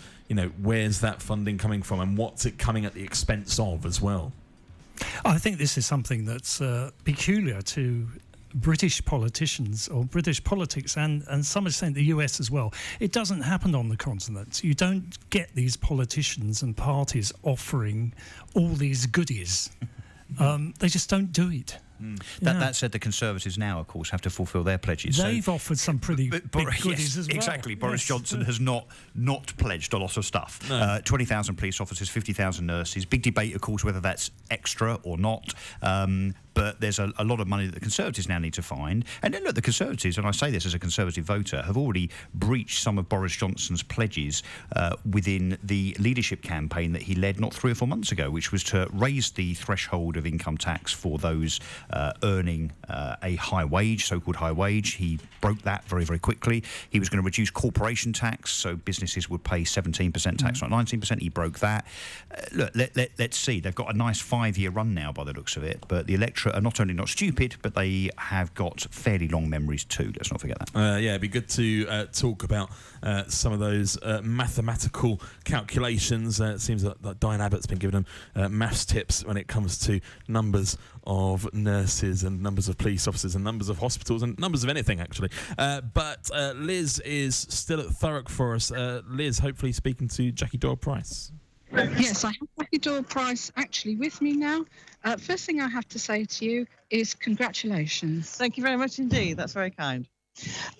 When you've got such a wide-ranging variety of things that happen in your constituency, what for you is the most important thing that you can focus on first of all? Not quite Monday morning, but first thing. Is it the crossing? Is it existing areas for schools? What do you think is going to be your most important thing that you really will want to tackle first? Well, we've got quite a lot of things in play. I'm picking up from where I left off. So obviously the health services that we're delivering is a key priority, but I really want to get stuck into making sure that we deliver on the promises in terms of regeneration of Grays and Tilbury. I also want to make sure that we start focusing on our communities in Ockenden too. We've been having a lot of focus on our cities in the past, but it's now time for our towns to get more attention. So I'll be making sure I use my voice to fight for more than that in government. I think also the fact that we're right next door to so many big areas, and we might get lost by people going from one to the other. Do you want the businesses to now stick and stay in your constituency, really? Well, we have a massive amount of business investment here in Thurrock, and our ports are thriving. We just need to make sure that we've still got the infrastructure that enables them to thrive, and obviously that'll be a big part of what I do. But I think there's a lot to celebrate here in South Essex. Our economy is thriving, but you are right. We are next door to London, and we're obviously pushed out of it. We need to all collectively make sure that our voice is heard. What would you say is the thing that you can do for young people in your area?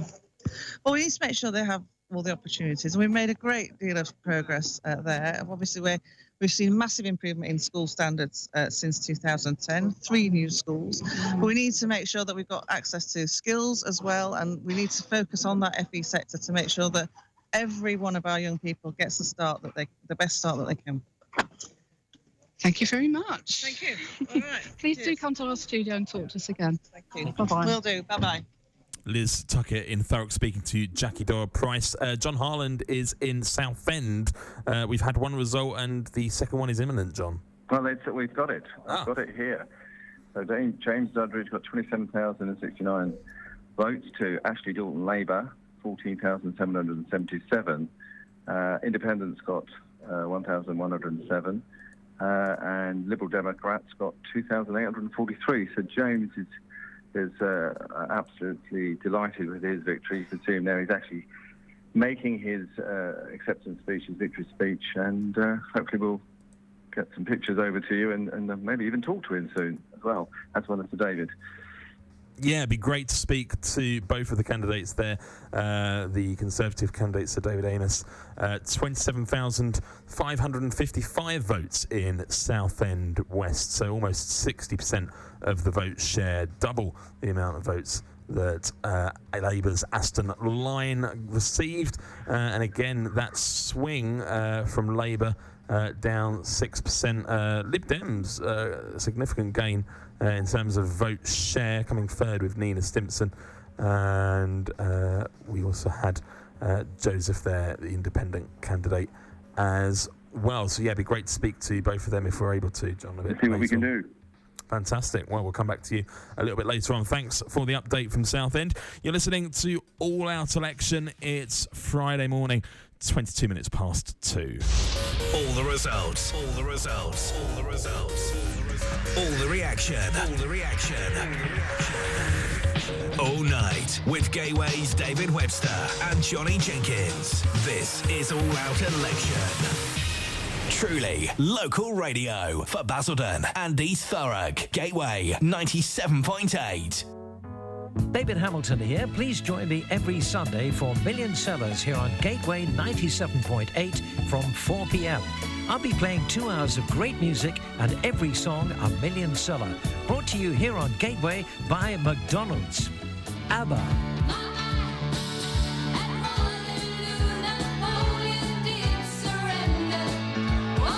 The Beatles. Say that something. I wanna hold your hand. The Queen of Soul, Aretha Franklin. R-E-S-P-E-C-T. Find out what it means to me. R-E-S-P-E-C-T.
All the reaction.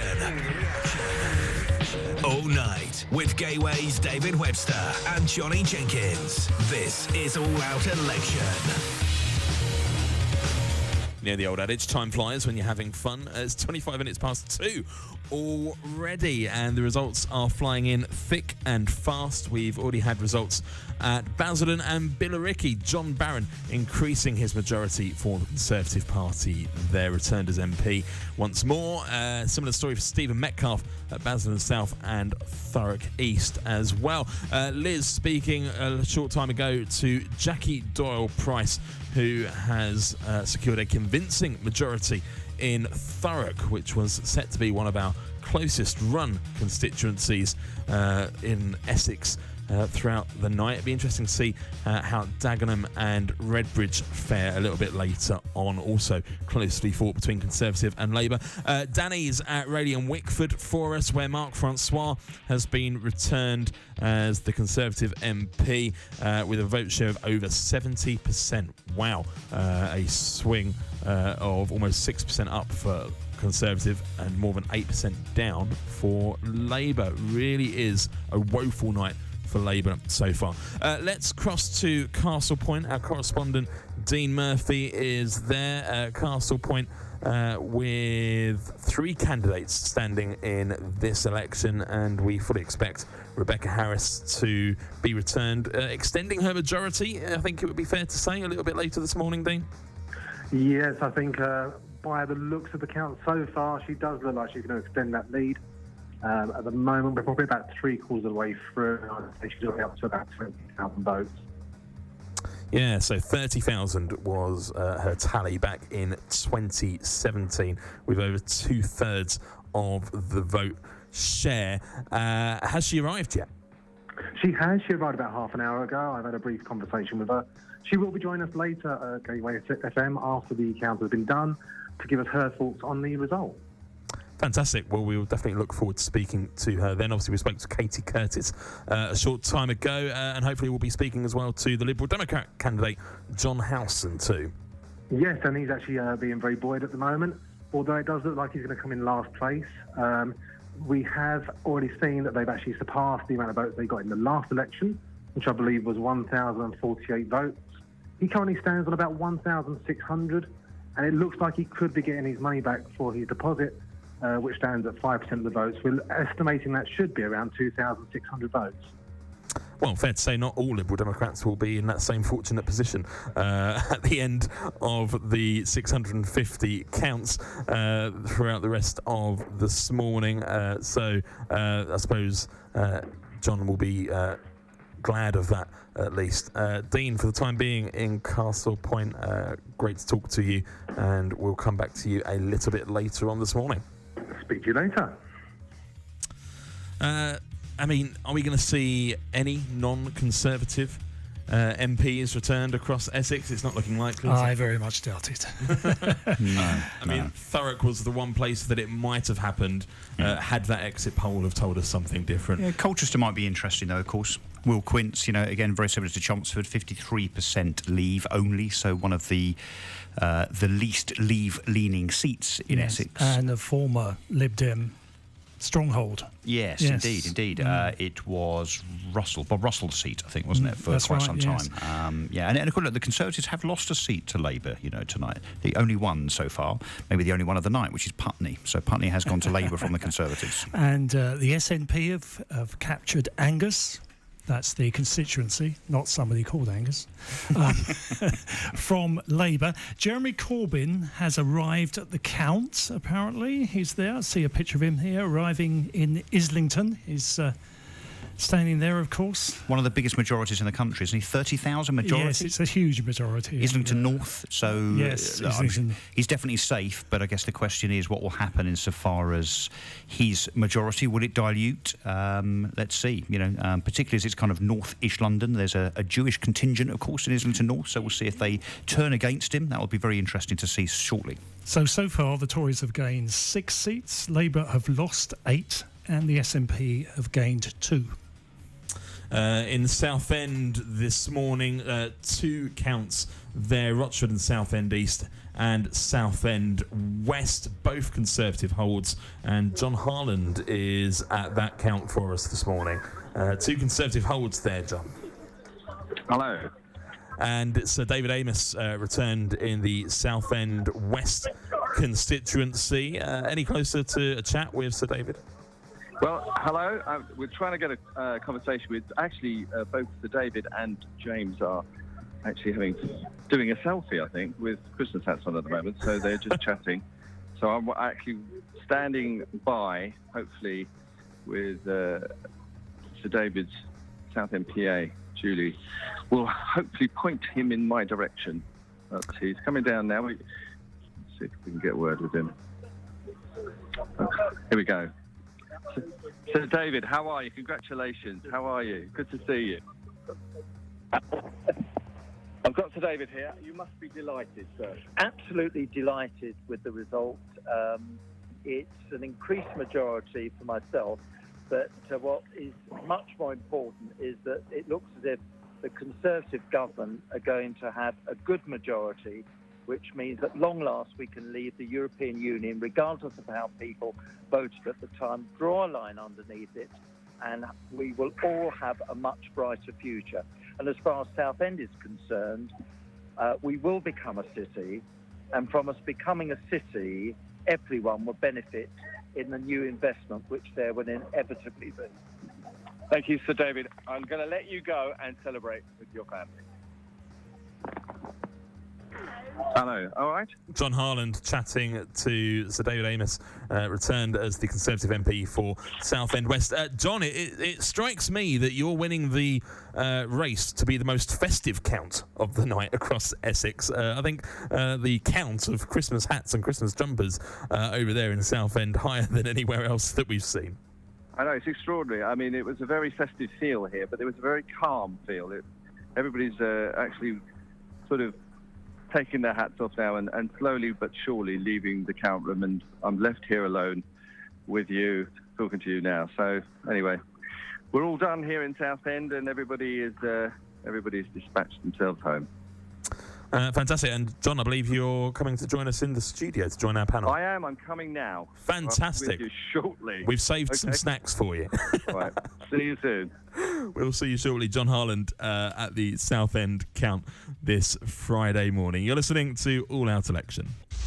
All the results. All the results. All the results. All the results. All the reaction. All the reaction. All the reaction.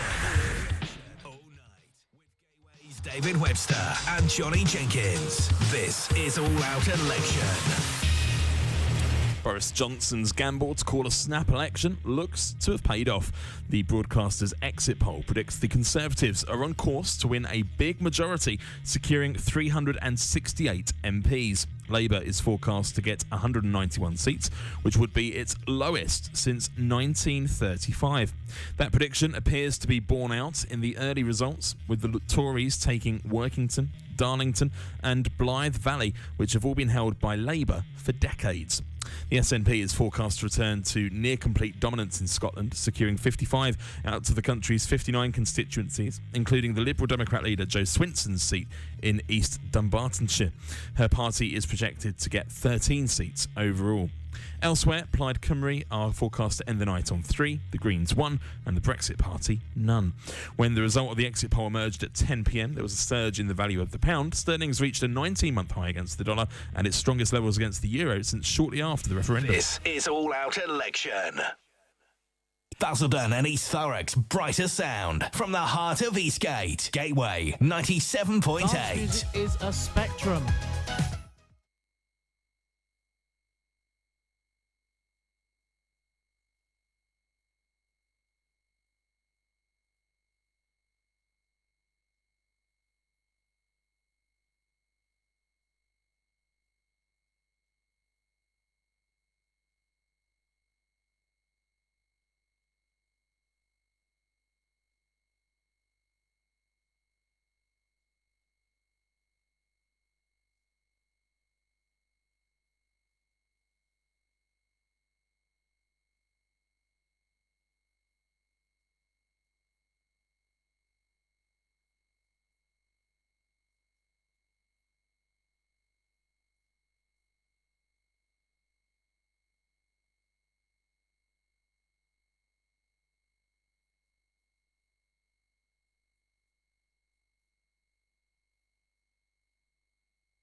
All the results. All the results. All the results. All the results. All the reaction. All the reaction. All the reaction. All night with Gateway's David Webster and Johnny Jenkins. This is All Out Election.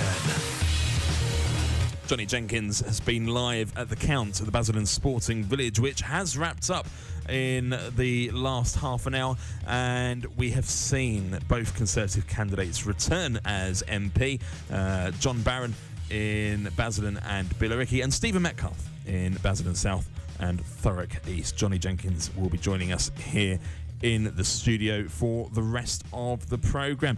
Still on my panel, Russell Quirk and Alan Newman, and we've had the result in Colchester. Russell? Yes, we have. So Will Quince for the Conservatives has retained that. So his vote has gone up from 24,500 last time to 26,900. So not much of an increase. Labour's held fairly steady, but ultimately Will Quince has prevailed. And I think that was, as we said earlier, if there were any questionable Essex seats insofar as moving against the Conservatives, Colchester was potentially one of them because the majority was pretty slim at kind of 5,000. But Will Quince has retained that seat. And then the other one, of course, the big question mark over some of the big beasts of the Conservative Party over the last days and weeks has been whether Ian Duncan-Smith would retain his seat. He has, but only just in Chingford by just over 1,000 votes. I know from my connections to the Conservative Party, that was one that they were very, very concerned about. To say they had bodies going into that place on a daily basis over the last few weeks to help support Ian Duncan Smith would be an understatement. Yeah, Okay. because we've not actually seen that swing that we've seen elsewhere in Chingford and Woodford Green. In fact, actually a drop in the vote share for the Conservative Party. But Labour also saturated it. I mean, you can imagine taking a scalp like Ian Duncan Smith would be considerable, but it didn't work. The Lib Dems, now they have their first seat. Tim Farron, the ex-leader, he has held Westmoreland and Lonsdale, and with an increased majority. So there was a change there in the Lib Dem vote. It went up 3.1%, and the Tories also increased their votes slightly. So the Lib Dems will be cheered. At last, they have a seat. One exit poll predicting 13 for them, but I suppose most interestingly for the Liberal Democrats is the fact that leader Jo Swinson may lose her seat. Yes, the SNP have already taken 2 seats in Scotland. Will they manage to take her seat as well? She's apparently arrived. I saw a picture a few seconds ago of her arriving at the count, her count. Yes, because again, we've not seen her much so far this morning. Jeremy Corbyn we've seen turning up in Islington. Did he get hijacked by Elmo? Did you see that? Jeremy Corbyn. Someone in an Elmo, seriously, an Elmo suit tried to hijack him on the way here, which I thought was very, very funny. But yes, and maybe look, one of the debates tomorrow morning, as the dust is settling, will be who's actually had the worst night, whether it be the Liberal Democrats or Labour. So we're talking a lot about Labour being pretty devastated here, losing seats and so on. But actually, relatively, in terms of expectation, I think we all expected Labour not to do very well. But I think most of us, particularly the Liberal Democrats themselves, would have thought that the Lib Dems would have done somewhat better than they are Yes, doing. I think they were looking at hopefully getting something like 25 at least, and possibly up to 40. And they might not break double figures. No, I mean, they may be exactly where they were at the beginning of the last Parliament, before they started acquiring MPs from other parties. They won't now be able to rely on people defecting from other parties to shore them up, will they? No.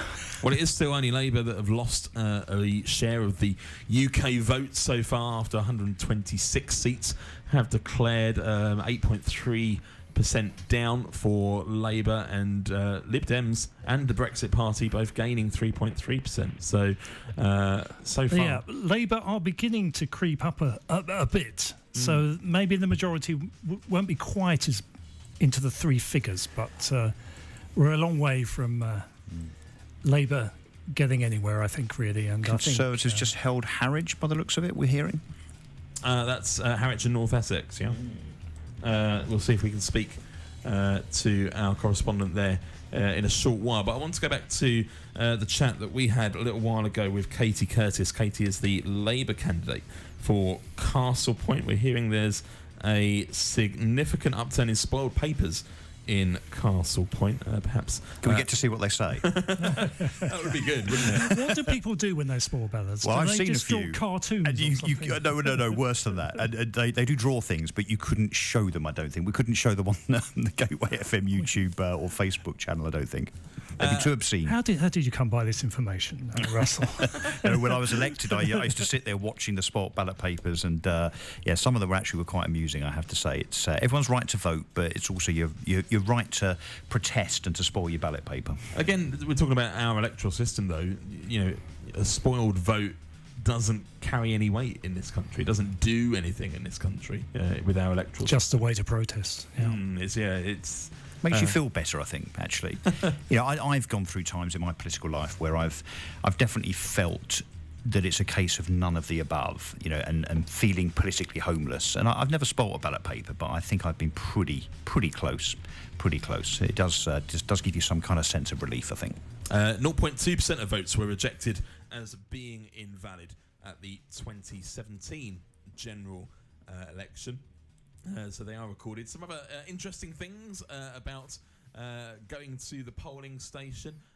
Animals, apart from assistance dogs, are not usually allowed inside polling stations, although there is a trend, isn't there? Dogs at polling stations. It's a hashtag. Yes. Yeah. Literally dogs at polling station. I think Sky News were running it for most of the afternoon. I'm feeling I've missed an opportunity now because I didn't take a dog to the polling station with me this evening, or yesterday evening, and I kind of wish I had done. Yeah. No, I wish I had. I took my kids, because I'm trying to help them understand the democratic process, so they came along with me. So, it doesn't seem that there's a kids at polling station hashtag, unfortunately. Two of the front pages on tomorrow's or today's papers now. The Daily Mail, rejoice, Boris set for thumping win, and the Labour supporting Mirror, nightmare before Xmas. No Friday the 13th, unlucky for some puns. No, they haven't come up with that one yet. Yeah, someone will. Someone will. Just trying to squint and see how many seats we've got up and down the country at the moment. 68 for the Conservatives, 60 for Labour, 1 for the Lib Dems, 12 for the Liberal Democrats. I do believe I saw that Plaid Cymru had their first seat earlier on. And Conservatives are up 10. Now, of course, we can't read too much into that, but it's been said over recent weeks, of course, that the Conservatives only needed 9 extra seats to have a proper working majority. Now, of course, OK, so 9 now, if they lose more, can become less than 9. But technically, actually, at this early stage, the Conservatives, if it was all to stop now, would actually now have a working majority by the looks of it, and could certainly get Brexit and their other plans through rather unhindered. Let's cross to, I believe, the Havering counts this evening. Rumford and Hornchurch and Upminster, and Michael White is there. Hi, David. How you doing? Good, thank you. So some of the counts are all wrapped up and done and dusted over here in Essex, but we were prepared for a later night over in your neck of the woods. So how are things going there? Yeah, so I think we're getting close. I think we're about 15, 20 minutes away in Romford from declaration. I think that it's looking at the piles at the moment. I think Andrew Rosendale, the Conservative candidate, has won by a fair distance. And so he will get re-elected. I have Councillor Bob Perry from Upminster with me, so I thought I'd get him to talk to you about the Upminster situation, which I think is going along quite nicely as well. Yeah, fantastic. So I'll hand the phone to him. Bear with me 1 second. Hello, good evening. Hi there, Bob Terry. It's Gateway 97.8. And Hornchurch and Upminster also being counted there at the count this evening, or this morning now, at Harrow Lodge Park, and we're expecting a Conservative hold in that constituency as well. Hello? Still with me? Apparently not. Okay. Well, absolutely. We expect a Conservative hold in Hornchurch and Upminster, 60% of the vote in 2017. And if it follows the trend that we've seen elsewhere, then an increase on that. Hopefully we'll cut back to Michael after 3 o'clock this morning. You're listening to All Out Election, Friday the 13th of December. It's 2:45. All the results. All the results. All the results. All the reaction. All the reaction. All night with Gateway's David Webster and Johnny Jenkins. This is All Out Election.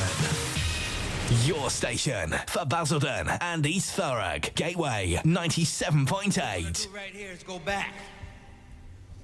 Way back. Back into time.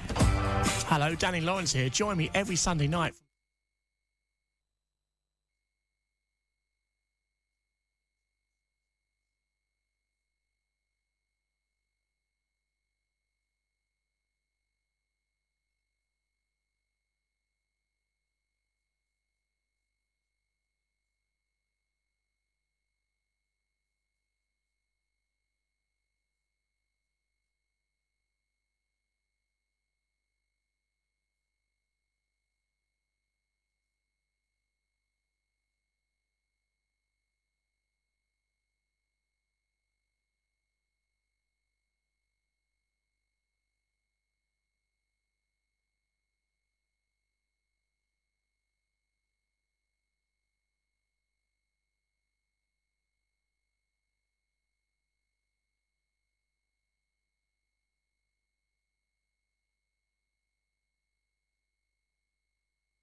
blowout election. After 3 o'clock this morning, we're expecting results from Romford, Hornchurch and Upminster and Castle Point. And one of the 3 candidates in Castle Point is Labour's Katie Curtis. We spoke to her earlier on this morning here on the show. Katie Curtis. Katie, a very good morning to you. Good morning. We've got the exit polls in. We've seen the disastrous results for the Labour Party elsewhere in the country. It really is not looking like a great night for the Labour Party. No, it's looking like a terrible night. That's true. And I suspect when the results come in through the night, we'll see that even more. Yeah, Katie, hi, Russell here. And very brave of you, I think, to come on and face the music, given the dynamic as it's kind of manifesting itself this evening. What do you put this kind of Labour humiliation down to? Do you think it was the anti-Semitism? Do you think it was fears over the economy? Or do you think it was Jeremy Corbyn's lack of clarity and flip-flopping on Brexit? I think there's more than one reason why we are where we are this evening. Probably a combination of all those things. I've knocked on doors here in my own constituency in Castle Point. This afternoon I've been out in Rochford and Southend East and have been in other constituencies around the country. And what's very clear is that the anti-Semitism is a problem.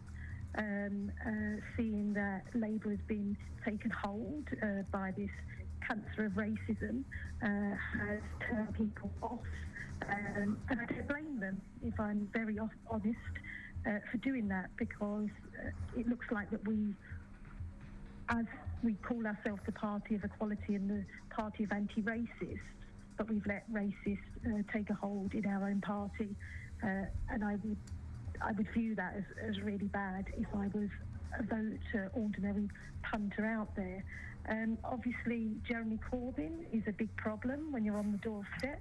That's what we say in the business. When you're knocking on somebody's door and you speak to them and they've been lifelong Labour voters and won't be voting because of Jeremy Corbyn. And I'm a person who's stood in one of the biggest Leave areas in the country. We had a 72% Leave vote here in Castle Point, and Brexit was not as much of a reason why people would stop me and tell me they wouldn't vote for me as Jeremy Corbyn was.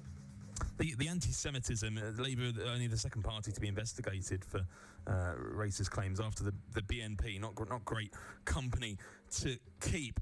Is it Jeremy Corbyn's lack of action and lack of ability to apologise that has cost Labour dearly, along with those other elements?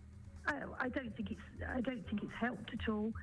We saw that interview with Andrew Neil, quite a brutal interview, and where Jeremy Corbyn was given the opportunity more than once to apologise. He could have said sorry to the Jewish community, both within and side and out of the Labour Party, but chose not to for whatever reason that may be. I think that there is a racism problem in all of politics at the moment. We've seen over this election many a candidate from the Conservatives and from the Lib Dems that have been chucked out for both anti-Semitism and Islamophobia. And the problem is that I think people look at the Labour Party and see it as less forgivable. We're the party that it shouldn't be happening in. And so I think that's why we bear the brunt more. But it's been clear that this has been going on for so long now, for the last 4 years, and we haven't been quick enough to stamp out the problem, and we've still got people in the party who should have been thrown out for their actions, both online and off. Katie, it's Alan here in the studio. I've got a two-part question for you. First of all, post-election, what direction do you think the Labour Party should go in? And who should lead it? So firstly, I think the direction the party should... I think first and foremost, the party needs to have a proper conversation about what it stands for. What do we exist for? That we don't have a right to exist as a party, and we need to have that conversation of what it is why we exist. And what it is that we can offer people, because what we've offered them this time they've not wanted to take. And we've not had any of those sort of soul-searching conversations we probably should have had since we last won the election in 2005. So I think that's what we need to do, and then decide from that the direction of travel. Now, don't get me wrong, I'm from a side of the party that is not Jeremy Corbyn's side of the party, but I do totally agree with the majority of the policies that we had in our manifesto, the free personal care for the elderly and disabled, for instance, the free school meals for primary school children. These are the sort of policies that I really truly believe in, and I believe this time it wasn't those policies that turned people off, it was the messenger rather than the message. So I'd like to see us broadly keep the policy manifesto that we've had this time and keep continuing to develop those policies, perhaps modernise what we're saying about things like nationalisation, because that just felt really old hat to a lot of people and something that shouldn't be being done. So we need to look to that. In terms of who do I want to be the next leader, I don't know at this very moment. My biggest problem, I've been in the Labour Party since I was 15 years old, and all I've ever wanted to do is get up one morning and say, that's the person I want to lead the Labour Party. Unfortunately, I've never got to that point yet, and as I sit here, that still isn't the case.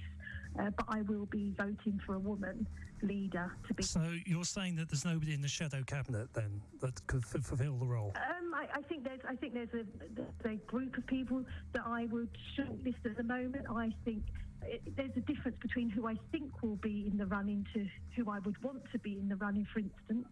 I think it may depend on who kicks their seats tonight. There's not a foregone conclusion that some of the people in the shadow cabinet that have been spoken about for leader are going to be able to keep their seat this evening and into tomorrow. So, I mean, the choices are, you have, off the top of my head, I would say that Angela Rayner, who's the current Shadow Secretary of State for Education, Emily Thornberry, and Rebecca Long-Bailey, who's the Shadow Business Secretary. Those are probably the three front runners as we speak. But there's also the likes of Keir Starmer, who's the Brexit Secretary, who's very popular. And Katie, sorry, Russell again. Do you think, though, that the leader now, needs to, and the party needs to learn the lessons of lurching so far to the left? So do you think the next leader needs to be New Labour, a Blairite, a recentering of the Labour Party? I think the problem is now I work in a place that is New Labour and that's run by people of the tradition of New Labour, and I think the problem is that would be lazy to think that that's what. Katie, David here. Do you feel that Jeremy Corbyn's let you down?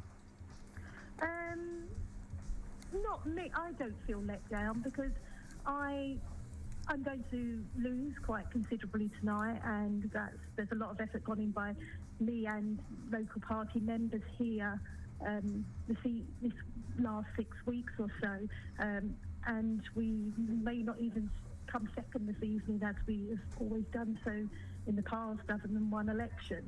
And so that is disappointing, but I'm not disappointed with Jeremy Corbyn or the people around him. For me, I'm disappointed for the people whose lives are not going to be better because we're now going to have a Conservative government with a large majority when lots of people need a Labour government with all the policy ideas that a Labour government brings.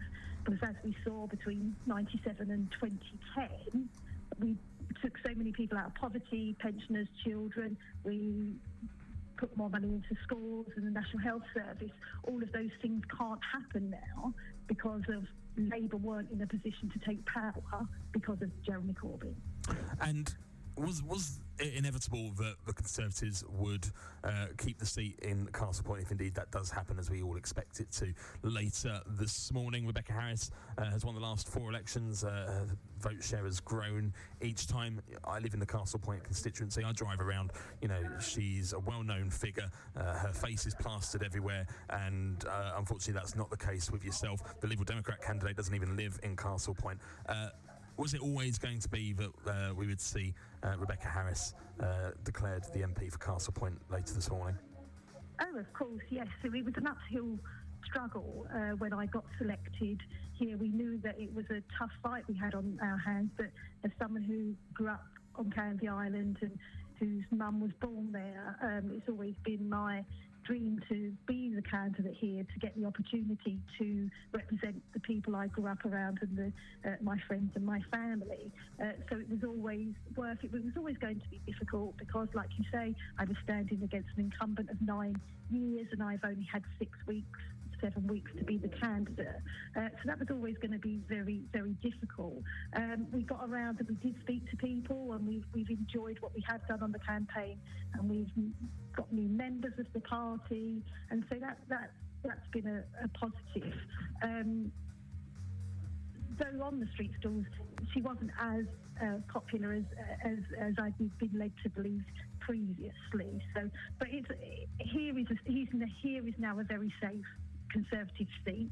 By the end of this evening, I would be surprised if Rebecca has got the highest vote of any MP in the country. Well, we will find out if that is the case shortly here on All Out Election. We expect that Castle Point result in the next hour. It's All Out Election, Gateway 97.8. I'm David Webster, and we'll be back after the news headlines here this Friday morning. All the results. All the results. All the results. All the reaction. All the reaction. All night with Gateway's David Webster and Johnny Jenkins. This is All Out Election. On FM and online. This is Gateway 97.8.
At the Romford count, he's been returned with an increased majority. Michael White. Yes. Well, we've had both declarations together, which is a little bit strange. It doesn't normally happen that way, but both counts completed at the same time. And so the news from Harrow Lodge Park is that both Andrew Rosendale, the Conservative candidate, and Julia Lopez, the Conservative candidate for Hornchurch and Upminster, have both won their seat, or held their seat, and they've both got in with increased majority. And an increase of vote share for Julia in Hornchurch and Upminster around 5.5%, a drop for 6% for Labour. So slightly lower than the average that we've seen elsewhere, but still significant. Andrew must be happy. Yes. Yeah, so I think that both of them polled over 30,000 votes, which is a huge result, really.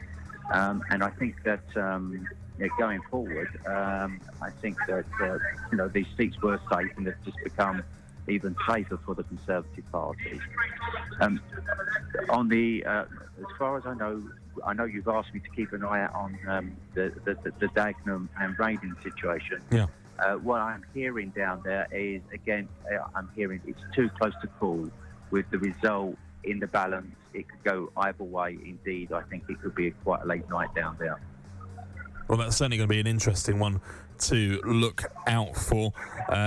We've obviously got John Cruddas for Labour and Damien White for the Conservative Party, previously a Labour constituency, but we could see Conservative gain that from Labour later on this morning, although we do have a Brexit Party candidate standing in that area, and we've seen already earlier this morning where the Brexit Party candidate has potentially taken votes from the Conservative Party and left a Labour hold as a result. 3 seats in Sunderland that's happened in.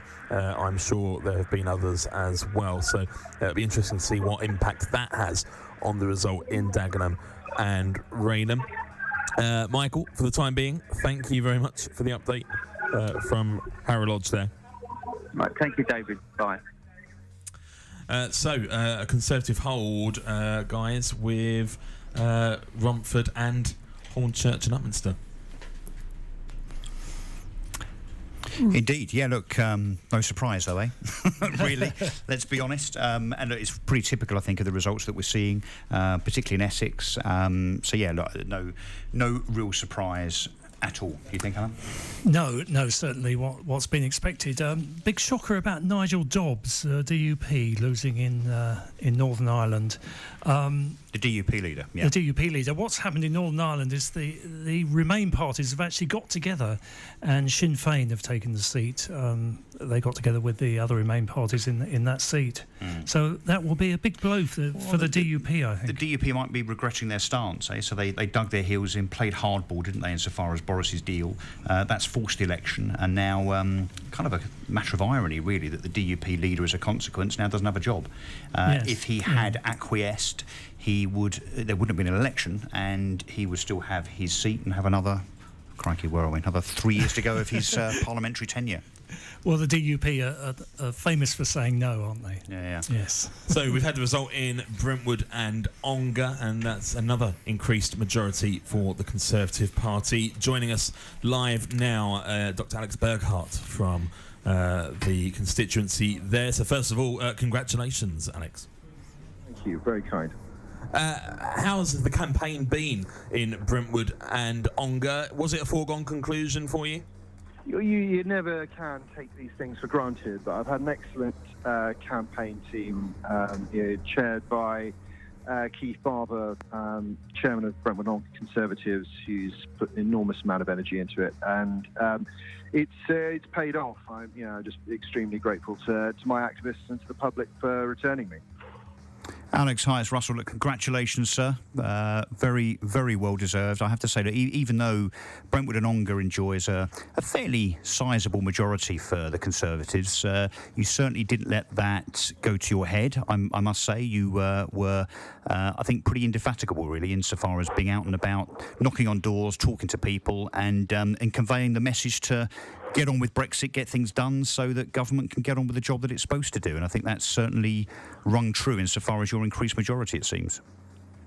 Yeah, I hope so, and I think that what we're seeing tonight across the country is a recognition that the Prime Minister's strategy on Europe, but also his domestic strategy focusing on law and order, on the NHS, and on education, and on future infrastructure is the right way forward. And I have to say I didn't expect the exit poll to be quite as strong as it is, and I really hope that plays out over the next few hours. I think this is great news for the country. Alex, how do you now, as a local MP for your area for the next 5 years, unless we have another snap general election at some point over the next 5 years, couldn't necessarily rule it out, but how do you now, as a local MP, unite all of your constituents, including those that were diametrically opposed to what the Conservative Party manifesto was in this general election? Look, there's no doubt about it. There are still people in my constituency who are nervous about Brexit. I think that, although over 60% of the area did vote to leave, there is still, and I think the vast majority of people in the area recognise the need to respect the verdict of the referendum. There is still, in some quarters, there's some nervousness, and I think the key mission for Boris Johnson's new Conservative government is to make a success of Brexit, and is to show that this has been worth it for the British people, and I have no doubt, with a strong majority behind him, that he can do that. So the proof will be in the pudding. And how long do you expect it to take for the proof to be in the pudding? Well, the Prime Minister has said that he thinks a trade deal with the EU can be done by the end of 2020. The noises from the Irish EU Commissioner, who will be in charge of that round of negotiations, suggest that he thinks that that's possible as well. This will be a trade deal like no other, because we are starting with alignment and we are working out where we want to go our separate ways. So. Where there is a will, there is a way. And there were lots of people out there who said the Prime Minister would not be able to renegotiate the departure deal with the EU in the time frame he set himself, and he did it. I think there's just talking to friends on the continent. I just think there's a real determination to get cracking and get on with this, and establish a future relationship. So I'm hopeful that this will be possible by the end of next year. And a trade deal with the US? Well, yeah, I'm starting to speak above my pay grade on this, but I think that again, I think a trade deal with the US would take slightly longer, because we don't have that alignment with the US that we already have with the EU. But obviously the opportunity to do the two things in tandem is there if the government wants to take it. What do you make of Labour's demise so far throughout these results?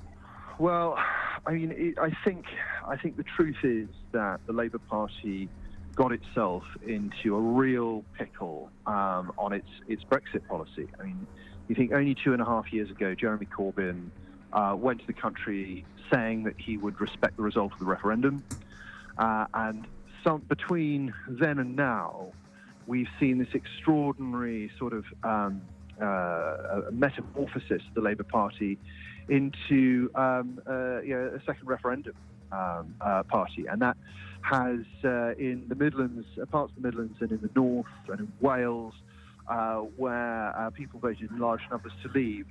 They have understandably seen this as a betrayal, and they have consequently walked away from the Labour Party. And I think in politics, if you start to take your base for granted, this is the risk you run.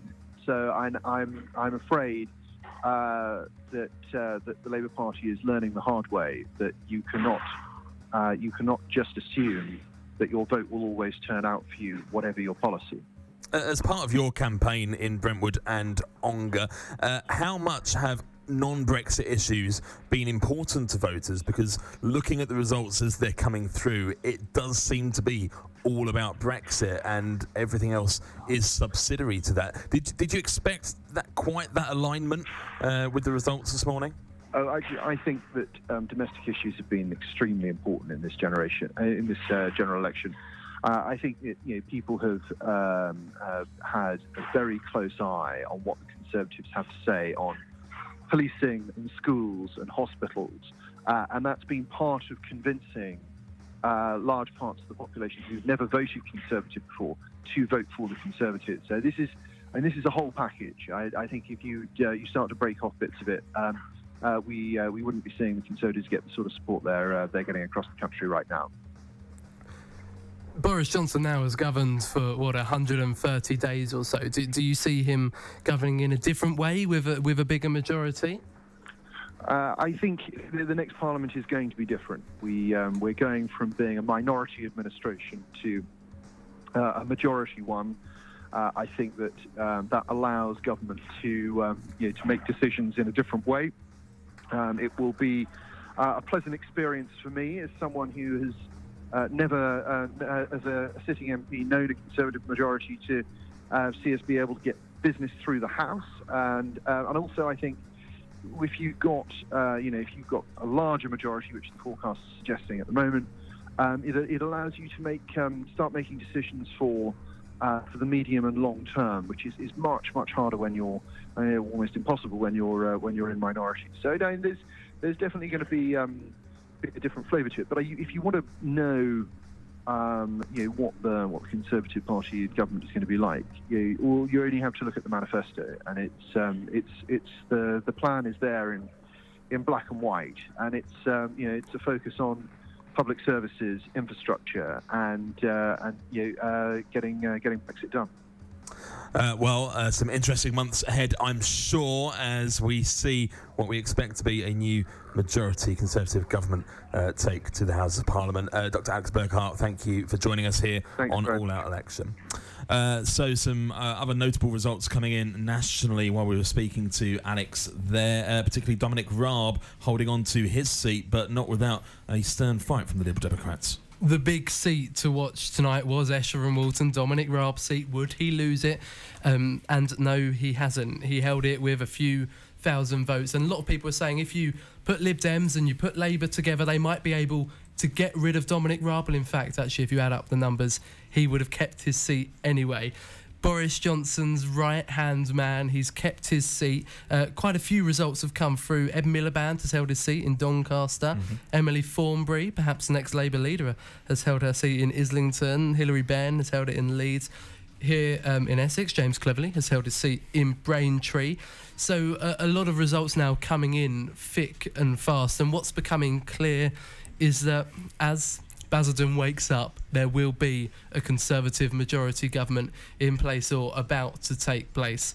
The polls said it would be tight, but here is a majority of 80, 86, I think it was? Well, the latest prediction is 64. It's dropped a little bit to 64. Still a much larger majority than we've seen in many years. Yeah, and I have to say, it's very clear to me that, look, I think that the Conservatives obviously have done well in terms of sticking to their Brexit line, but this is not just the Conservatives winning this election.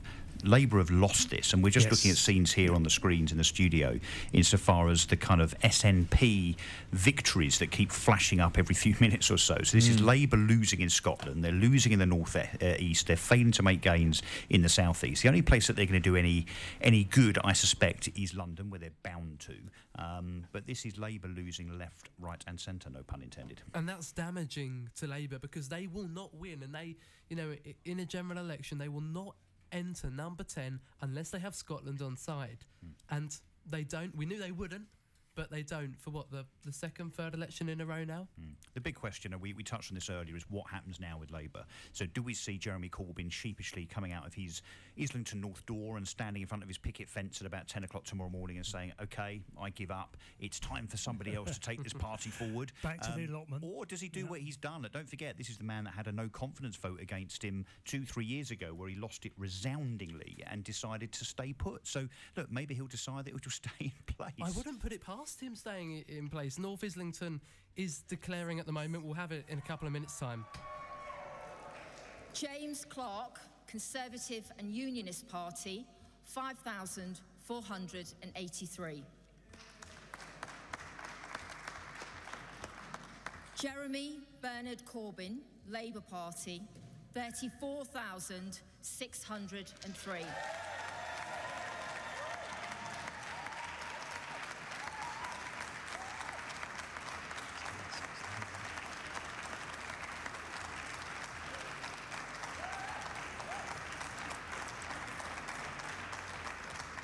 Joseph Haim David, Brexit Party, 742. Caroline Russell, Green Party, 4,326.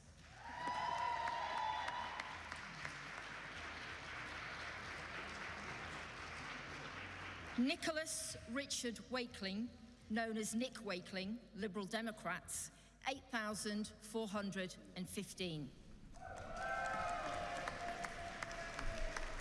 The total number of ballots rejected is as follows. Want of official mark, 0. Voting for more candidates than a voter is entitled, 37. Writing or mark by which a voter could be identified, 2. So Jeremy Corbyn then holding on to his seat in Islington North, much as we expected to happen. He had one of the most convincing majorities in the 2017 election. That seems to have held true here with the 2019 result as well. If Jeremy Corbyn didn't hold his seat in Islington North, something would be wrong with the world. Then there would be no Labour Party left at all, indeed. Yeah. Well, Zach, it was to be expected, wasn't it? Yeah, I mean, his majority has reduced, though, somewhat. I mean, it's gone from 33,000 to 26,000, so he's taking a very small kicking. I think, but look, his victory's got to be cold comfort, though, isn't it? Somebody who has lost is Zach Goldsmith in Richmond Park. It's actually been won by the Lib Dems. And that was he a didn't get the knife-edged seat. seat, though, wasn't it was a knife-edged seat, and they obviously threw everything at it. Including Hugh Grant. not hard enough, in my book. Okay, we've got lots to talk about still. We'll be back in just a couple of minutes here on All Out Election. All the results. All the results. All the results. All the reaction. All the reaction. All night with Gateway's David Webster and Johnny Jenkins. This is All Out Election. Truly local radio for Basildon and East Thurrock. Gateway 97.8. Here on Gateway 97.8, we think weekends are important. So make sure you'll start the right way.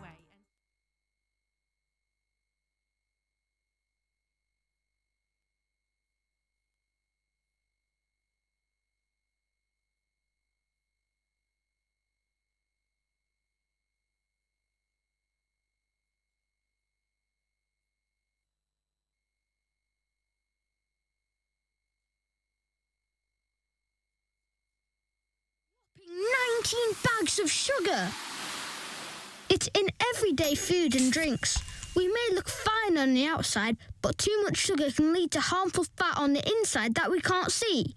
This can cause serious diseases as we grow older, like type 2 diabetes, some cancers, and heart disease. Protect us kids by making healthier choices. Download the free Food Scanner app from Change for Life. Merry Christmas and Happy New Year from Essex Police.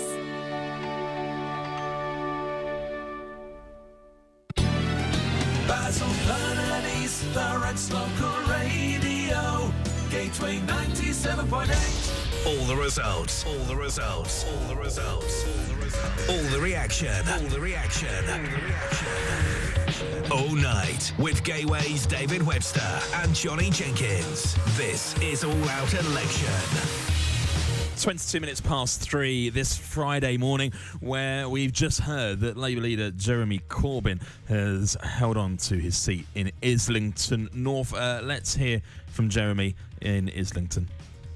Saying a huge thank you to the returning officer and all the staff and the police that have ensured a fair and democratic election has taken place today, and also to congratulate and thank my family, my close friends, and those that have been close by and been very supportive during this and every other election campaign. I want to thank my 3 sons for the huge support they give me, and thank my wife, Lara Alvarez, for all that she puts up with because of the way in which the media behave towards me, towards her, and indeed towards my party during this election campaign. And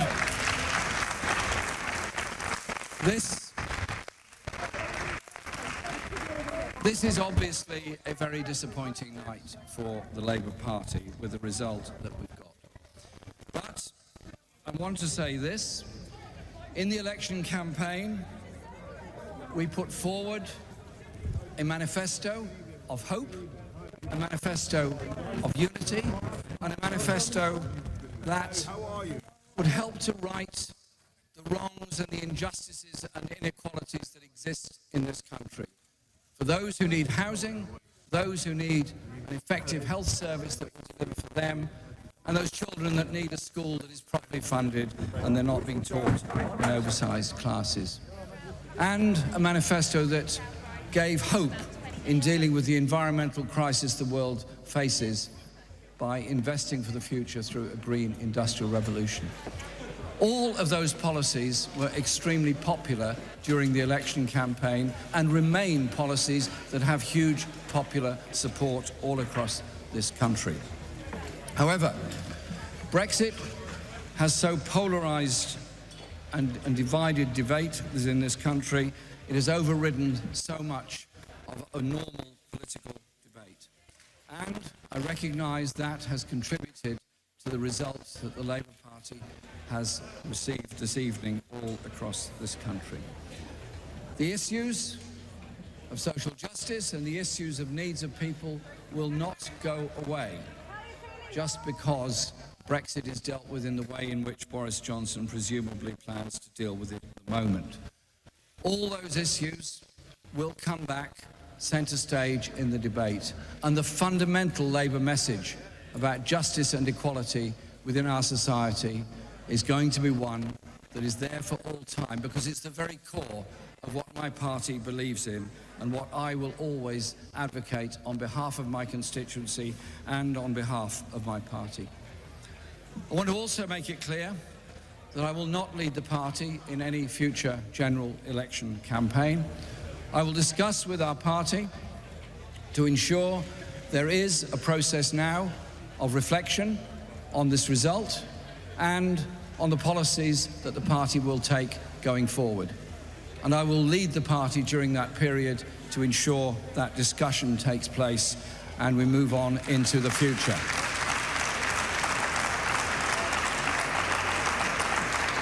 Because I'm very we're going proud to go from the Jeremy Corbyn giving a speech at Islington. First reaction from the panel in the studio. He seemed disappointed. Of course, not in his result in Islington North. He was okay there, but nationally, he in fact he said it. It's a very disappointing night, and saying Brexit is polarised and divided debate. I think that's something that we can all agree on. Stating the obvious, he didn't take any responsibility, did he? Well, in a sense, he did, saying that he will not lead the party into the next general election. He recognises that he is part of the problem. I mean, he clearly can't, can he? If I wouldn't put it past him, David. You think he'd try to? He sticks around as much as he can, isn't he? He says he won't lead the party into the next campaign, but it's not clear when he will resign. Of course, it's traditional in a defeat like this to resign in the morning, perhaps later on in the show.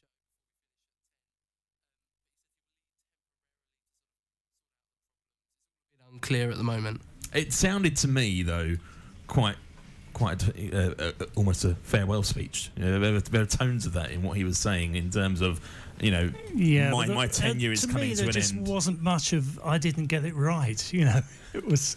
But then we've expected that from Jeremy Corbyn throughout this campaign. Look at the anti-Semitism issue that we discussed earlier on in the show. True. There isn't that we didn't get it right. There's a stock answer, but there's not the hands up. Not that necessarily the hands-up approach has worked for Joe Swinson. Yeah, and look, the fact that he is standing on stage kind of accepting his own personal victory, but without there yet being lots and lots of pressure from media and his own party and his front bench to stand down, the fact that he's already said that effectively now he's going to wind down and hand the reins over to somebody else in due course, the fact he's doing that now without that pressure, I suspect over the next 24, 48 hours, he will be pressured significantly to say exactly what that means. So, does he now resign? Is it just a question of going through the formalities of selecting a new leader as in the way that the Labour Party has Just some breaking news in Castle Point. The result has been declared. Conservatives 33,971, Labour 7,337, and the Lib Dems 2,969. 2969 for the Lib Dems. Not a surprise, Rebecca Harris keeping her seat as Conservative. That's a pretty stonking majority there, 33,000 votes, almost 34,000. Well, let's cross to Dean Murphy, who's at the Castle Point count for us this morning. Dean, we've got a result in Castle Point. Yes, I don't think there's any surprise there with the result. Rebecca Harris again getting over 30,000 votes this evening and winning by a very large majority. Some good news for the Lib Dems. They've increased their vote by over 100% and have retained their deposit for the first time since 2010. Well, yeah, we are seeing moderate gains for the Liberal Democrats in a number of seats up and down the country, not translating into a majority for the most of them, though. And of course, we eagerly await to see what happens to Jo Swinson in East Dunbartonshire, where there are rumours that she will lose her seat. We'll wait to see how that plays out over the coming hours. What did Rebecca have to say in her acceptance speech, Dean? She thanked the people of Castle Point, so they're now going to get Brexit done as promised, and they're going to uphold all the promises they made in their election speeches, especially here in Castle Point. It was mainly around getting the extra third road off of Canby, which most people do want to see. She thanked the police and everyone that supported her during this campaign. Fantastic. Well, fingers crossed we may get to speak to Rebecca and indeed to the Lib Dem candidate John Howson a little bit later on this morning here on All Out Election. Interesting result there, not quite too surprising. Another unsurprising result, Jacob Rees-Mogg holds his seat as a Conservative. Oh, they found him then. in North East Somerset. He's been hiding with Diane Abbott. Did he have two left shoes on as well? There's a thought. You're listening to All Out Election this Friday morning. It is 3:30. All the results, all the results, all the results, all the results, all the reaction, all the reaction, all the reaction. All night with Gateway's David Webster and Johnny Jenkins. This is All Out Election. It looks like the results of the general election exit poll predicting a big Conservative win are being reflected in the official totals. The Tories have taken Workington, Lee, Darlington and Blythe Valley, which have all been held by Labour for decades. Projections show Boris Johnson could end up with 368 MPs and a very healthy majority of 86. Labour could be in line for their lowest seat total since 1935. It's estimated they'll end up on 191.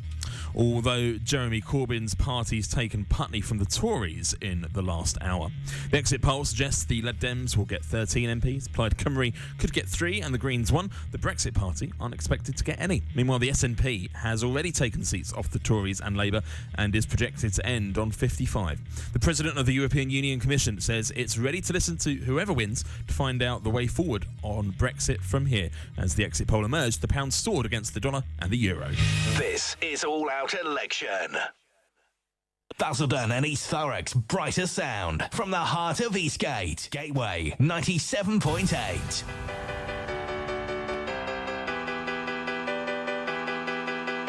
Hi, Kurt Wilson here.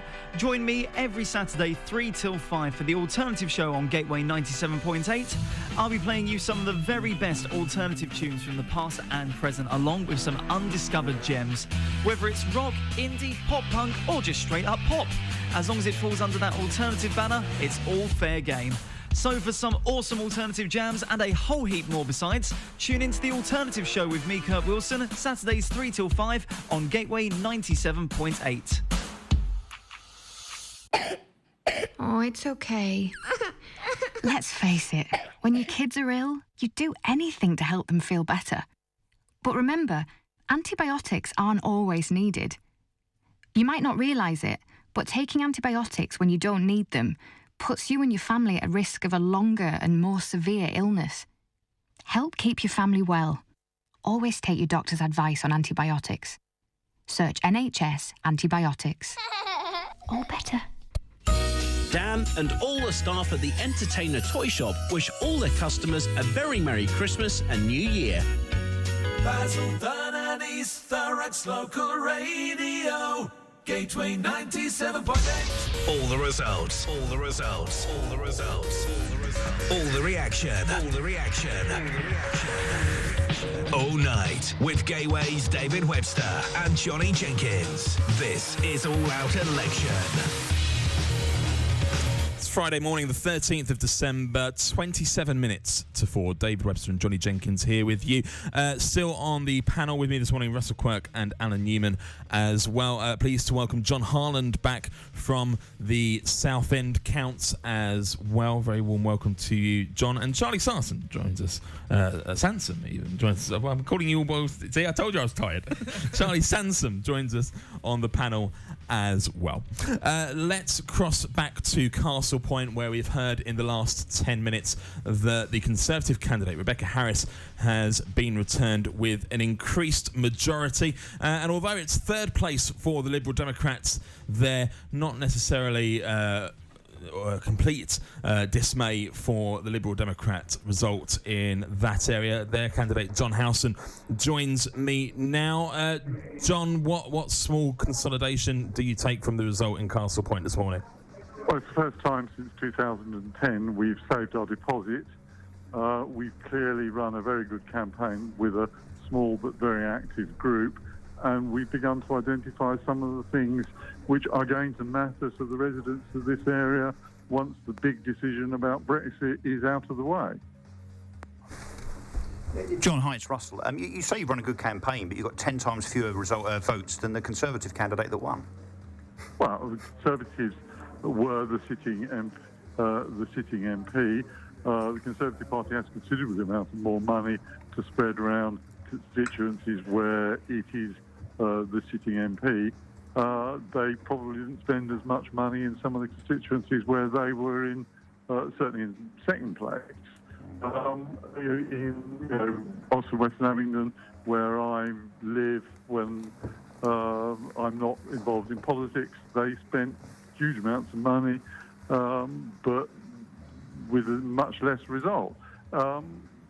You can't, we to a certain extent have proved that the Liberal Democrats still have a purpose, and it is still costing far more Liberal Democrat votes across the country to elect one MP than it is for any other party, and that's the disgrace of the first past the post system. Yeah, John, it's Alan here. Can I ask you, when you were meeting your prospective voters, what reaction did you get to the Lib Dem policy to revoke Article 50? It depended on whether people will remain as Leavers were totally opposed to it. The Remainers, if they genuinely wanted to remain, could understand that a parliamentary democracy which allows people who weren't able to vote in the referendum to express their views on the subject, this is a perfectly reasonable outcome for a party that passed a motion at its party conference where policy is decided to do that. I personally wouldn't have used the word revoke. I think I would have used remain rather than revoke, because I think the connotation of words sometimes matters. Wasn't it rather a confusing policy to say that if we form the government, we'll revoke, but if we don't form the government, then we want a second referendum? It was far less confusing than the Labour Party's policy, which it was impossible to know exactly what it was, and they have suffered far worse than we have tonight across the country. No, I don't think so. I mean, part of the problem with elections is that the media wants to assume that they know what the result is before the electorate is voting. But political parties have to assume that at the start of the campaign, any result is possible. You say, it's been a damaging campaign for Labour. If you can say anything about the Lib Dems and the Tories, but they've both got clear Brexit policies. Labour, not so much. So how does it feel then to be voted by over double than Labour, who of course had a fudged Brexit policy, but yet had twice as many votes as you? Yeah, and twice as much airtime on most of the national media, and more national newspapers that support them than support the Liberal Democrats. It's always hard work for a third party. It's particularly hard work for a third party in areas where they don't have councillors.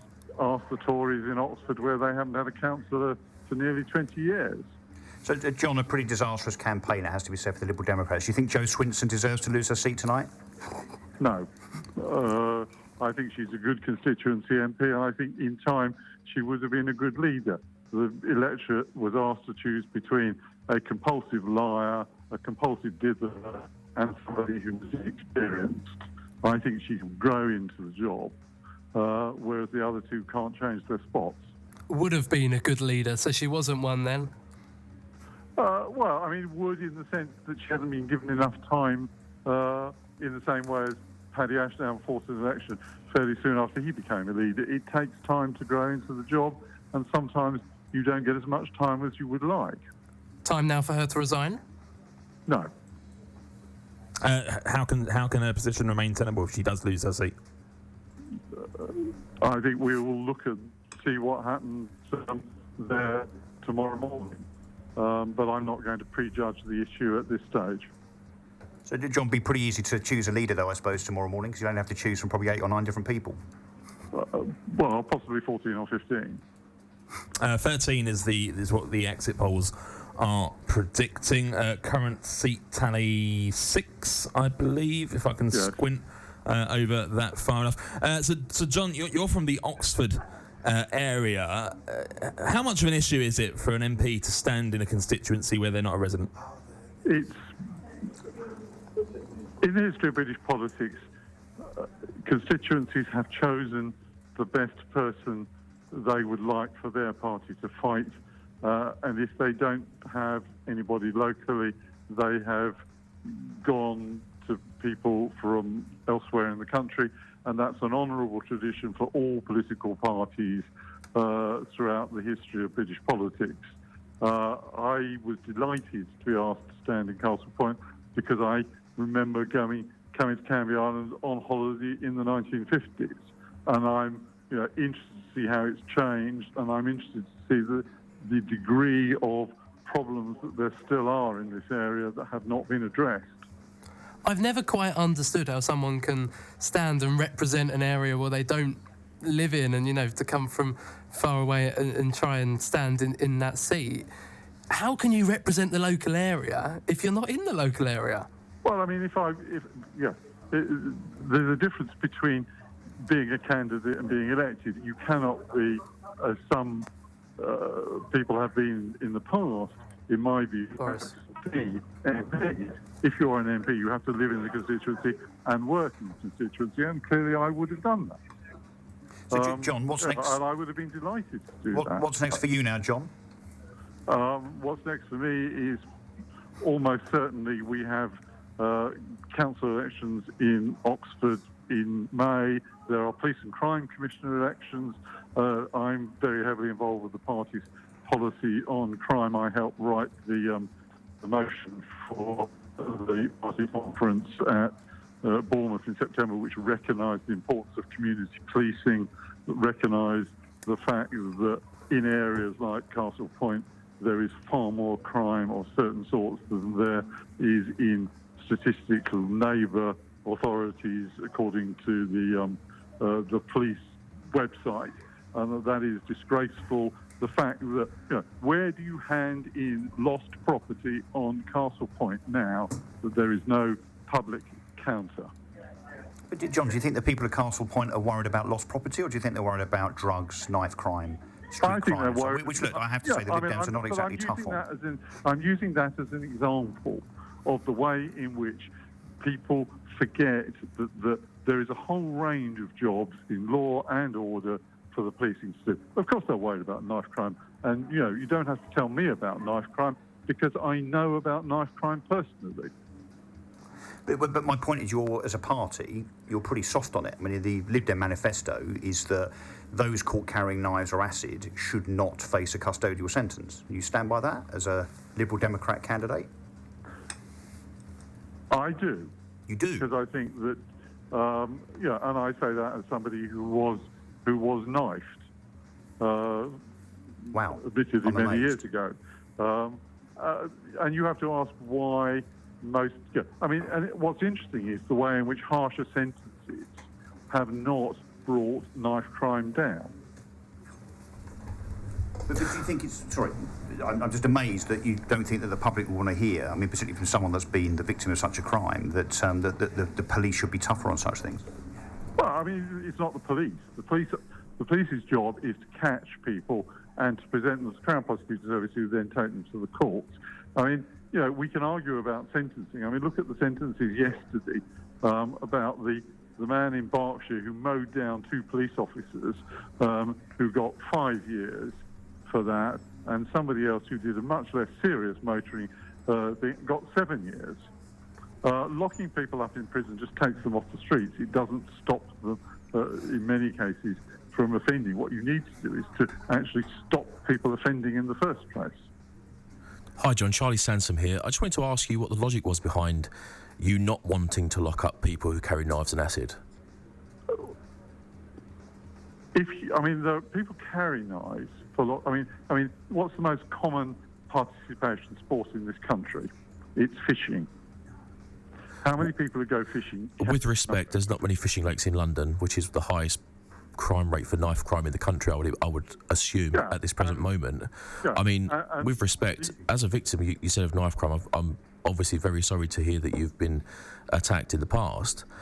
I just can't really work out how you would not want to lock up people that carry acid and knives. I mean, fishing is a bit of a lame excuse, to be fair. I think that the approach which they took in Glasgow, which was to start with, which was to be very tough on people, and then to actually work out the reasons why people were doing it, and work through a social approach to try and reduce the purposes of crime, has worked much better. Merely just locking people up, takes off the street, doesn't deter other people. Long sentences do not deter people. John, I'd like to shift the conversation on. Your leader, Jo Swinson, has just lost her seat. Some breaking news for you. Your reaction? I'm very disappointed. I think that she probably, rather like Chris Patten many years ago when he was chairman of the Conservative Party and lost Bath to Don Foster, has spent more time out of the constituency around the country, and there is always the risk in those circumstances that you lose when you have a relatively small majority on the ground. You don't sound surprised. Very, very disappointed for her.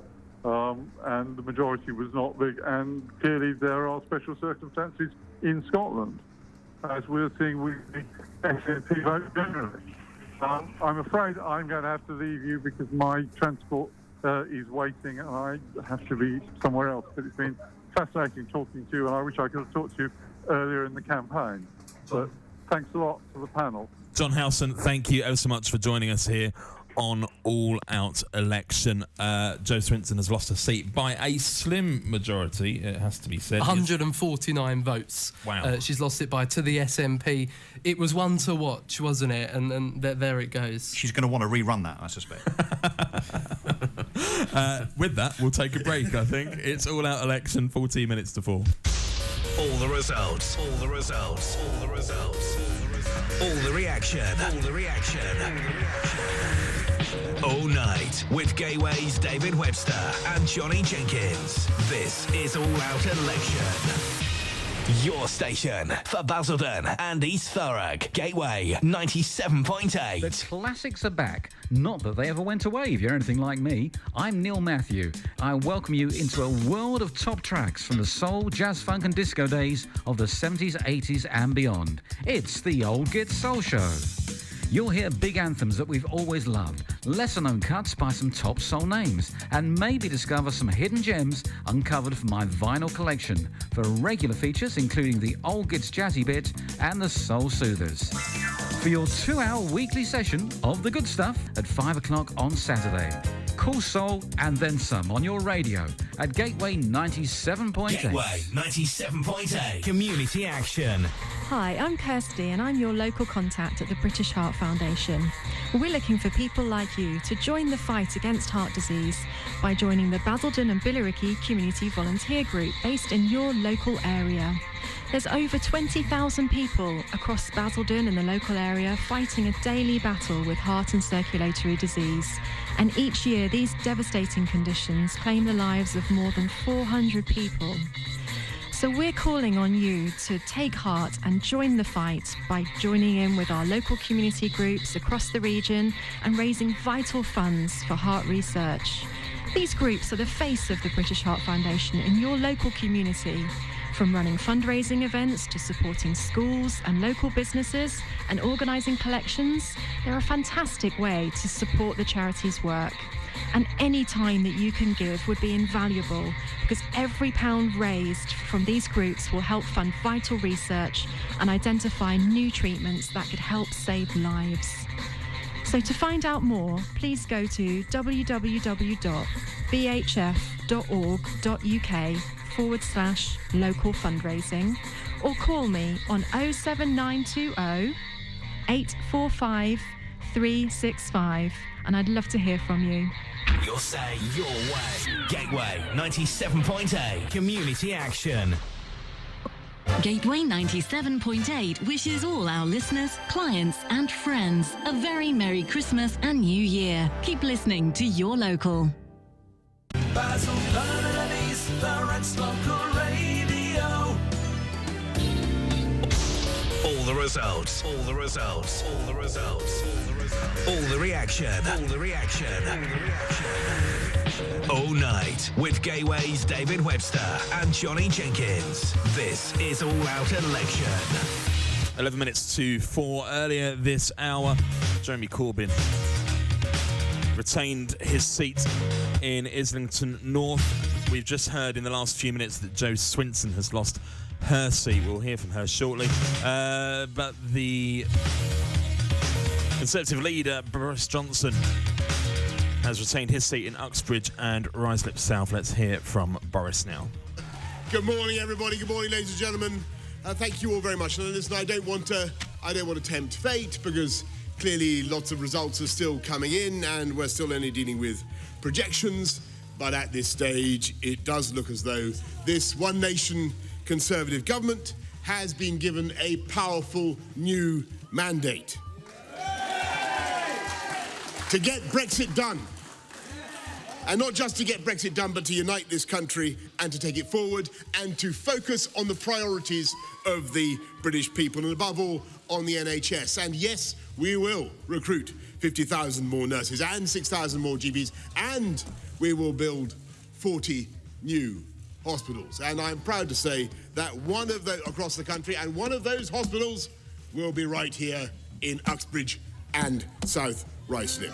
And I'm grateful once again to the people of Uxbridge and South Ruislip for returning me to serve you. It is an absolute privilege to do this job and to work for you. And I thank once again the police, the council, everybody who's worked so hard all night to count for us, the returning officers. I thank my fellow candidates in all their glory, Lord Buckethead, and others, Elmo and others. Forgive me if I don't identify them all. But above all, I want to thank the people of this country for turning out to vote in a December election that we didn't want to call, but which I think has turned out to be a historic election that gives us now, in this new government, the chance to respect the democratic will of the British people, to change this country for the better and to unleash the potential of the entire people of this country. And that is what we will now do. And if we are lucky enough to be returned, as the exit polls seem to suggest, then that work will begin tomorrow. Thank you all very much. Or rather, I should say not tomorrow, today. Boris Johnson giving his acceptance speech in his constituency there. Thoughts, panel? In the same way that the candidates that I interviewed at the Basildon count were, they're pretty chuffed, but don't want to go all guns blazing, saying it's all going to be brilliant and perfect, because, of course, the exit poll isn't fully confirmed yet, although it's pretty clear that Boris Johnson took a gamble and it worked out well for him. So, are we hearing... Jo Swinson, of course, has lost her seat. She's made quite a passionate speech. Perhaps we could hear it. Yeah, we'll cut to that in just a moment. But thoughts about Jo Swinson losing her seat? No real surprise. It was one of those to look for. It was on a knife edge. She, of course, lost her seat in 2015, regained it in 2017, has only been the leader for 6 weeks or 6 months or something like that. So 3 months, something like that. So she hasn't been in charge for very long. She hasn't had the best political career. I think that's fair to say. I think that revoke policy probably cost her some votes. Let's hear from Jo Swinson. Well, I'd like to thank the returning officer and all of the staff that have been involved in this election campaign, the emergency services, and all of my fellow candidates, and congratulate Amy wholeheartedly. It is an amazing job. I'm sure you will love doing it, and I wish you well. And what you said about young women and smashing boundaries, I wholeheartedly agree. I would also like to thank my agents, Liberal Democrat campaigners and activists who have made this campaign special with the additional challenge of doing it as leader of the Liberal Democrats too. I particularly would like to thank my mum, my sister Nicola, my husband Duncan, and our 2 darling boys, Andrew and Gabriel. And I would like to thank the people of Eastern Bartonshire for putting your faith in me for 12.5 years to represent this wonderful place. I have enjoyed serving our communities. I've enjoyed having the opportunity to make a difference, whether it's here on local issues, whether it's supporting people working on the national minimum wage by introducing penalties for rogue employers, whether it's women in our economy by introducing gender pay gap reporting. Tonight, we have seen that it is likely that Boris Johnson is on course to get a majority. And it is clearly a good night for the SNP. Some will be celebrating the wave of nationalism that is sweeping on both sides of the border. And I do congratulate all those who are newly elected. These are very significant results for the future of our country, and I will be making further remarks later today. But let me say now, for millions of people in our country, these results will bring dread and dismay, and people are looking for hope. I still believe that we as a country can be warm and generous, inclusive and open, and that by working together with our nearest neighbours, we can achieve so much more. Liberal Democrats will continue to stand up for these values that guide our Liberal movement: openness, fairness, inclusivity. We will stand up for hope. Jo Swinson with the news that she has lost her seat in East Dunbartonshire. She says she'll speak later today. And she'll resign later today. Of course, some other seats nationally. Theresa May has kept her seat, so she's the first former Prime Minister to return to the House of Commons since 1983. Laura Pidcock, one of Jeremy Corbyn's closest allies in the Labour Party, has lost her seat. And Caroline Lucas, the only Green MP in the last Parliament, and most likely in this Parliament as well, in Brighton Pavilion, has held her seat. Lib Dems have gained in St Albans as well, which I know is one of the seats they were targeting in this area, or closest to this area. They, of course, were hoping for more gains and some holds, and perhaps their leader's seat to be held as well this evening. And another significant seat that's came through, Whittam, Priti Patel, the Home Secretary, she's held her seat in Essex. That's no real surprise, but one of Boris Johnson's real close allies now, and of course a prominent face in the Leave campaign. She'll be making her way back into, I'd imagine, the same position in the cabinet as Home Secretary. A blue wash throughout the entirety of Essex, do you expect? Yeah, entirely. Yeah, I'd be incredibly surprised if any seat in Essex wasn't Conservative. And indeed, we wait to find out if that spreads into East London with the Dagenham and Rainham constituency on a knife edge. Still no result there between Damien White for the Conservative Party, the leader of Havering Council, of course, and John Cruddas for the Labour Party.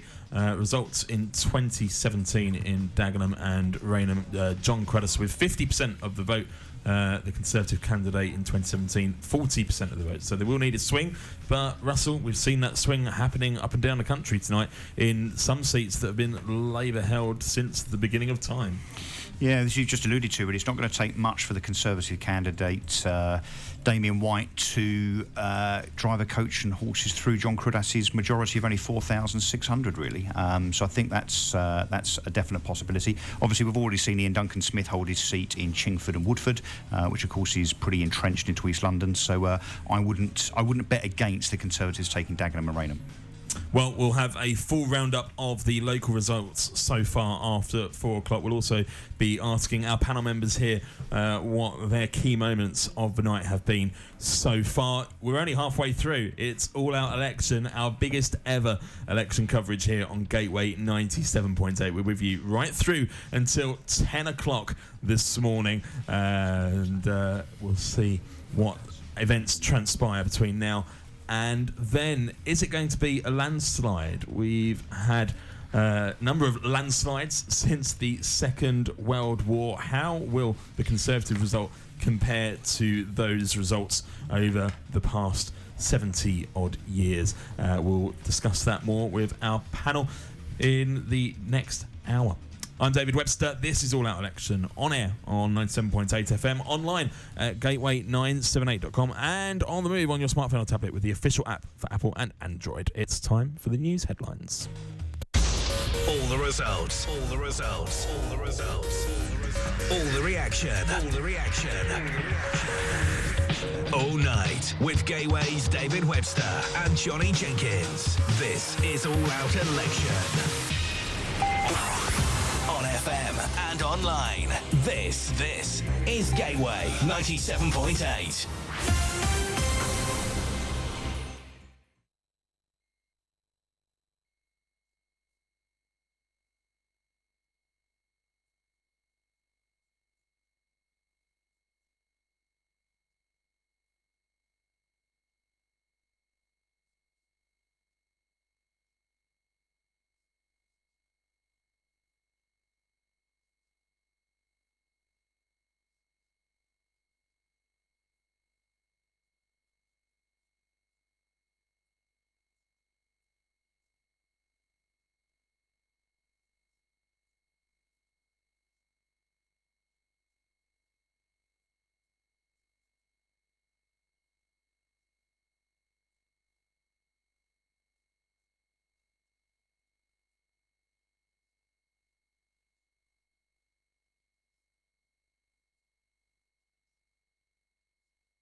reaction. All the reaction.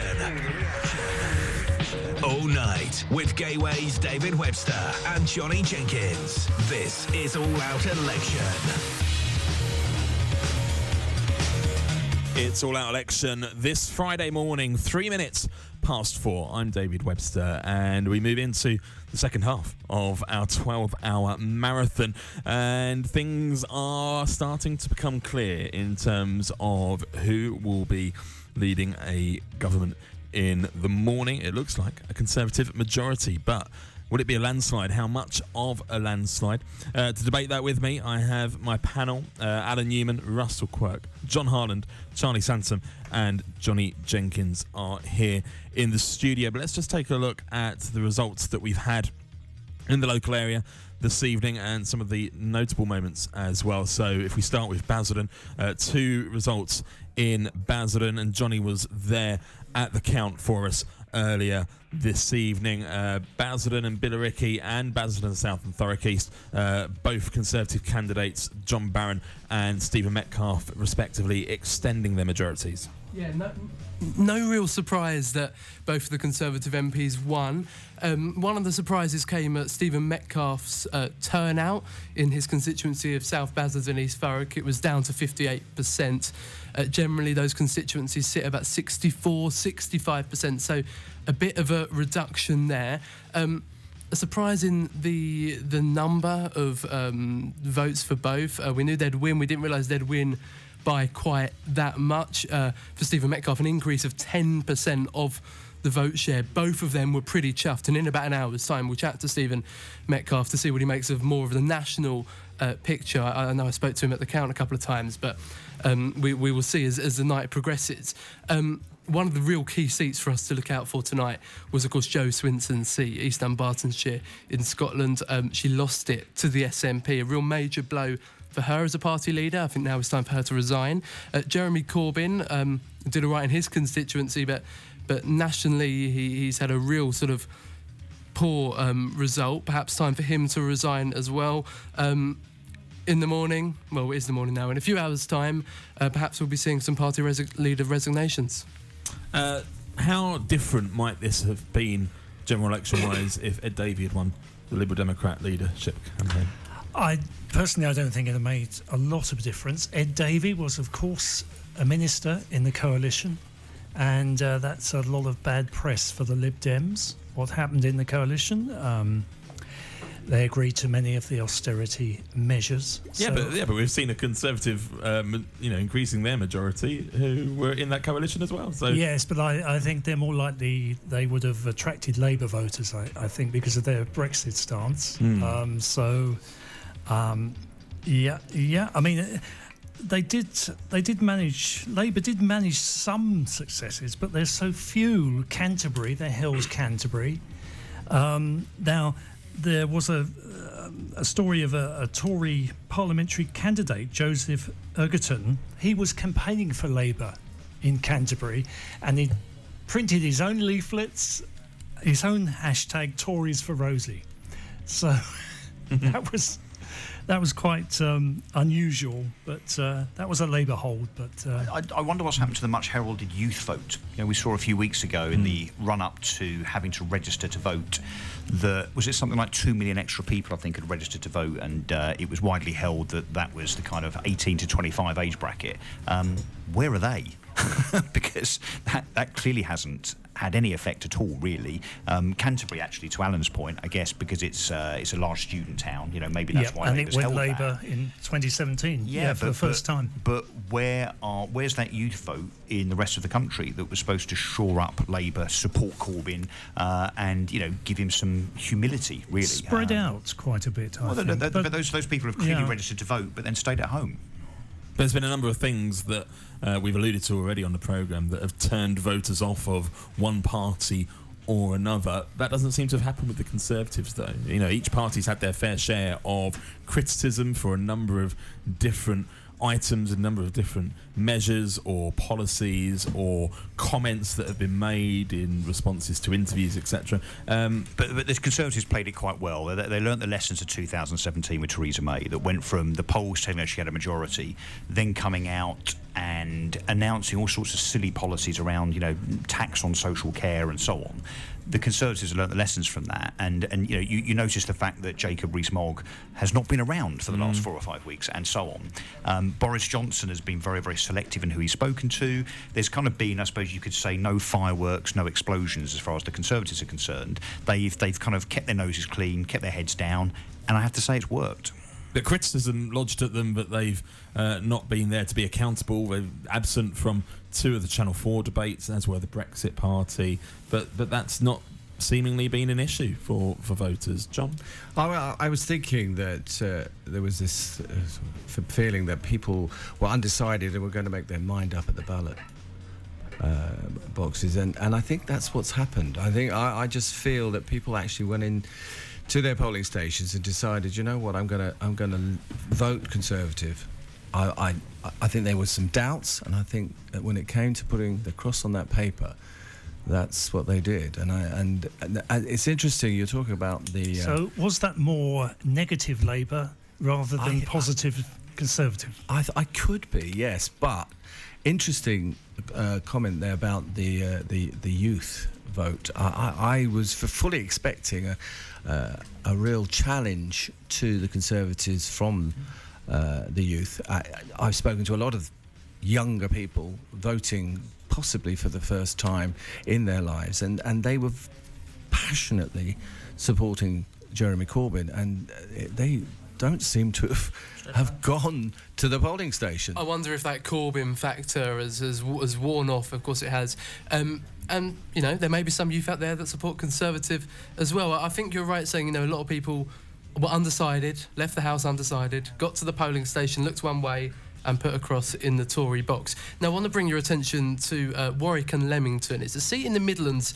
It's a Labour seat with a majority of about 1,000 that the Conservatives were targeting. Their candidate, Jack Rankin, was targeting. And I was really, really expecting it to go Conservative this evening. It's a real sort of bellwether seat, won by Labour in the last election.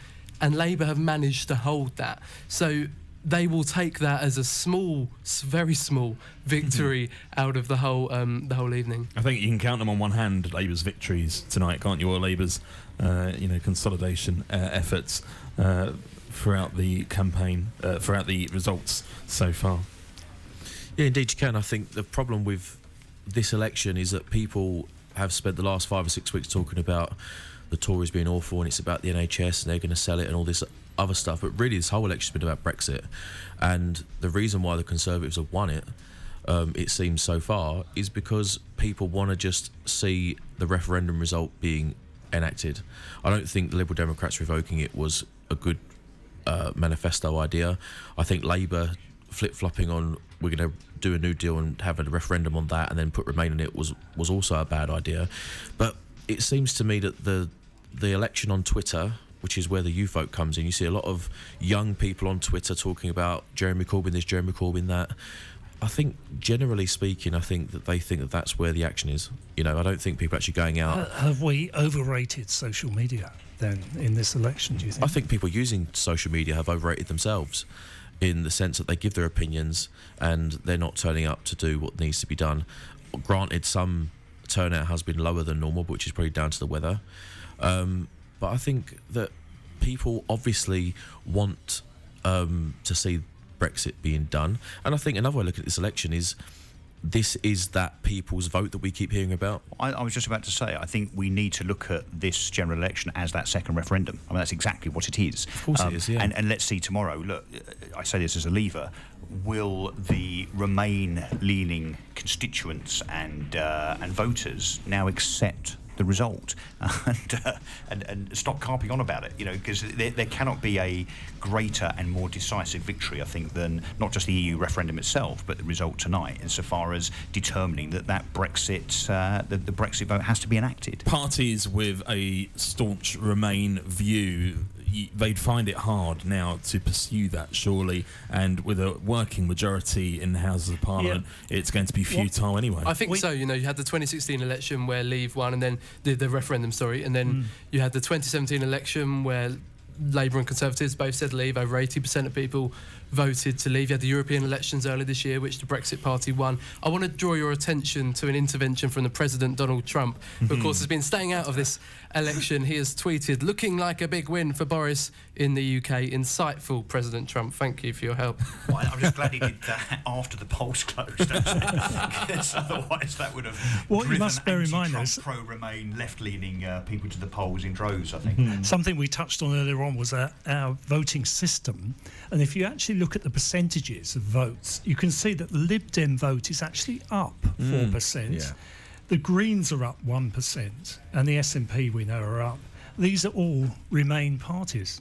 But because of our electoral system, So now exactly the reverse has happened. Now we're going to hear for weeks and months about proportional representation and so on and so forth. Well, even the Brexit Party wanted PR, didn't they? Well, they will tomorrow. But don't you think the narrative now has got to be how we're going to leave? The process has got to start quickly, and I think we're going to hear a second reading of the Brexit bill very shortly. That's going to be on the 20th, I think so, understand, yeah. So yeah.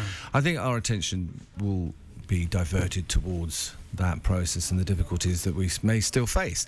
And of course, I think the EU will be very happy that we have we're looking like a very strong majority government here that will be decisive in this. And I think they want some decisions made, and we'll head off towards leaving very, very quickly. Has that been the jewel in the Conservatives' crown? Is that clarity on getting Brexit done, to quote Boris Johnson? Take a swig of your drink.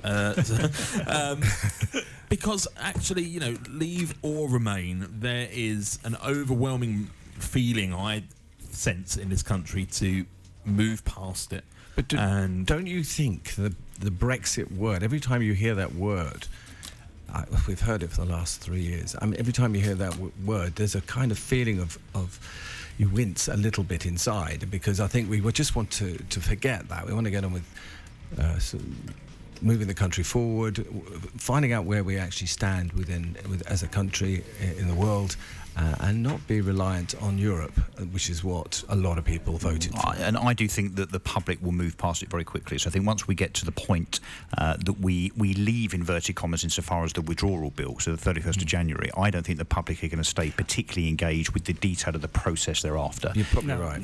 And look, and I think that's a very, very good thing indeed in terms of allowing Parliament to get on and do other things. But actually, insofar as sentiment amongst consumers, business, investors and so on, we really do need to get past it, because I think that the country's been in almost a kind of a politically induced paralysis insofar as allowing things to kind of move on that are related to investment decisions, in my world of property, house buying, house selling and so on.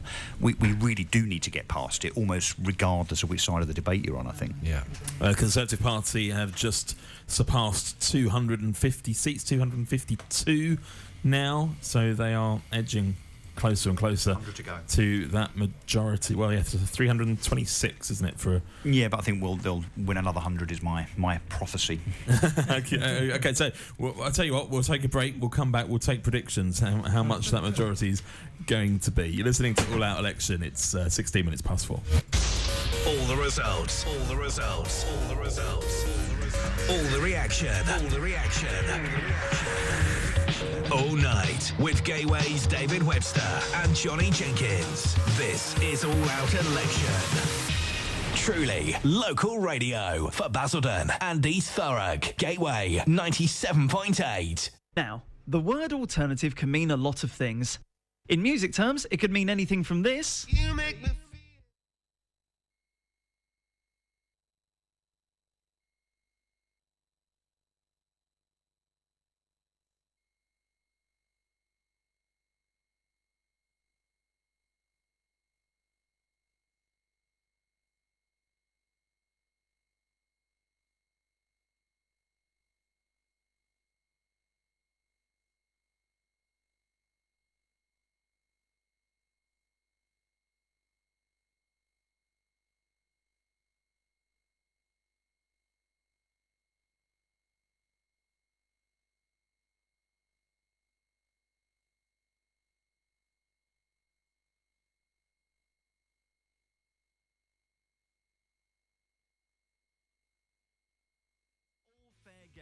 So tune in Saturdays 3 till 5 on Gateway 97.8 for the Alternative Show with me, Kurt Wilson. Taking antibiotics when you don't need them puts you and your family at risk of a longer and more severe illness. Always take your doctor's advice. Search NHS antibiotics. All the team at the Eastgate, Basildon, wishing everyone a very Merry Christmas and New Year.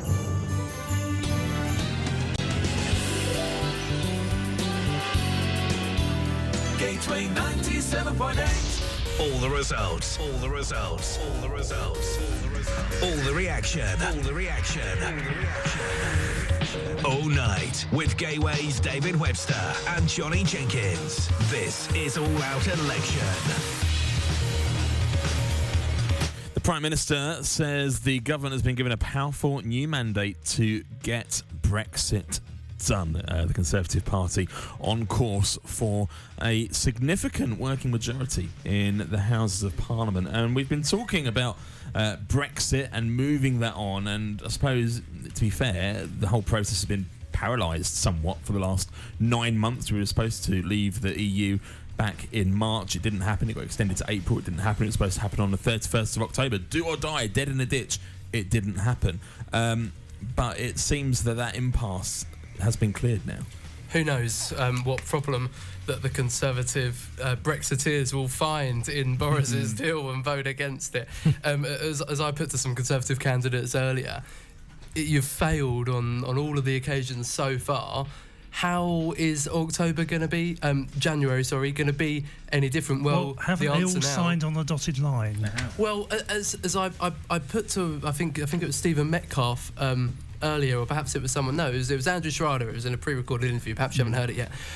I put to him that actually when Boris Johnson made his cabinet, they all signed on the dotted line and said, you know, deal or no deal. Then, of course, Amber Rudd resigned over qualms about no deal. So I wonder how many Amber Rudds there are in Boris Johnson's new crop of Conservative MPs. Well, I think if the majority is a decent number, a few waivers won't impact it much, I don't think. Yeah. He won't have to worry about the ERG. You know, he won't have to worry about the DUP. Yeah, you'd have to be pretty brave, I think, wouldn't you, as a Conservative now, if there is a majority of 40, 50, 60 seats to kind of go against the kind of tide of Brexit as we're now going to see, particularly so quickly after an election where you stood on a Brexit ticket. If he's going to make many changes to his cabinet, I mean, that will be an interesting thing, whether he's going to stay with what he's got or he's going to actually introduce some new people to strengthen it, in his view. And we're seeing already the so-called militant Conservatives, you know, those that refuse to curtail to Boris Johnson's whim insofar as them supporting Brexit. Many of them, of course, have stood as independents, and they're all starting to fall on their swords. So Soubry has gone. Dominic Grieve has just been announced as having lost his seat, so he got half the vote of the Conservative that's come in and taken his seat from him. There will be a few more to go, I think. Gawk, I think, is another one that's presumably you might not agree with me, Russell, but I think they're quite brave because they knew they were more or less going to. Yeah, but wasn't it about taking their severance pay? They had to stand, as I heard. I don't know if that's definitely true, but apparently they only get their severance pay if they then stand again, win or lose.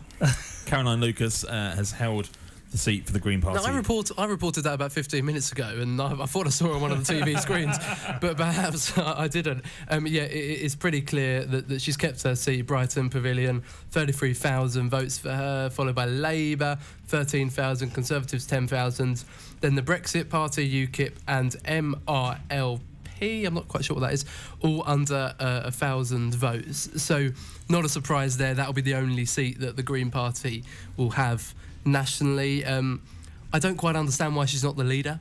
Why the Green Party leaders, Jonathan Bartley and Sian Berry, whilst they go on the debates and things, they are not the most high-profile people within the party. She is. I don't quite understand why she's not leader. Perhaps it's too much to do. She used to be, didn't she? She was. She was leader, and then stopped being. I think this is about branding. You know, everyone knows who she is. I think it's a dead cert. She's going to get voted in every time she stands in Brighton. And I think putting other candidates or other members of the party in leadership positions kind of markets them more to the public. So there's more than one familiar face for the Green Party. Absolutely, yeah. The truth is, though, that there is only one. You mentioned former Conservatives losing their seat. Sam Gyimah has just he was, of course, a Conservative and then a Liberal Democrat. He's just failed to win his seat in his seat of Kensington. And Chuka Umunna, of course, lost. Yeah. City of London and Westminster seat, which he seemed very confident in bagging, but he's lost that endeavour too, by the looks of it. We still haven't heard from Dagenham and Rainham yet as to whether John Cruddas will retain his seat for the Labour Party. The Conservative Party some 10% behind in the 2017 vote, but we have seen swings of 10% elsewhere up and down the country this evening, including in some seats that have been Labour since the constituencies were formed. Blythe being one of those early ones to declare, and one of those shock results. Damien White is leader of Havering Council and standing as the Conservative candidate in Dagenham and Rainham. We're hearing it's on a knife edge, and perhaps that's why we haven't had the result from there yet. Some of the other results that we've had on the programme: Dr. Alex Burghardt returned as the MP for Brentwood and Ongar. We spoke to him earlier on in the programme. In Chelmsford, Vicky Ford with over 55% of the vote there. A very convincing majority for Mark Francois as well, over 70% of the vote in Rayleigh and Wickford. Another one that's been hidden in the closet over the last few weeks so that he doesn't say anything too outrageous in front of the media. Well, he hasn't got an official position, has he, within the Conservative Party? Deputy chair of the ERG? Yeah, so that's a wing of the party, but in terms It's of not an official sort of on the government position. payroll, he's not, which is probably why I think that's probably his own choice then to stay out rather than being told not to, because he can do what he wants really, as we've seen. As he was an MP in Theresa May's Conservative government, he said what he liked then, didn't he? One of the safest seats in the country. No real surprise. He's had an increase of votes. He will continue being a voice for Brexit, hard Brexit perhaps, but a voice that isn't as probably as important now when you've got a Prime Minister who probably echoes most of his opinions. Just looking at the state of the parties then, Conservatives 268 seats, that's up 37. The SNP 41 seats, that's up 12. I do see that Labour have just held Edinburgh South. Is that possibly the first Scottish seat that they've held on to this morning? Lib Dems 7, so that's no change for them. And Labour 176, they're down 49 seats. So it's gains for Conservatives and SNP, all from Labour. And unofficially, Robert Peston is reporting that the Tories have taken back Kensington, and that was a seat that was... That's official. It is official now, yeah. The one that was of huge interest, of course, because that tends to flip-flop all over the place. Wasn't that the Portillo seat years and years and years ago? Yeah. So, the Tories will be very, very happy with that. We'll continue to keep our eye on Dagenham and Rainham. Rumford, Andrew Rosindale has another term as MP. Hornchurch and Upminster, a new candidate there, but it's still Conservative. So we have taking over.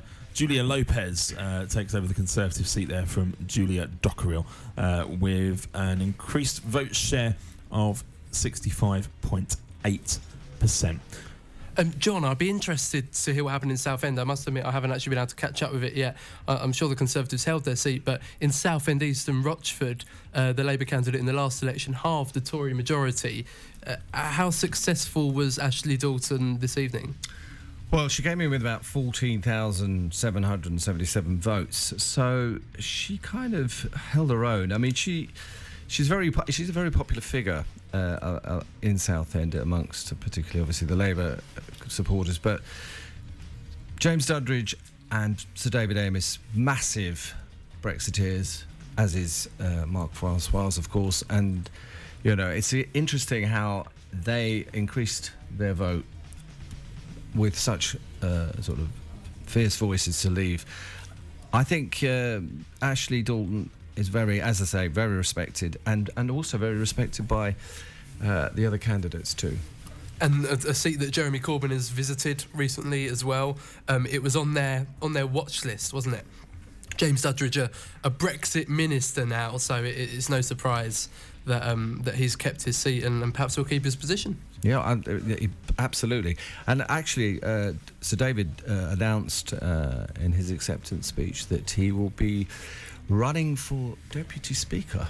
Did he? Yes, he did. Yes, and he'll be pushing forward for the Southend to be or city state. Yes, of course. Yes, along with Sir David Amos. Yes. Sir David, that's what he's fought for. That and Brexit are his main two ambitions. And that's all he ever seems to say in Parliament. He always brings up Southend. It's a running joke, isn't it? Possibly, way he can get Southend. Well, so he's a great advocate for the town, so he wants the best for us. And many view him, put the politics aside, many view him as a good constituency MP. Look how long he's been in power.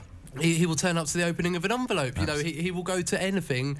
He'll always be there to talk to constituents, to shake their hands and to chat to them. Politics aside, he's very well respected. How much do you think that carries favour with voters? The fact of actually seeing their MP, seeing them being visible and making a notable difference? I think it makes a massive difference. Regardless of the policies. Sir David will campaign from tomorrow.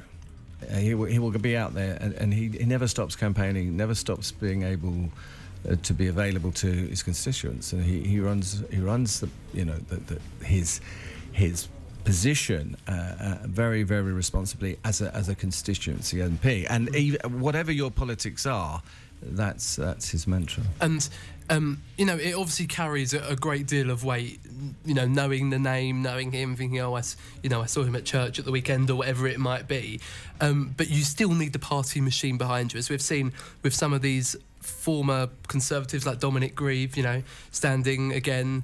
If it was all about the name and all about the personality, then he would have won. They don't have the infrastructure behind them. You need that party machine, the money, the resources, the national campaign. Yeah, treading the streets, pulling those leaflets through the post boxes. Yeah, makes a difference. You're listening to All Out Election. Don't forget you can follow all of the action online, Facebook Live this morning. We're also on the official app for Apple and Android, and you can check us out on the website as well, gateway978.com. Click on the All Out Election page right there. You can see all of us here in the studio, and you can track the results as we go as well. It's exactly 4:30.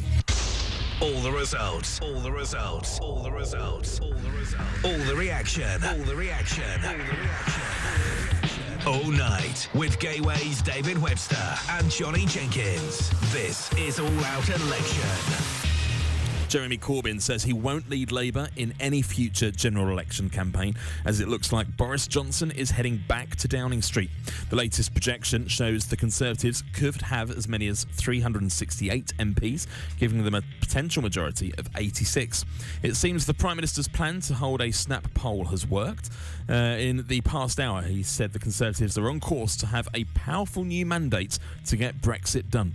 Blythe Valley, Workington and Wrexham are all among former Labour strongholds to fall to the Tories, as is Tony Blair's former constituency of Sedgefield. Labour's in line for its worst seat total in the House of Commons in nearly 85 years. It's forecast to end on between 192 and 202 seats. Mr Corbyn says he is going to stand down, but not before a period of reflection for his party. The Lib Dem leader, Jo Swinson, has lost her seat in East Dunbartonshire to the SNP, which is forecast to win 55 of the 59 seats in Scotland. This is All Out Election. Basildon and East Thurrock's brighter sound from the heart of Eastgate. Gateway 97.8. You know the drill. It's the weekend.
that wants to leave, and that's something I've of course put to the candidates throughout the night.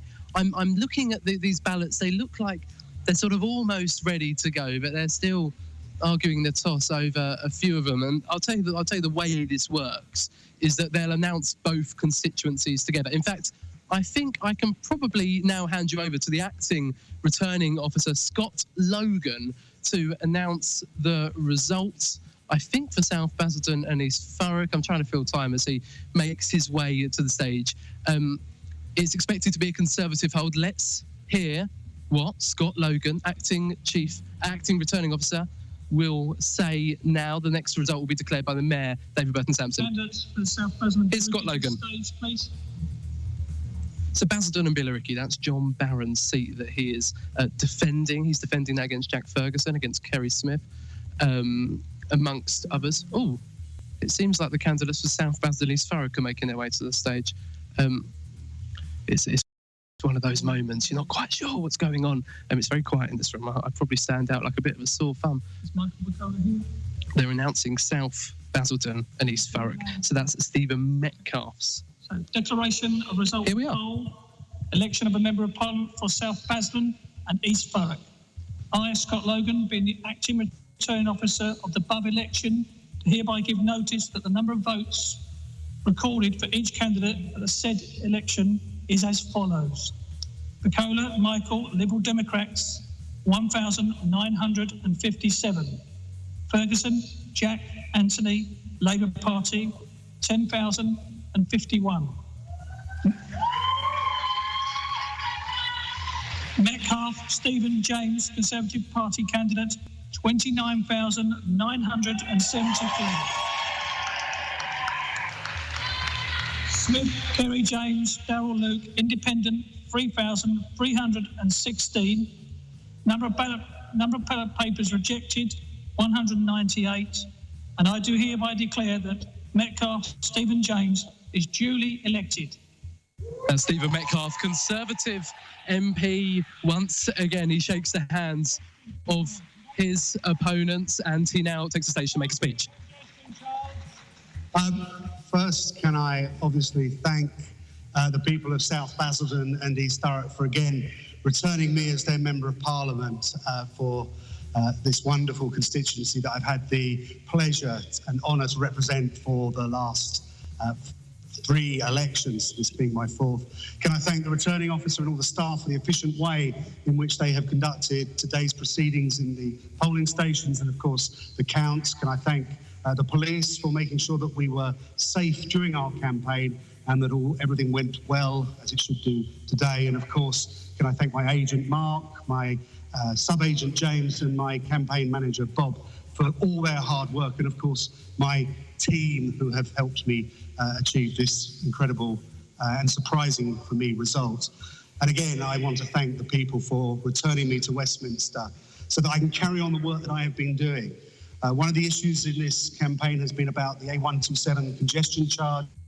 Before any of this started, I was already meeting with ministers, discussing what we can do, what the alternative routes and plans are. That will continue again on Monday. I can carry on representing my constituents' views on the Lower Thames crossing, as I have done since it was first announced in 2009, and I will continue to champion their cause. But I also have other important work to do locally.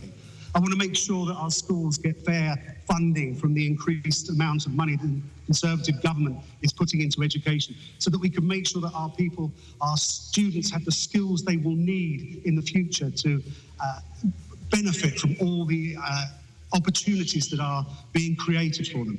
I want to fight to put more money into our hospital here locally in Basildon and make sure that our health services are fit for purpose and that the patient sits at the heart of them.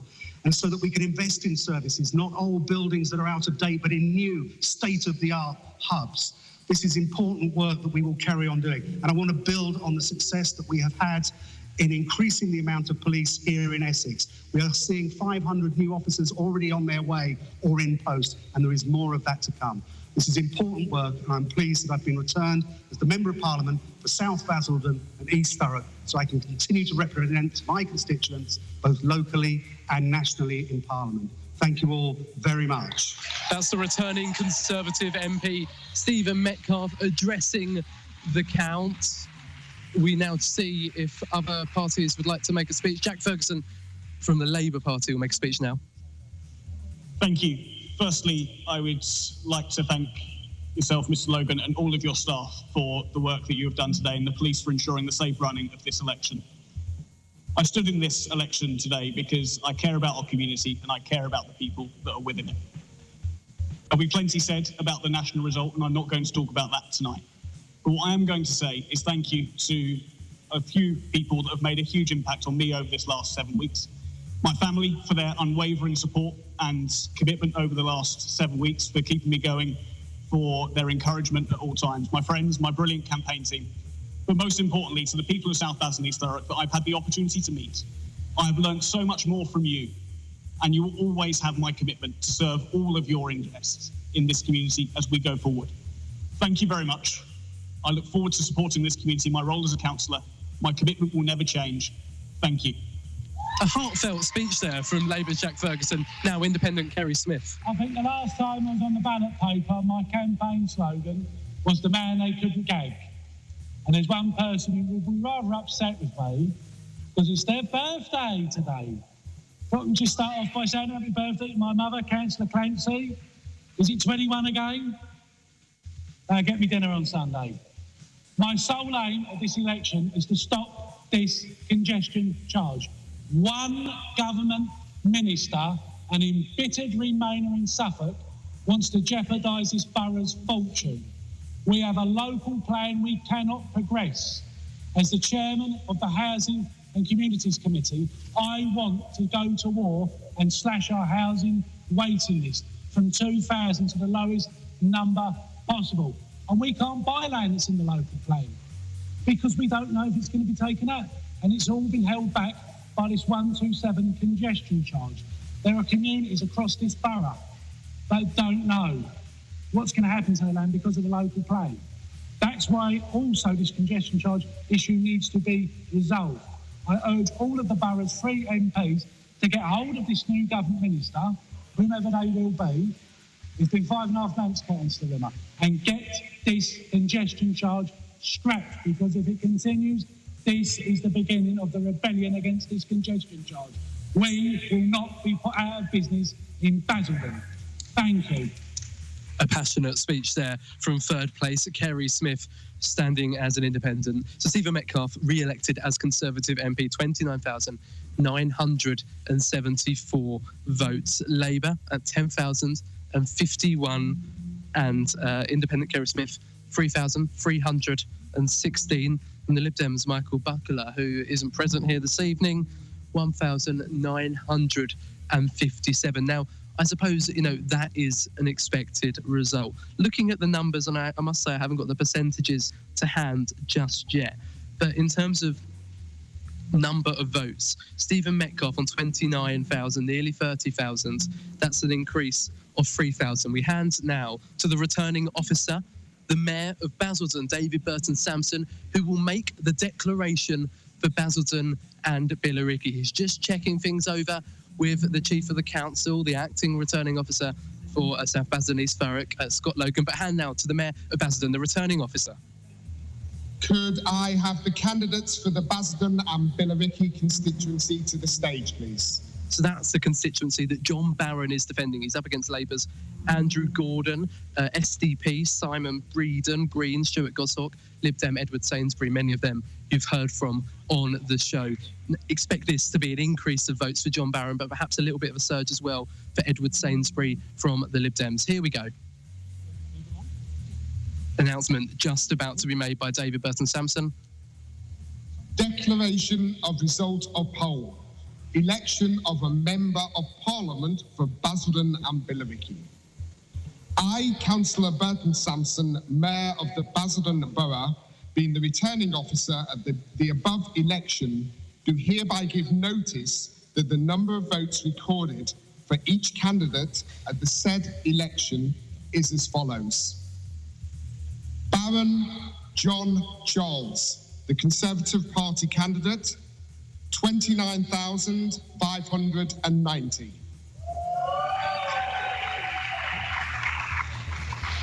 Reedon Simon John, Social Democratic Party, 224. Gordon Andrew Forrest, Labour Party, 9,178.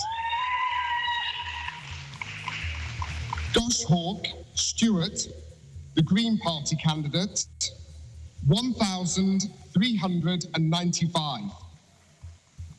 Sainsbury Edward Christian, Liberal Democrat, 3,741.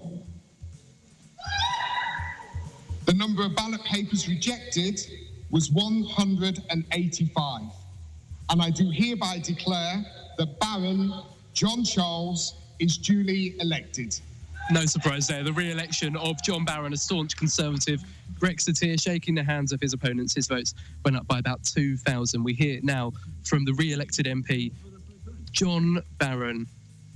I will keep this short, but can I just first of all say that after 7 general elections now, once again, I'm very proud to represent a part of the country that fundamentally believes in one nation conservatism, that is entrepreneurship, but also a charitable ethos.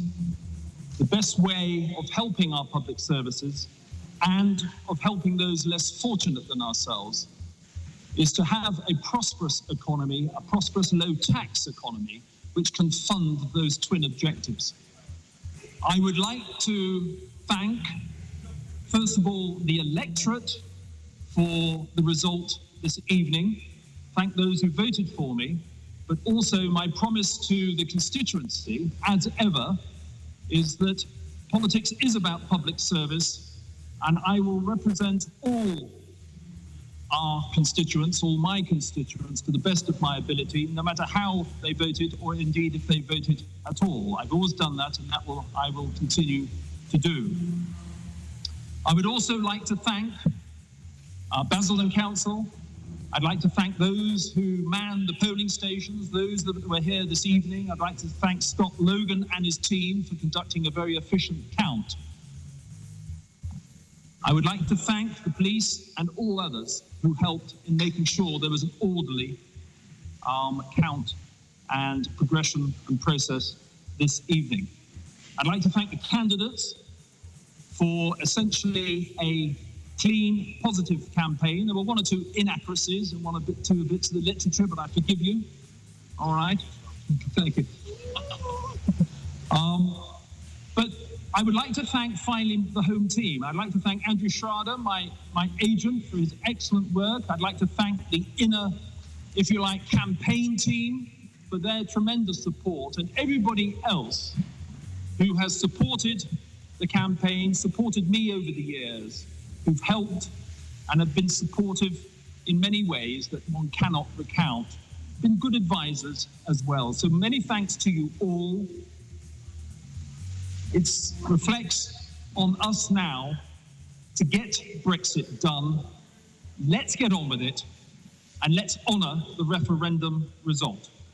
That's Conservative MP John Barron, re-elected to his constituency with the message of get Brexit done. Any more speeches from the candidates? That looks to be it. So, David, there we have it. Both Basildon constituencies, so Basildon and Billericay, and South Basildon, East Thurrock, stay where they are. They keep their Conservative MPs, John Barron and Stephen Metcalfe. Now, what's interesting there is all the results, all the results, all the results, all the reaction, all the reaction.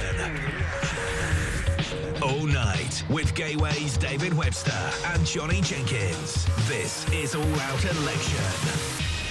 Your station for Basildon and East Thurrock. Gateway 97.8. Where can you get all the latest local travel information for your journey home? The answer is right here on Drive Time. Join me, Ross Connors, from 4, and I'll play you some of the hottest new tunes on the airwaves. Those along with some old favourites too. Plus, I'll bring you tea time sport, business and entertainment news. Don't miss out Drive Time with Ross Connors right here on Gateway 97.8. Gateway 97.8 Community Action. Hi, my name is Nulla. If you feel that life's challenges are dragging you down, pop in for a free cup of tea or coffee. Tuesdays, Wednesdays and Thursdays from 10 to 1.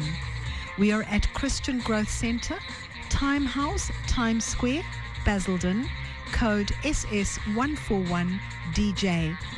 Or alternatively, you can call me at 075 258 581 83 or check out our website, which is cgcbasildon.com. Thanks for listening. Your say, your way. Gateway 97.8 Community Action. 5 ways to listen to Gateway 97.8. Online at gateway978.com. The radio player. Tune in. Our mobile phone apps. Visit the Apple Store for the iPhone. Visit the Play Store for the Android. And on FM. 97.8 across Basildon and East Thurrock. You're local. You're local. In tune with the community. Great music and classic hits. Music, news and information. Gateway 97.8. All the results. All the results. All the results. All the reaction. All the reaction. All night with Gateway's David Webster and Johnny Jenkins. This is All Out Election. It's 9 minutes to 5 o'clock. We're live from the Eastgate Shopping Centre in Basildon, and joining us after 5 o'clock this morning, we'll be speaking to Stephen Metcalfe, who is once again the MP for Basildon South and Thurrock East. And in the next hour, Johnny, there are some other people that you caught up with at the count earlier this morning. Yeah, so we have from all the parties, of course, in our live interviews, but we did a few pre-recorded ones as well, knowing that we might need them at this time of night. So you'll be hearing some of them, mainly Labour and Conservative. We only interviewed candidates live on air. Yep. The people you hear from aren't candidates, but are campaigners or election agents or some way involved. So I want to turn our attention to Scotland and the SNP, who are set to win pretty much every seat there. And let's counter that with the Conservatives getting a majority and getting on with Brexit. That means Scotland comes out of the EU with the rest of the UK. That's not what Scotland wants. SNP are going to push for another referendum, independence referendum. But they're not going to have the influence that they hoped to have. They wanted to win all the seats in Scotland, tick. They then wanted Jeremy Corbyn to make gains in the rest of the UK so that they, Nicola Sturgeon, could get into bed with Jeremy Corbyn, form some informal coalition or perhaps a formal one. And negotiate the ability to hold that referendum. Yeah, and as the Conservatives kept on saying throughout the campaign, have 2 referendums next year, one on independence, one on Brexit. Labour said we wouldn't have an independence referendum until a little bit after. So they were really hoping that Jeremy Corbyn would do quite well in England and in Wales, but not in Scotland, so they could keep their control. Now, with the Conservatives making the gains that they have on the course for a pretty stonking majority, then they will lose the power they had, or the power that they hoped to have. Yes, sure, they may win every seat in Scotland, or almost every seat in Scotland. Well, I've just heard that Lib Dems have held on to Edinburgh West, so that's not quite every seat, but 2, I think, but haven't gone SNP's way. Okay, so they'll have most seats in Scotland. Yeah. That means they will remain in Parliament fighting for a second independence referendum. Of course, they had the first in 2014. They'll keep fighting for that, but the government won't listen because it will be a Conservative government with a majority. Had it been Labour, there may have been some deal, and they may have had the opportunity to vote again, not just on Brexit, but vote again on independence. You can follow the results online on our live interactive map, see who has held seats, gained seats, etc. That's on our Facebook page right now, facebook.com/gateway978. It's also on the website, gateway978.com. Click on All Out Election. key moments throughout the night so far for you? Key moments. I think really. Well, I suppose it was predicted really the collapse of the Brexit Party. You know, so far as getting any seats. Canterbury, I thought, was an interesting one, and obviously Jo Swinson losing her seat. So, going back to what you were just saying, Johnny, what can Nicola Sturgeon do about it, if anything? I mean, an interesting dilemma, isn't it? She can't do anything. She's in a real pickle. Yes, she's gained seats in Scotland, and she will keep saying, I want another referendum, and in some ways she'll have the right to keep saying that, but it won't be granted. She's said earlier this morning that the Prime Minister does not have a mandate to take Scotland out of the EU. Scotland can't be held in Westminster against its will. But he does, because Scotland, whether she likes it or not, is part of Britain, is part of the UK. And I'm afraid, look, we are a union. We vote as a union. And, you know, Scotland may have voted to remain the same as certain parts of the UK decided to remain. But, of course, you can't have, you know, Canterbury staying in the EU and Harwich leaving the EU, can you? It's preposterous. So, of course, look, whether she likes it or not, we are a union. We will stay as a union. And I think that the SNP, Nicola Sturgeon, need to understand that when you say that there is a once-in-a-lifetime referendum opportunity, just as was said with regard to the EU referendum, that's exactly what it means. You can't keep rerunning these things like the Remainers have tried to do, and also like they tried to do and did so successfully in the end in Ireland and Denmark. You know, a once-in-a-lifetime referendum is a once-in-a-lifetime referendum, and that applies to Scotland as it does to the EU. What for Remain activists now? That, you know, is this the final nail in the coffin? Take some time off.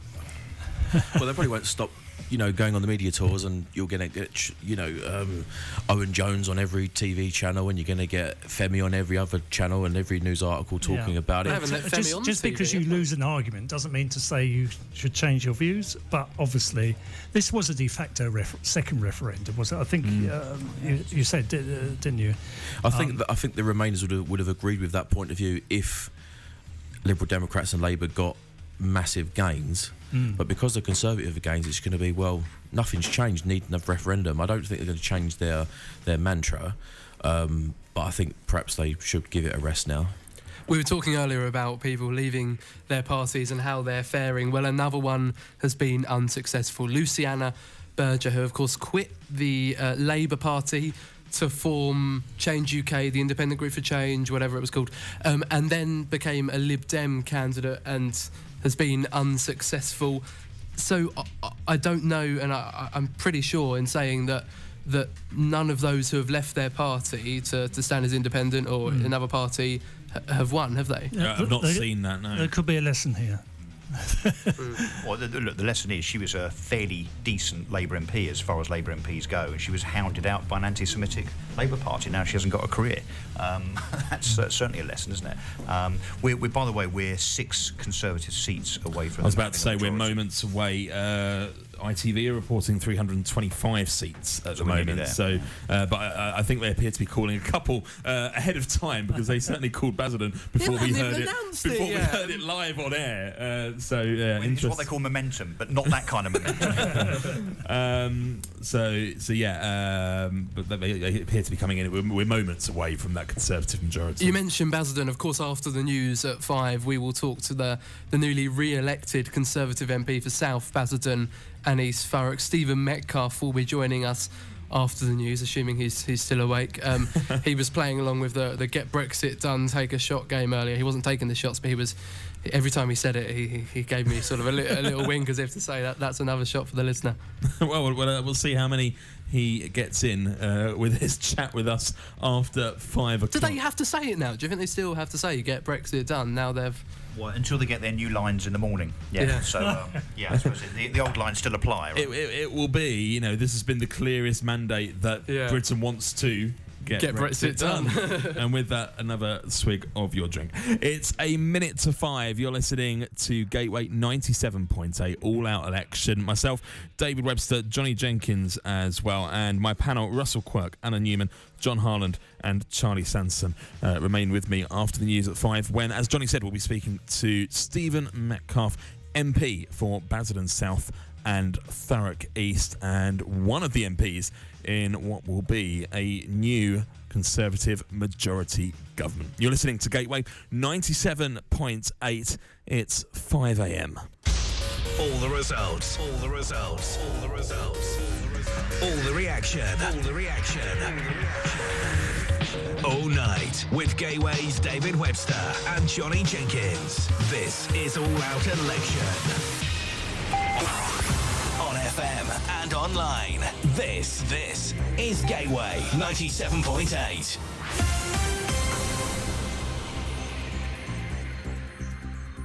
From the Sky News Centre at 5.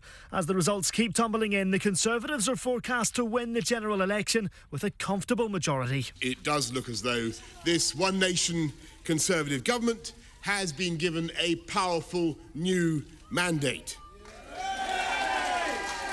to get Brexit done. Boris Johnson's party has taken several Labour strongholds in the north of England on a bruising night for Jeremy Corbyn. He said he'll not be leading the Labour Party at another general election, but will stay on while a period of reflection takes place.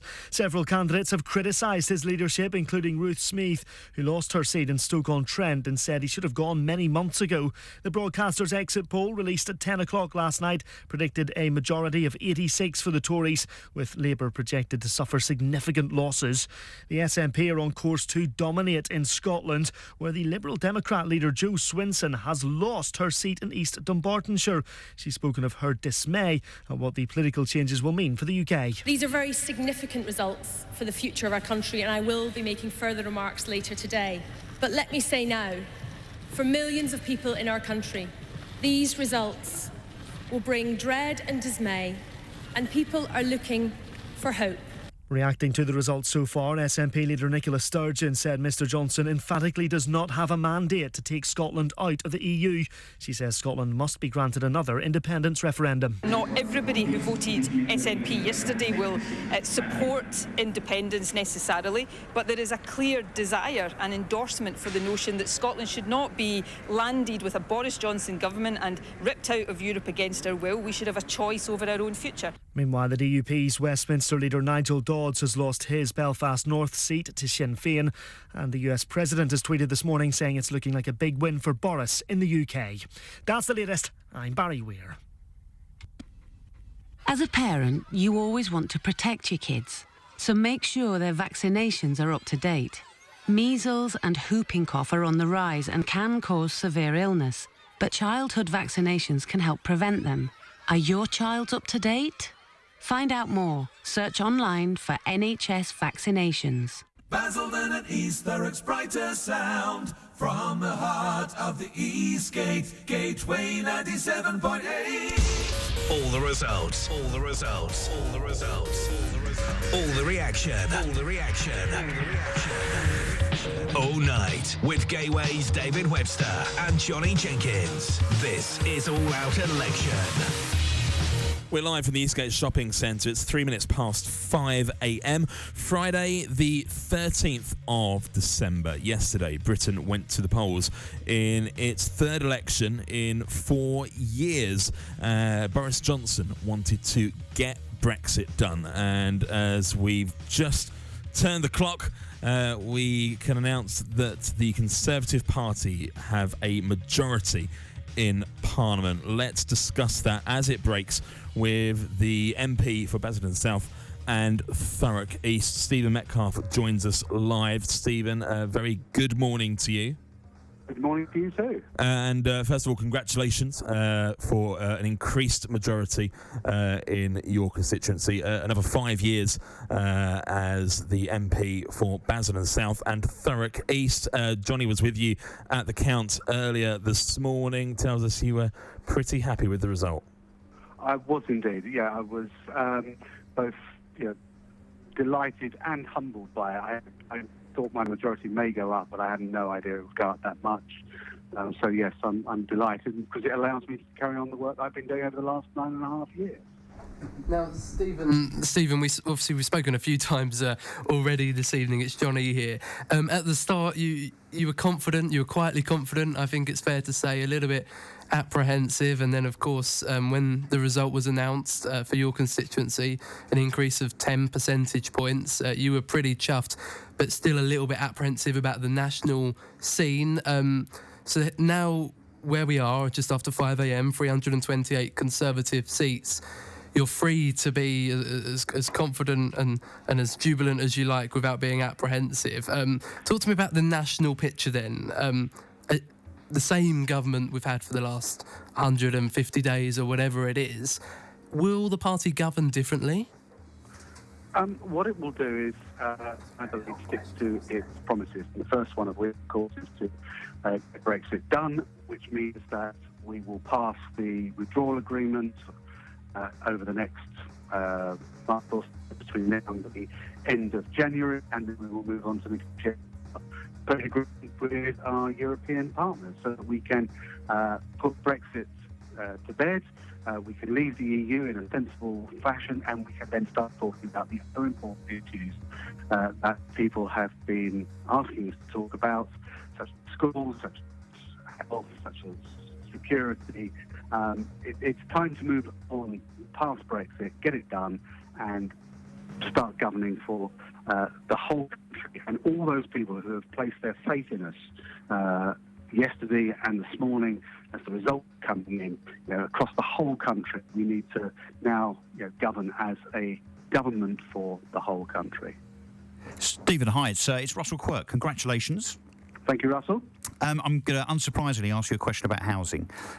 In fact, a kind of request, a favour, really. So, in the imminent reshuffle that I guess we're going to have, can you just have a word with Boris and ask him to ensure that the housing minister stays in situ for more than 12 months, to ensure that this kind of revolving door of housing ministers doesn't kind of jeopardise the government's ability to carry on. Actually, what I have to say is the good work of the current government in terms of building new homes. So, you're up to about 241,000 new homes being delivered every year now, which is kind of 10, 11-year high, I think. So you're getting towards your 300,000 target. But, on the serious side of that, what's a government with a kind of 5-year runway of power, of office now, going to do to ensure that we get to that 300,000 housing units every year? Well, I think you're right. We do need some continuity in ministerial appointments. There's people who are on top of their brief, who understand what the challenges and opportunities are, need to stay in place. You're right. You pointed out we have a record of house building under this government. We need to make that continues. It's now bringing forward existing planning permissions, the skills within economy to be able to deliver those numbers. And I think we are well placed to do that. But the main point is someone who understands what is required, who is on top of their brief and can get it done and work. And social housing too, Stephen? Stephen, can you hear us? I think we might have lost Stephen there. We may have lost him there, so we may have to come back to Stephen in just a moment here on Gateway. 97.8, but clearly very happy with the result.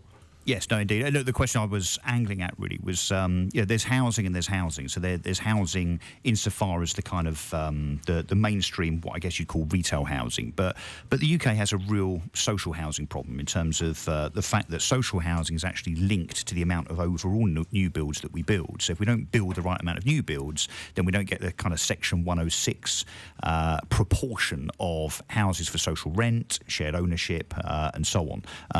And actually, it's interesting. The Conservatives have always been seen as a party that isn't particularly concerned about social housing, but actually social housing is also at a high for the last 10 or 11 years, as well as kind of mainstream housing. But be interesting to see with that 5-year runway what the government can really do now in terms of delivering housing. And what have the Conservative Party, Stephen, back with us, what have they pledged in the manifesto in terms of addressing this? Well, I'm sorry, I did lose half of that conversation. What we need to do, we've recognised there's a problem, we recognise there's a challenge in meeting this. We will be focusing on building houses of all various, or homes, I should say, rather than houses, homes under all various different tenures, social housing, potentially allowing councils to build more council housing, supporting housing associations, but also supporting our commercial developers, because it is a question of actually building the homes. It's not about what their status is, it's actually getting the numbers right. For too long, we haven't built enough homes. I think we're addressing that now, and we need to do that over the next 5 years. Hello, Stephen. It's Alan Newman here. I wanted to ask you about the forthcoming immigration policy. We've heard a lot about the Australian point system, but of course the Australian point system was actually used to increase immigration to Australia. So how do you think it's best to work at immigration policy? You're absolutely right, and that is the Australian system, though, is based upon matching migrants with the needs of the country, and that's what we should do. I think it is understood pretty widely that we are dependent on a level of migration into the UK, but it's a question of getting the balance right and having control over that. And the challenge with being a member of the EU has been that we have probably artificially suppressed migration from outside the EU to manage the overall figure downwards.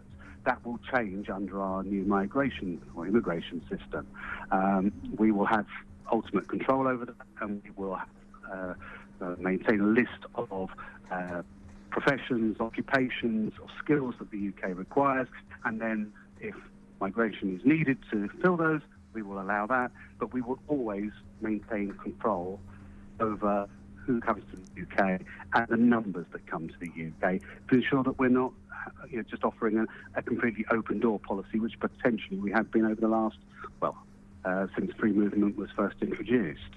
And as I say, this country benefits from people coming here and using their skills and contributing to our economy. What we want, and I think this has been one of the common factors in discussions I've had with people about why they voted to leave the EU in the first place, is about control. It's control over money, control over our borders, and control over our laws. And if we can return all those in a sensible way through the withdrawal agreement and then the future trade agreement, I think we will have achieved a proper, meaningful Brexit.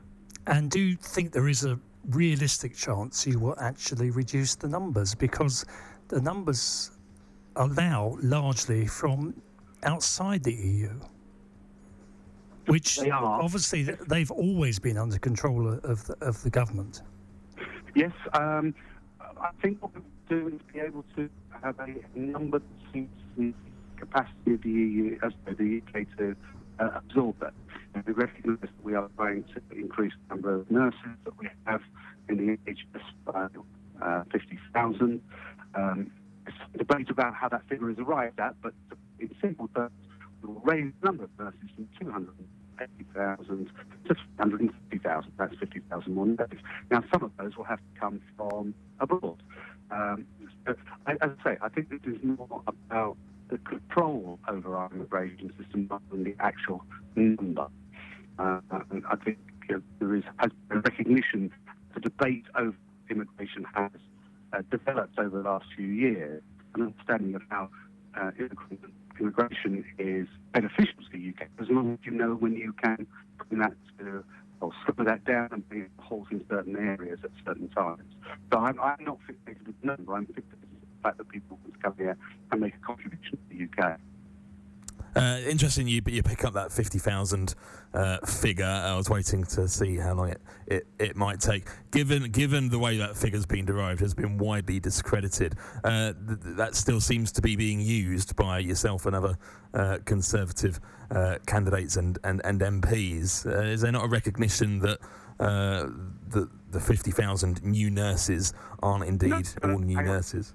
Not new nurses. We didn't say new nurses, we said there's 50,000 more nurses working in the NHS, and that is big. So that's why I took those three figures. Raising the number of nurses in the NHS from the 280,000 now 330,000. That's 50,000 more nurses. Some of those nurses who may have decided to leave the NHS or pursue other opportunities who we will... Got a feeling we may have lost Steve. Oh, you there? I'm here. Are you still there? Yeah, just about. We're just about getting you. Yes, sorry. So what I was saying is that by the 50,000 more nurses, not new nurses, some will be new, some will be recruited aboard, but others will be those who have been persuaded to stay within the NHS and work longer or in different roles. But the overall size of the nursing within the NHS will rise from 280,000 to 330,000. That's 50,000 more nurses. And we've heard Boris Johnson earlier this morning promising us, again, 40 new hospitals as well. We will wait to see how they transpire as the government gets underway over the next 5 years. Good morning, Stephen. It's Charlie Sansom. Congratulations on... Oh, we appear to have lost him again. Okay, we will take a break. We will come back and hopefully get Stephen Metcalfe back here on All Out Election. All the results. All the results. All the results. All the reaction. All the reaction. All night with Gateway's David Webster and Johnny Jenkins. This is All Out Election. Truly local radio for Basildon and East Thurrock. Gateway 97.8. David Hamilton here. Please join me every Sunday for Million Sellers here on Gateway 97.8 from 4 p.m. I'll be playing 2 hours of great music and every song a million seller. Brought to you here on Gateway by McDonald's. ABBA.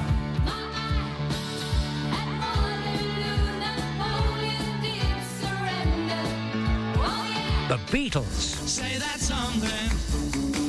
I wanna hold your hand. The Queen of Soul, Aretha Franklin. R-E-S-P-E-C-T. Find out what it means to me.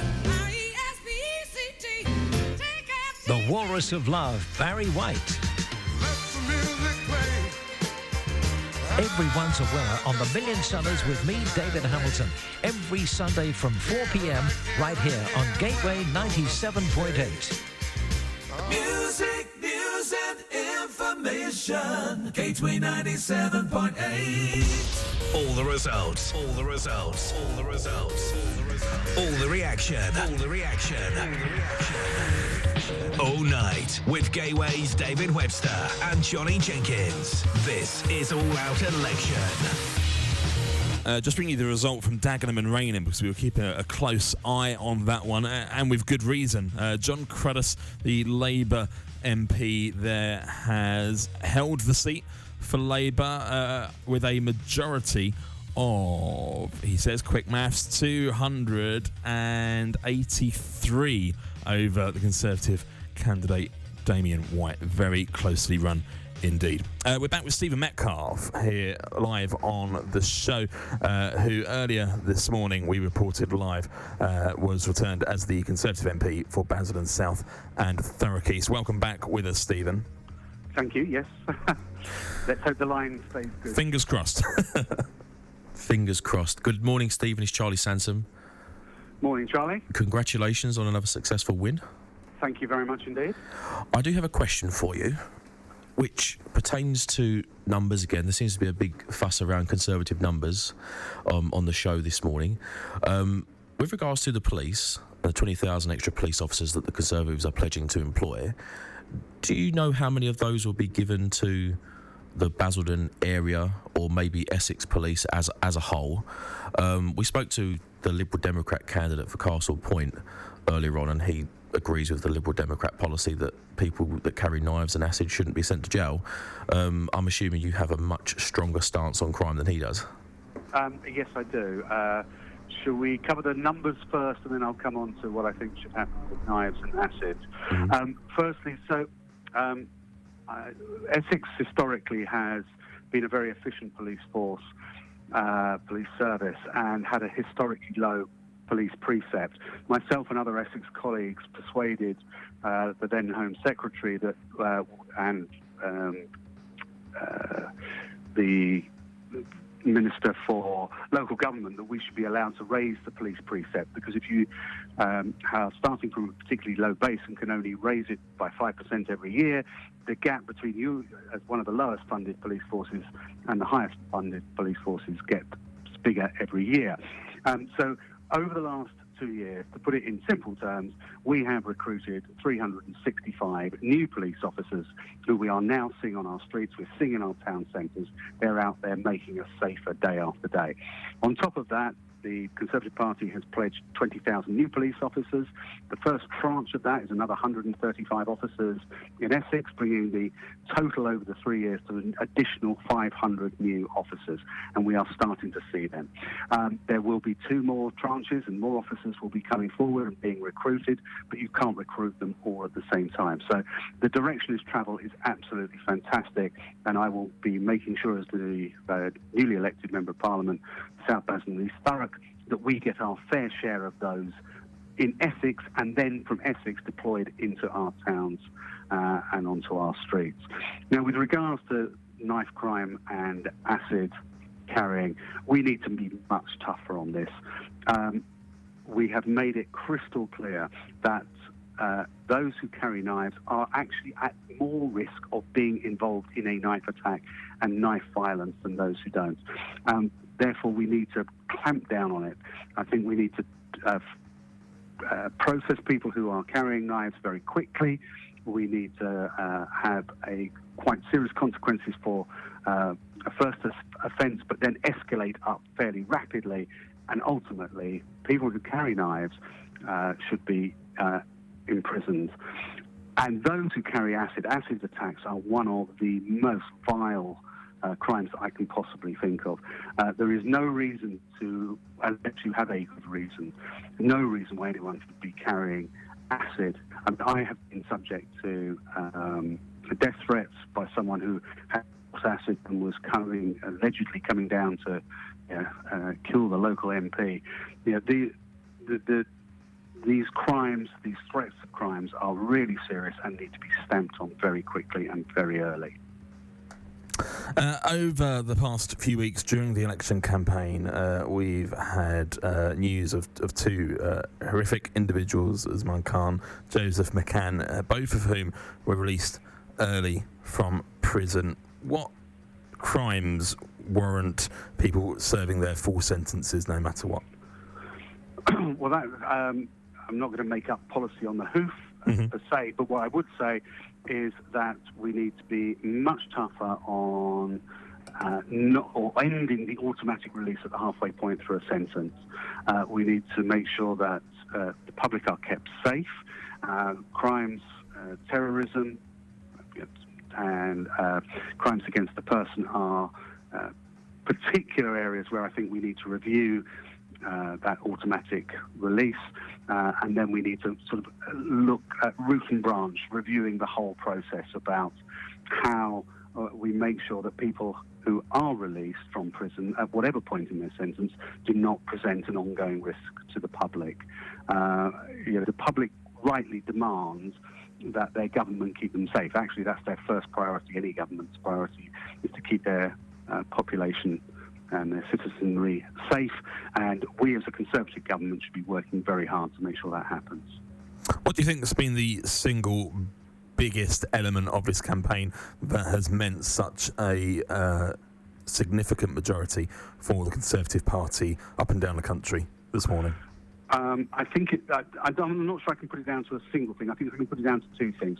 Firstly, this is an election that is dominated by Brexit. There is no doubt about that, and we're seeing that in the results that are coming through.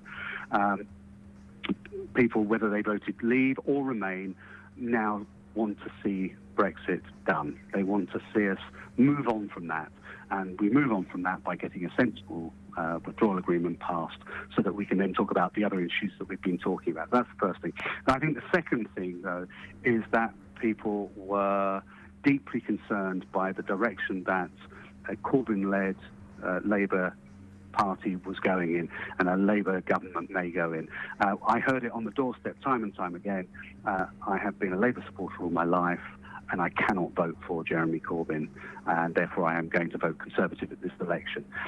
So those, I think, are the two main factors. What I think this country needs is the ability to have a left of centre and a right of centre main parties, and we haven't got that at the moment. What we have is a far left, hard left Labour Party that does not speak to those people it pretends to represent. And until they can recognise that and bring themselves back to the centre ground, they are completely unelectable.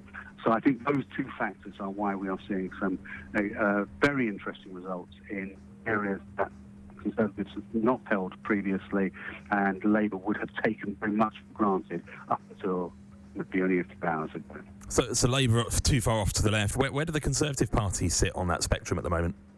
Well, I see, this is the Conservative Party of Boris Johnson. Actually, Boris Johnson is a one-nation Conservative. If you look at some of the things that we have done over the last few years, the introduction of the national living wage, the tax cut for 30+ million people, we are a party that has been divided by Brexit. If we can move on from Brexit, I think we can create a narrative, a policy base that will reach out to all parts of the United Kingdom and demonstrate that we can be a government for the whole of the country, not just part of it. Stephen Russell, again, just before you go, just a bit of a cheeky question, which you won't want to answer, I'm sure, but who do you fancy as the next Labour leader? And there's probably two answers to that. The person that you think it might be, but then also the person that you would want it to be in terms of not giving you too much of a threat for the next 5 years in the run-up to the next election. Well, I'm going to be completely honest with you. I want a good opposition. I want a good, sensible opposition led by someone who I would not fear taking, being Prime Minister. I may not have liked the politics of Blair or Brown, but I didn't fear them as a government of changing the very nature of our country. I truly feared a Corbyn-led government, that it would change this country beyond all recognition and take it to a place that it may never recover from. And the Conservatives have had a history of getting into power after failure of Labour governments. We did it in 2010, and we could argue about how the Labour Party got itself into the mess it was when they lost. But a Corbyn-led government would have been a disaster. So actually what I want is a sensible left-of-centre leader to redefine what Labour is, so that it can actually, we can have a debate about the centre ground of politics rather than fearing the hard left politics that we've seen since Corbyn was elected back in 2015, 16, whenever it was. Would you go as far as speculating 2 or 3 names? Sorry? Would you go as far as speculating 2 or 3 names? Because I think to start with, the Labour Party itself needs to have a few moments of reflection. But I think anyone who would try and promote Corbyn 2.0 would be the wrong direction for the Labour Party. But it's not for me to direct where they should go. But we need to get back to fighting for the centre ground. Sure. And one more. Who's had the worst night, Labour or the Lib Dems? Well, that's a very good point. It has to be Labour, although the Dems have run them a close second with the loss of their leader. But Labour have been, I think, decimated, and the scale of their loss should give them pause for thought in areas where they have traditionally taken their vote for granted and assumed that those were their safe heartlands. For us to be making gains in those areas must be a wake-up call for them, that the politics they are pursuing at the moment was not what people wanted. Close second, worst night for the Lib Dems, but they've actually had the largest increase in vote share of all the major parties. One final point from me, Stephen, and then we will say thank you for joining us. So the two reasons that you put this victory down to are its clear stance on Brexit and the fear of a Corbyn-led government. Let's fast forward 5 years. Corbyn said he won't contest the next election. Brexit will, I'm sure, whether you are Remain or Leave at heart, will be done and dusted by that point, well and truly. So you know your two key elements that have won this election for you will be out of the window. Do we see a major collapse in the Conservative vote in 5 years? All those voters that have voted Conservative for the first time in the last 24 hours would vow never to do that, have done that. Can they go back to where they belong in 5 years' time? That will be up to two things. Who leads the Labour Party after Jeremy Corbyn, and also I hope that we will, I know that we will deliver on our promises. We will rebuild trust in politics more widely, and when people see that we have honoured our pledge to put more money into schools, more money into the NHS, to put more police on our streets, to have continued to cut tax for hard-working people, that they will realise that actually the Conservative Party is the party that is for all people up and down this country, and that they will have confidence again to vote in a Conservative government who will continue on that path of fiscal responsibility while also demonstrating social responsibility. Stephen Metcalfe, MP for Basildon South and Thurrock East. Congratulations once again, and thank you ever so much for joining us on All Out Election. Thank you very much indeed. Good night. Or good morning. It's Gateway 97.8. The time is exactly 5:30. All the results, all the results, all the results, all the results, all the reaction, all the reaction, all the reaction. All night with Gateway's David Webster and Johnny Jenkins. This is All Out Election.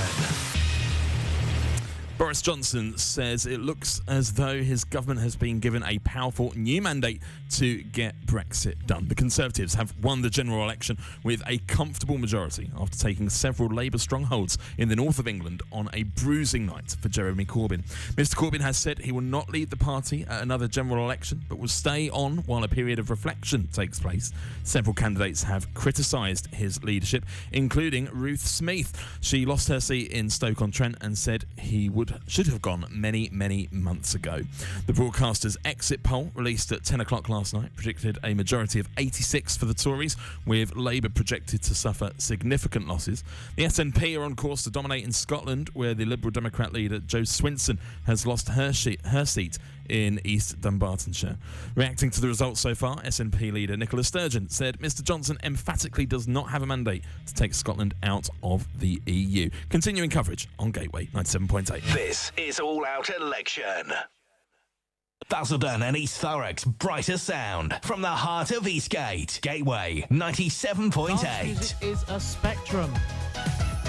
There's trance. There's house. There are fantastic remixes.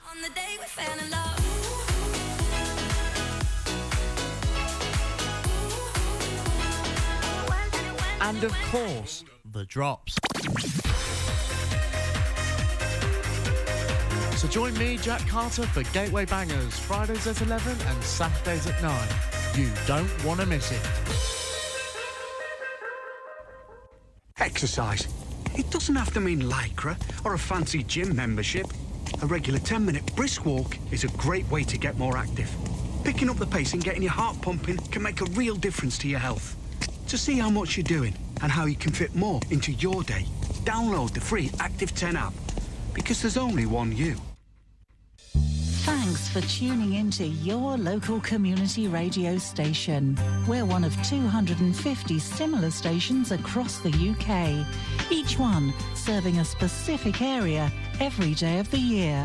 And when you advertise your business on community radio, you're talking to people round here, and your money stays round here too, helping us to continue broadcasting.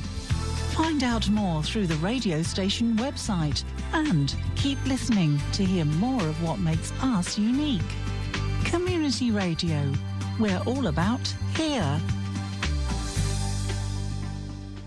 Great music and classic hits. Music, news and information. Gateway 97.8. All the results, all the results, all the results, all the results, all the reaction, all the reaction, all the reaction. All night with Gateway's David Webster and Johnny Jenkins. This is All Out Election. 27 minutes to 6 a.m. We're live from the Eastgate Shopping Centre in Basildon as we continue to analyse the result of the general election 2019, where the Conservative Party have won a convincing majority. I don't think we're quite in landslide territory. I don't think we're quite going to reach landslide territory. We're not in 97 Tony Blair mode, but we're still, showing the left.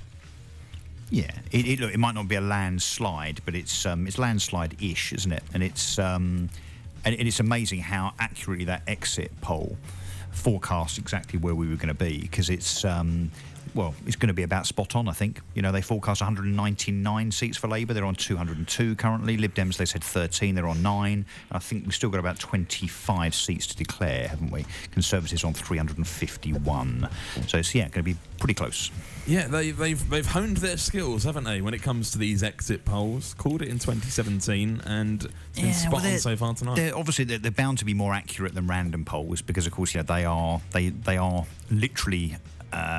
They're constructed on the way out of the polls, insofar as people being asked to replicate their vote on the way out. Of course, what they don't account for, therefore, is postal votes, and postal votes can obviously swing things one way or the other, particularly in places like Tower Hamlets and Peterborough, of course, where there seems to be more postal votes sometimes than there are electorate. But on the basis that the Conservatives won Peterborough tonight, that's clearly not been too much of an issue. Look, really, really accurate, and I suspect that the Conservatives are going to end up on 360 something. The Conservatives didn't win Dagenham and Rainham. We've been keeping a close eye on that as one of the closest fought battles in this neck of the woods, and indeed it did turn out to be very close. Conservatives up 4%, with leader of Havering Council Damien White picking up just over 19,000 votes, and less than 300 more than Damien, 293 more. My maths was slightly out before, but I've had another swig of coffee since. 293 more. John Cruddas holding on to his position as MP for Dagenham and Rainham. Of course, a closer battle. Johnny Jenkins was for Jo Swinson's seat in Scotland, and she lost to a majority of 149. Yeah, a real close seat there in East Dunbartonshire. It was one to watch. Of course, as you're a party leader, you spend your time on the road and not necessarily in the constituency, so perhaps that puts you at a disadvantage. Generally, the party leader is put in a pretty safe seat. Like Jeremy Corbyn, you look at the sort of majority he has. For someone like Boris Johnson, there was some talk about unseating Boris Johnson. That came to nothing. I've been sort of. Although I'd have loved Elmo to have been MP. Elmo got a few votes, didn't he? That would have been fantastic. To be fair, the guy that was stood against Boris, the Labour candidate, I've forgotten his name, but he got some major support. I mean, I was watching some videos about him yesterday or today, and they were in the millions of views on Twitter, and it was just like, they obviously pushed him hard. I mean, he had support from the Guardian. Had this gone the other way, had Labour been done all right, perhaps not had this level of majority, then that is the sort of seat that they would be taking. I've been away for the last half an hour or so I'm not quite sure what you've discussed and what you haven't. But a real significant moment is Dennis Skinner in Bolsover. Yes, no, we've not touched on losing this. his seat, the Beast of Bolsover. Oh wow! Who was going to be the father of the House of Commons, of course, after Ken Clarke stepped down at this election. Well, he lost his seat, and just. Back to Basildon for a moment. Basildon and Billericay Labour candidate Andrew Gordon has tweeted, "Next time there is an election, can someone remind me to book the day after polling day off too?" He'll have a pretty tired day at work, I think. Yes, I'm wishing I'd have booked the day before off, polling day off, so that I wouldn't have been awake for however long it's been now. But hey, we're here. I just popped out and I realised I hadn't had a meal for 11 hours. So earlier when you were talking about landslides and exit polls, did anyone predict Jackie Dore Price in Thurrock going from 300 odd votes to 11,000? We crept our estimates up kind of hour by hour, didn't we? We had a little debate amongst ourselves. I think we got initially 3,000, then we revised it and said it could be as much as 10. I mean, because she's never actually gone above 1,000 in the whole time she's been an MP. So to go from 300 and something to 11,000, I mean, is that...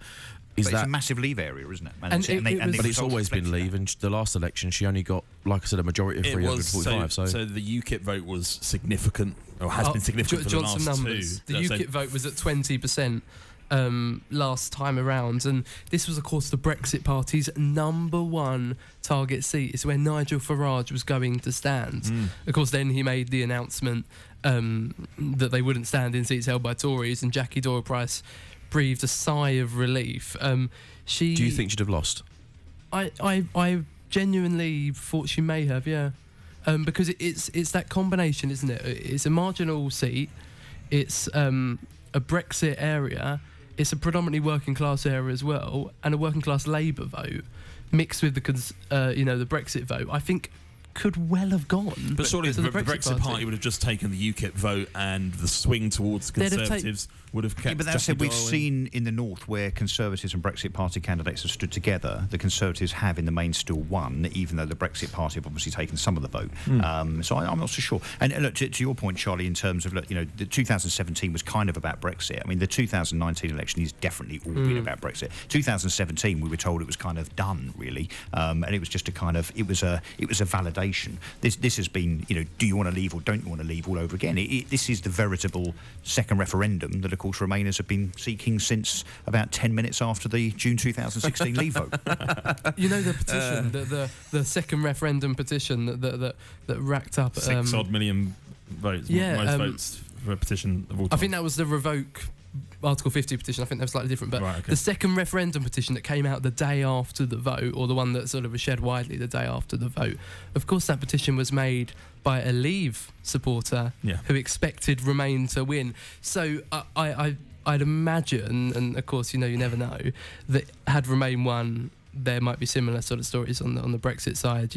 Nigel Farage would still be campaigning out, and so I think they're always going to sort of complain either side. Us Brexiteers would have just accepted it. I think the difference between people on the left side of politics and the right side is that I would say that most people on the right are pragmatic, so they just accept the result one way or the other. I think that because left-wing politics is more idealistic than pragmatic, there is always that desire to, can't we just try again? Can't we do better? Can't we, maybe look at this from a different perspective?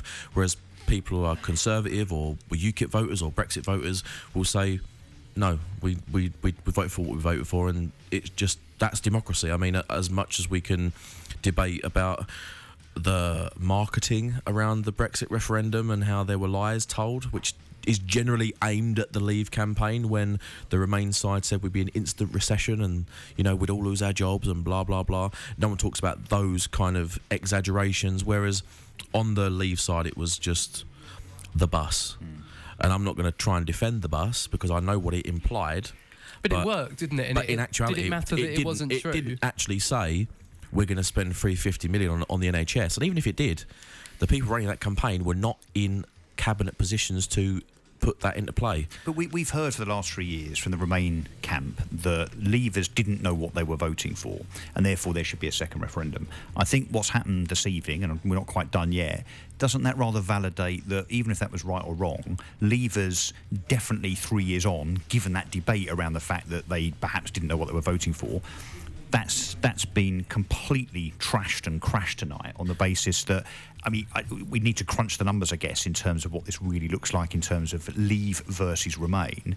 But it looks to me like Leave has won an even greater victory than the Leave campaign itself in June 2016. I'm struggling to see a platform for any of our main political parties to now try to say but to block the progression. I mean, there is a nuance here. There is a different perspective you could look at with this, in the sense that a lot of the talk is, well, we didn't want Jeremy Corbyn. We don't want him around. So if I'm going to play devil's advocate, and I'll put on record, I'm a Leave voter. People could say, well, we still want a referendum, we just didn't want Jeremy. Well, Jeremy Corbyn's already tried to use a similar line tonight, in his speech at the Islington North Count.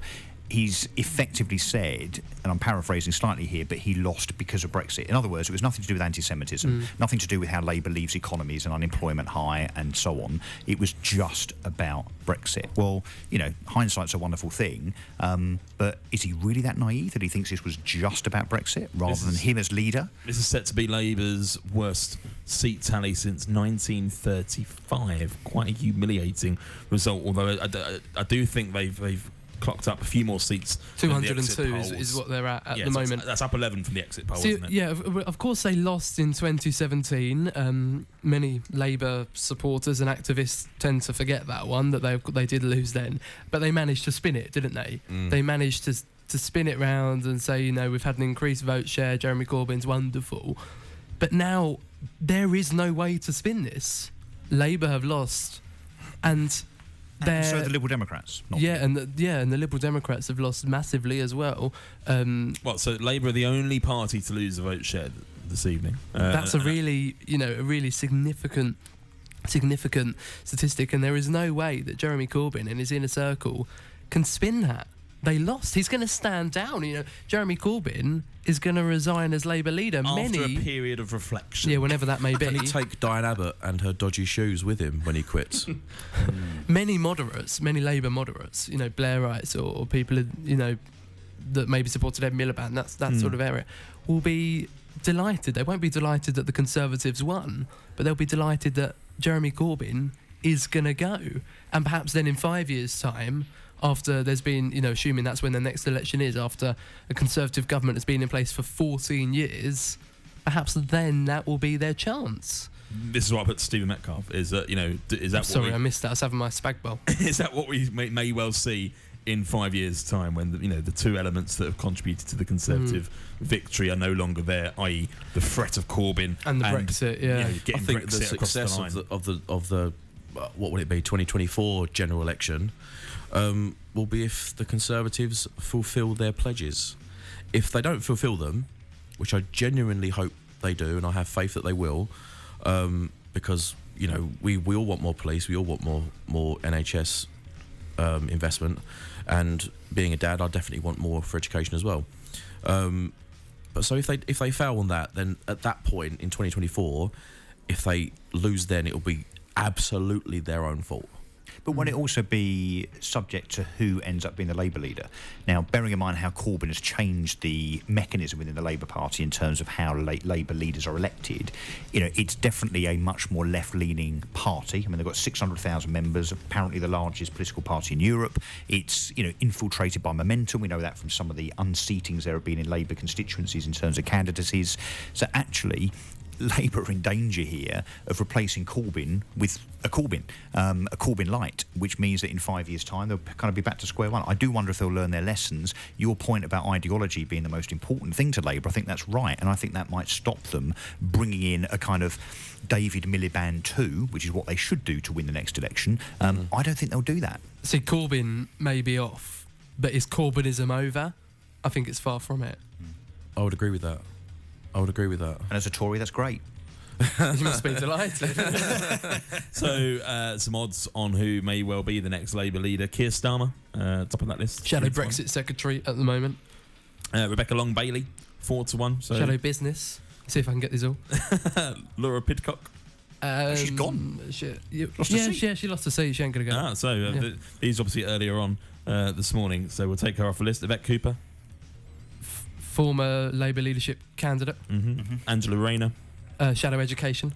Former Shadow Women Inequalities. Emily Thornberry. Shadow Home Secretary.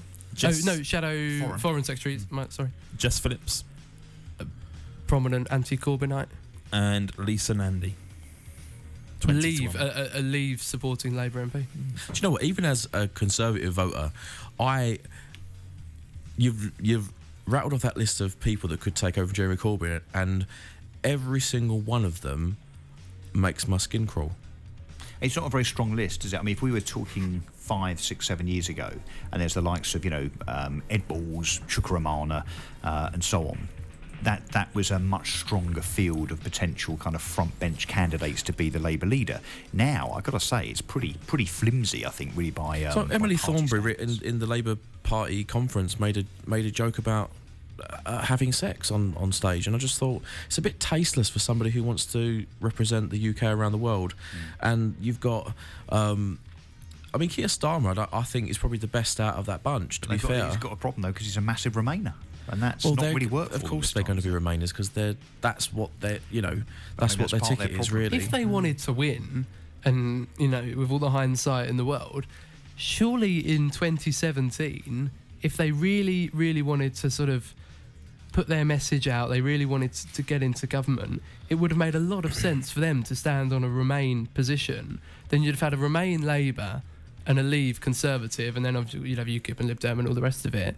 That would have sort of sped the process up a bit, wouldn't it? But it would have pulled the rug from the Liberal Democrats. It would have been much more binary. Corbyn, yes, should have said, look, I'm Remain, and I think it might have been a slightly different result tonight. But argument is that he's not. The argument is that he wants. Well, he supported Leave his whole life. He then campaigned to Remain in the referendum. He then campaigned to Leave in the 2017 election, and then now he's somewhere in the middle and wants to remain neutral.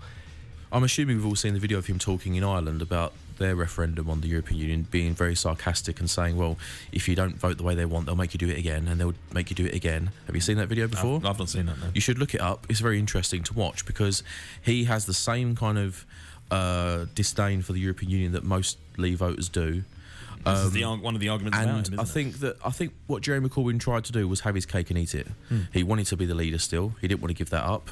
And he thought, well, how can I appease He's stubborn, isn't he? He just wanted to appease his base and keep his job at the same time. Do we think he really wanted to win? I mean, there was a lot of speculation that he didn't really want to be Prime Minister. He spent the last 30 or 40 years as a protester. A rebel. He's a rebel and an anarchist, always voted against his own Labour government, didn't he, and his own Labour Party. I wonder if he really wanted to. And if this morning, God forbid, that we were faced with Jeremy Corbyn as Prime Minister, I'm not sure he would want to be in that position, really. Something which all of the Remain parties struggled to support in the lead up to this election. The Liberal Democrats, SNP, couldn't face that concept of supporting a Jeremy Corbyn-led Labour minority. The problem wasn't Labour, the problem was Jeremy Corbyn.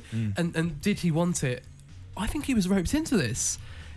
They've got to have a bit of a slate of Labour candidates every time they have their leadership, and they've got someone from what we now see as sort of Corbynism, but the left of the Labour Party, your Diane Abbott, John McDonnell, Jeremy Corbyn. He stood because it was his turn to stand. He wasn't expecting to win. Now that he's going to quit, all these characters have now got to put their names in the hat again, and it just looks like another shambles. But I do wonder if the left of the party, the extreme left of the party, the momentumites, if you like, I wonder if they have the same view as Corbyn. Maybe to them, ideology is more important than power. I think for many of them it is. And does Jeremy Corbyn, did he want to win? No, he wants to retire. He wants to retire to his allotment and make jam. I thought he actually ran a very efficient campaign. I'm not convinced he didn't want to win. I do genuinely think that he wanted to win.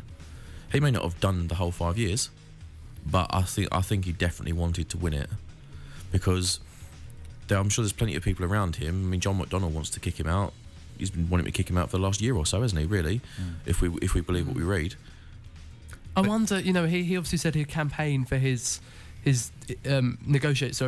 deal in the EU. Do you think he'd have been able to get a deal, and would it be as... it would be an easier deal for him to get, because, of course, it was predicated around a customs union, which is exactly what the EU wanted. So he would have got a deal easily, but it wouldn't have been Leave. It would have been kind of Remain light. So, and then in the second referendum, would Leave voters and sort of staunch Leave voters, people that voted Leave the first time round, would they then hold their nose and vote for Corbyn's deal? I think there'd be anarchy.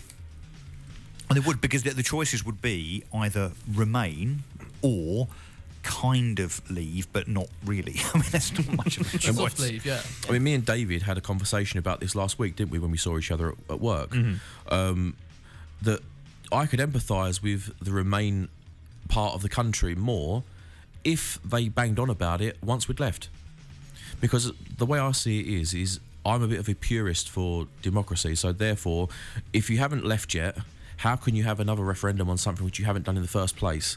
So if we'd have left, if Parliament had not been so dishonourable... What caused that delay? What do you think's at the root of the cause of that delay? MPs. 100%. Conservative MPs? No, hell no. Conservative Brexit MPs? No, I wouldn't say that. I wouldn't say that at all, because if you discount the defectors from the Conservative Party that went against the whip and didn't want to 21. vote, It's only 21. You've still got more on the other side of the house in hundreds that were blocking for the sake of it. That were blocking it because they didn't want to leave. But you have to. What was it? 400 and something. You would know this. You would know this for sure. 400 and something constituencies voted to leave. Yeah, which is boundaries are over slightly different, 2/3 of the country voted to leave. Therefore, these MPs should not be playing this. Well, we don't think it's the best thing for the country. Your voters voted for something which was a binary referendum, in or out. They voted out. And people can say it was a small margin, but I wouldn't say it's a small margin at all, because you're talking over a million people. Voters, and you know, if you have the small margin argument, then you need to say, well, votes will only be implemented when we get to 60% or whatever. But that needs to be agreed in the first place, doesn't it? That's not democracy. You know, that's just. I wonder, you know, this whole second referendum discussion, and this is something actually that Jacob Rees-Mogg has said, is that before the referendum in 2016 was called, had they said, right, we're going to have two. We're going to have our Leave or Remain, you know, which we had, and then we're going to have a vote after that. So if people vote detail, so if people had voted Remain, would it be a closer integration, less close, you know, whatever, but no Leave on the Remain ballot paper? And on the Leave ballot paper, would it be deal or would it be no deal? And no Remain on the Leave ballot paper. That would make a lot more sense, and it'd give us a lot more clarity of where we are now. But of course, you'd have had to said that. Well, and the reason that didn't happen is because David Cameron orchestrated all of this because he was concerned about the relentless kind of surge of Nigel Farage. He didn't expect to leave. He was so Leave sure to win. he'd be okay. He thought yeah. Remain would win, and therefore, okay, you Remain, and that's it. It's kind of you've done it. He wanted to shut up Farage and shut up those in his own party that wanted to leave. David, have we now done? Has that been completed? You know, Nigel Farage is the Brexit party, and that ideology of UKIP Brexit, is that finally? Does he go? Well, no, he'll now be in the wings, presumably. I mean, once he's kind of dusted himself down after tonight, and he'll be now saying, well, no, it depends on what deal we do now. He's registered the name, the Reform Party, with the Electoral Commission. So once Brexit is done, however you interpret done, he isn't going anywhere. He still wants, he's got other policies on his mind. He wants to abolish the House of Lords. He wants to change the postal voting system. But certainly the stage he will now want to set is what trade deals we do, and he'll want to hover in the background and presumably earn money going on and doing broadcast interviews for the next kind of year or two, being an agitator to see if he can, that process. if he can be a wedge in any little crack that he sees insofar as something that doesn't really look like a proper Brexit insofar as those trade deals. Has all of the delay from MPs on all sides of the House that meant that we're perhaps leaving the EU on the 31st of January now as opposed to the 29th of March, has that achieved a better Brexit deal, withdrawal deal for the country than we had on the table back in March? Well, not forgetting what Boris could now do, and I hate to say this, I really hate to say this, he could go back to the EU and say, I've got a massive, massive majority now. You know that deal that I did? Don't want to do that anymore. And as a consequence, I'll now dangle no deal in front of you again, and I want a different deal. I don't think he'll do that. I think that would be perilous, but look, this certainly sends a message to the EU that Boris was right. The UK is not to be messed with. The UK's democracy is not to be messed with. I think it puts us in a nice, strong position, actually, with the EU now, and indeed other countries insofar as those trade deals. If Boris Johnson can't get the UK out now, on the 31st of January, then this country really has no hope at leaving. You know, we've gone through all these deadlines already. What would stop it now? There's nothing seemingly that would stop it now. So Brexit being done in the sense that withdrawal agreement will be passed, that now will happen. And if that doesn't happen, then the man surely has to resign. Already? No, but if he and another general election. Yes, wonderful. See you all here in a few weeks. No, but if he can't get Brexit through on the 31st of January, and of course he will be able to, with his majority. But if he can't get it through, then that's his whole reason for being. Do you think in the context of this general election, the context of the last 140 days he's been in office for, do you think he's already a better Prime Minister than David Cameron was in the whole time he was there? Because I was thinking about something that you mentioned, David Cameron, and I was thinking about what you said about Nigel Farage and the pressure of UKIP on the referendum, and I also thought about how the SNP pressured David Cameron to call an independence referendum as well. And it also made me think that in both cases Cameron was wrong, because when it comes to the final hurdles, he got a bit worried and said, went to see Her Majesty and said, look, do you want to go outside of church and say something a bit non-political but make it, a little bit, and of course, as the Queen always does, she does what her ministers ask her to do. She acquiesces. And said, people should think about what they're doing, or something to that effect. I can't remember the exact quote. Because Cameron thought, oh my God, I'm going to lose this. And then the same with Brexit again. He got Obama to say, you'll be at the back, of the queue, because he knew he was going to lose. Now, does that make him a really, really bad tactician and Boris fantastic? Because Boris has been waiting for a very long time to get this job, and in 150 days or less, he's got a deal, got a majority, and is giving everyone what they wanted for 3.5 years ago. Will the judgment on Boris Johnson be what happens from here on in? Because I think he's had his honeymoon period. This is it now, and it's been fairly unique circumstances, hasn't it? Unprecedented circumstances that have got us from him taking office at number 10 to here where we are today, and perhaps what happens from today onwards with a working majority in the Houses of Parliament will be the proof in the pudding. You're listening to All Out Election. I'm David Webster. It is coming up to 6 o'clock this Friday morning, where the Conservative Party have won the general election 2019. Continuing coverage next. All the results. All the results. All the results. All the reaction. All the reaction. All night with Gateway's David Webster and Johnny Jenkins. This is All Out Election. On FM and online. This is Gateway 97.8.